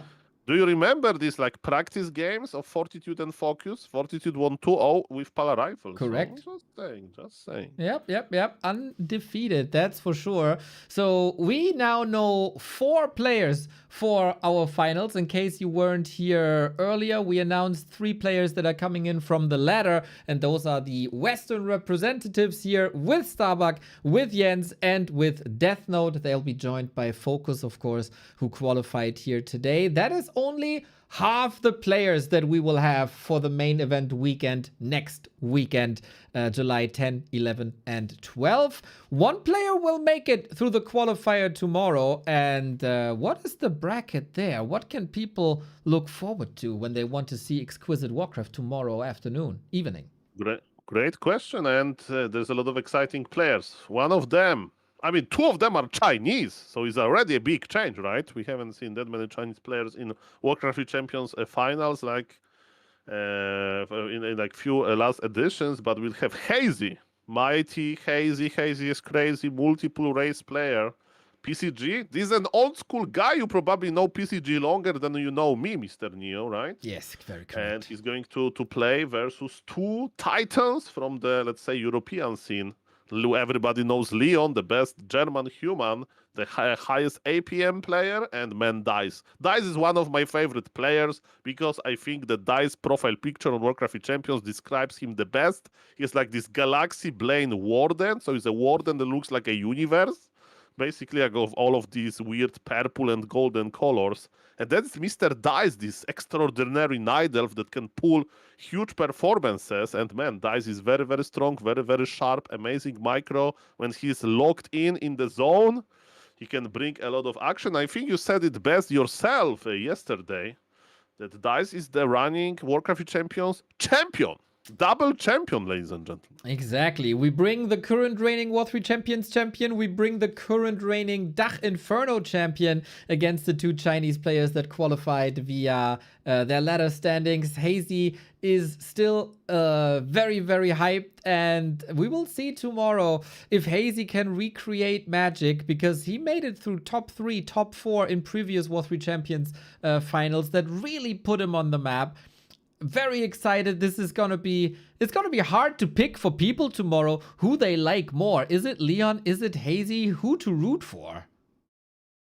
I mean, definitely everybody has their own favorites, and Warcraft 3 will show us, who can play the best. I'm very excited.